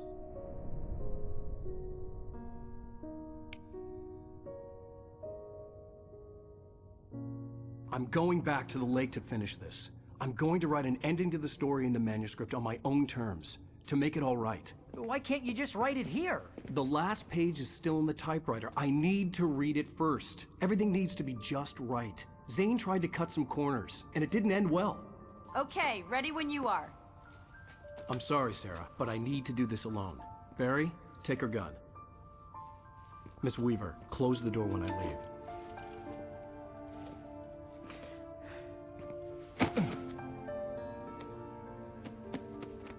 Good luck, Al.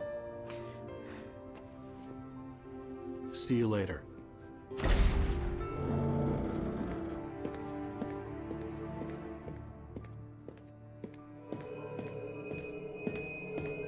When I got out, it was warm and sunny. I'd flicked the switch of the clicker. Had it done this? I didn't stop to question it. I had to take advantage of the sunlight to get to the lake. On Zane's page, I'd stood on the rim of Cauldron Lake, about to use the clicker. That's where I was headed.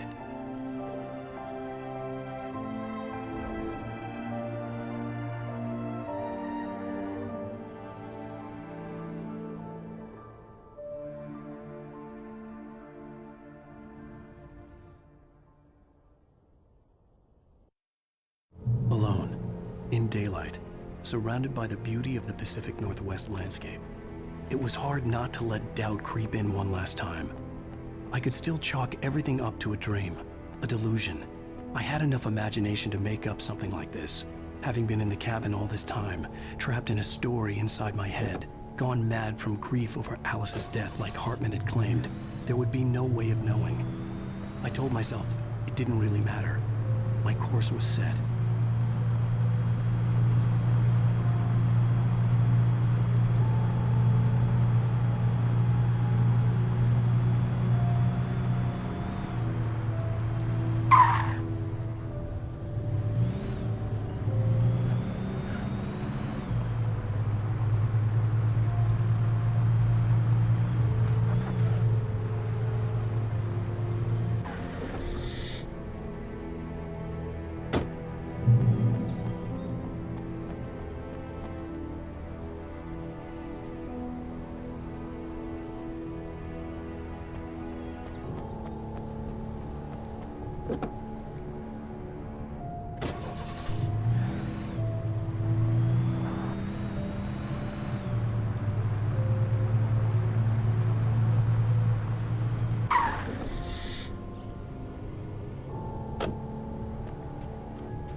There was a link between us, always would be.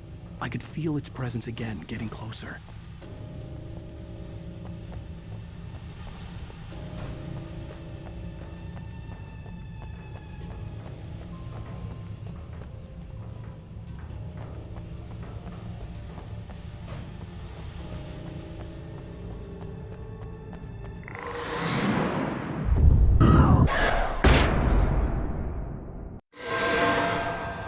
I will kill your wife.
When I told Barry my plan back in the well-lit room, I'd acted as if I knew what I was doing.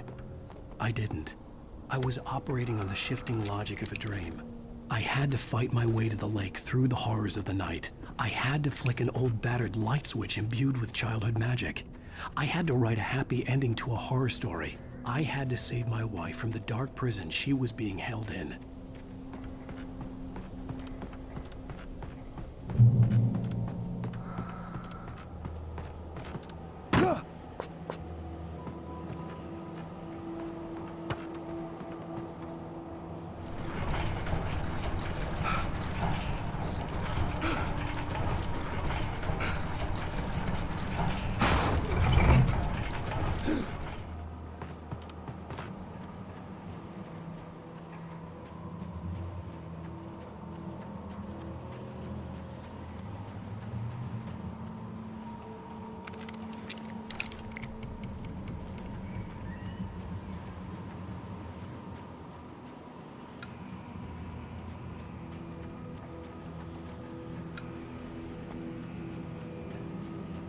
I will never give her to you.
could see Mirror Peak in the distance.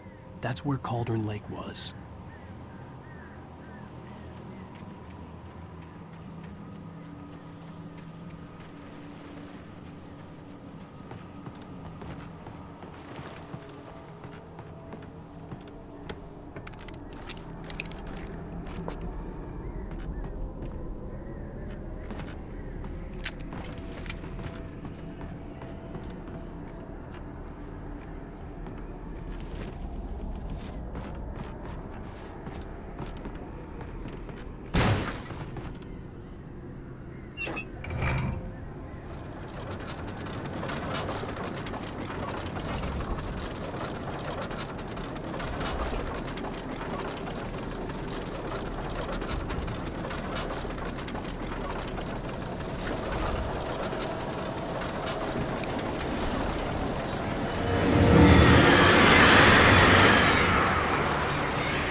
now.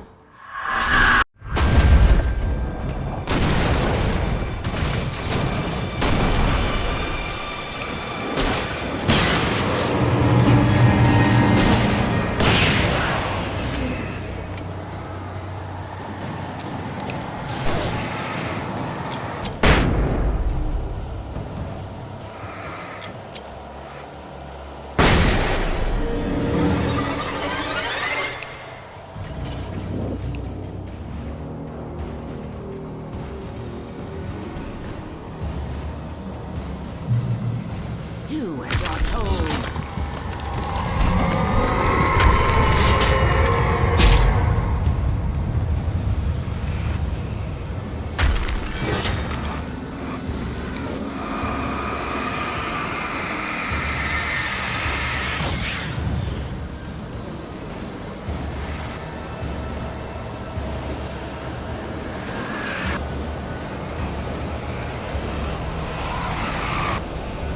Alice never loved you.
Light into its heart to hurt it.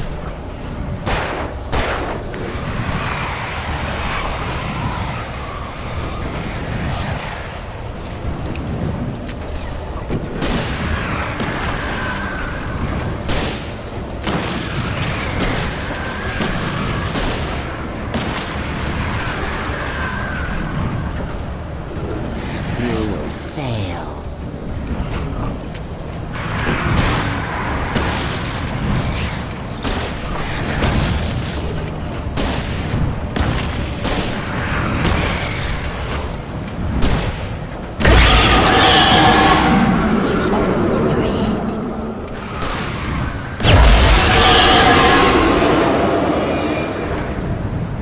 You're making this up.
baby. You were having a bad dream. It was just another nightmare. No. Everything's fine. You're home. It wasn't a dream. Everything's fine. Turn the lights on. Turn the lights on! Shh, baby. The power's out. There's no light. Come back to bed and I'll make you forget all about your fear. My fear? It's your fear. Why aren't you afraid? You're not Alice. Turn the lights on now. Where's the clicker? What did you do with it? Alan, you're scaring me now. Come back to bed. Have you taken your pills? Do you want me to call Dr. Hartman? Ah! Come back to bed, Alan. Come back to bed, Tom. I read your manuscript. It's brilliant. Departure is your best work yet. You're a genius. I'm so proud of you. Come back to bed. We'll talk more about it in the morning.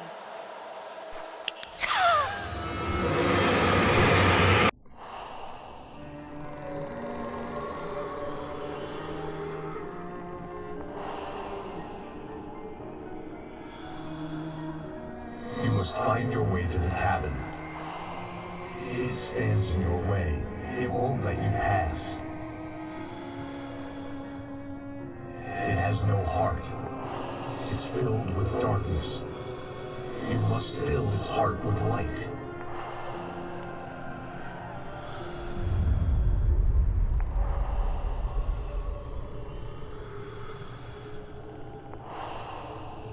Don't mind him. He's Mr. Scott. Your friends will meet him when you're gone.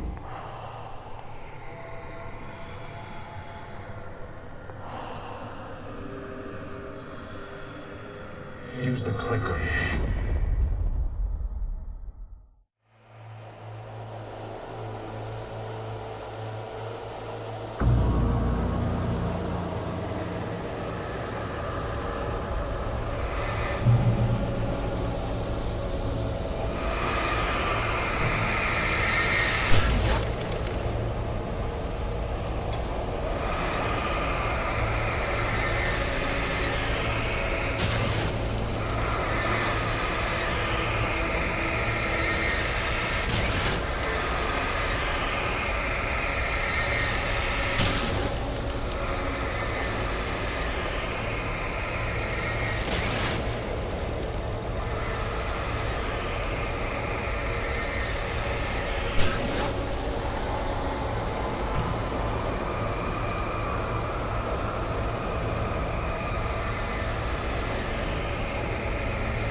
I'm in love with someone else. Alice? No, what are you saying? You can't. You don't love me. How could you? You don't even love yourself. All you do is torture yourself with work you can't do anymore. No, I love you more than anything in the world. You're my muse. Who are you? What have you done with my Alice? Alan? What are you doing? Put the light back on. What are you doing, Alan? Stop! Put the light back on! It wasn't true. Nothing like that had ever happened. You're not my Barbara. Tom, let me go. I promised it was good. Please, untie me, you naughty boy. I know how you want your masterpiece. I will love you forever. No, you're not Barbara Jagger.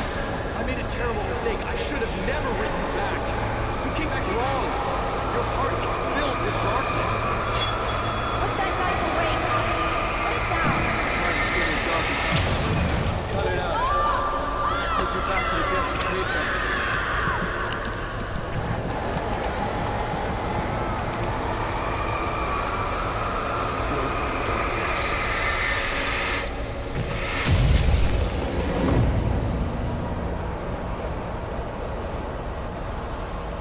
Get away from me, you hag! Where am I? Your husband refused to do as he was told. All he had to do was write what I wanted him to write. Now it's too late. It's his fault. You'll stay here forever.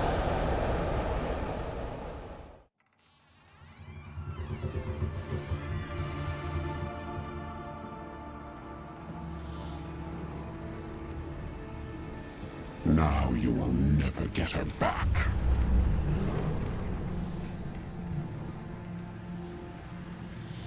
I am much older than you. Older than your first work of art. I will find a new face to wear. Someone else to dream me free.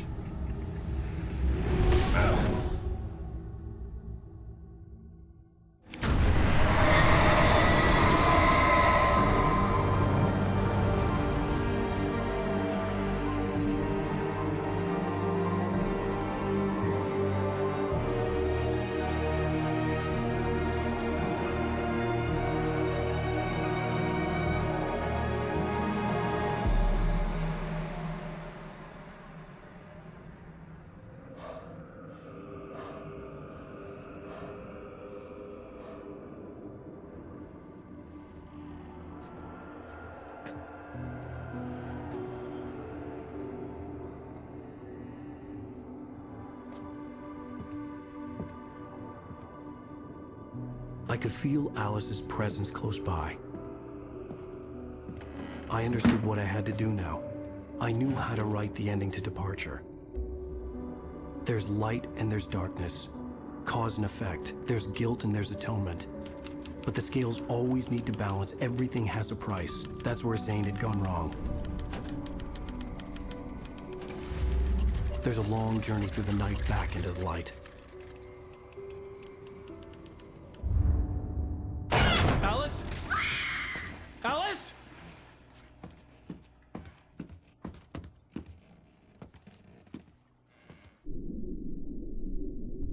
Oh no!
It's not a lake. It's an ocean.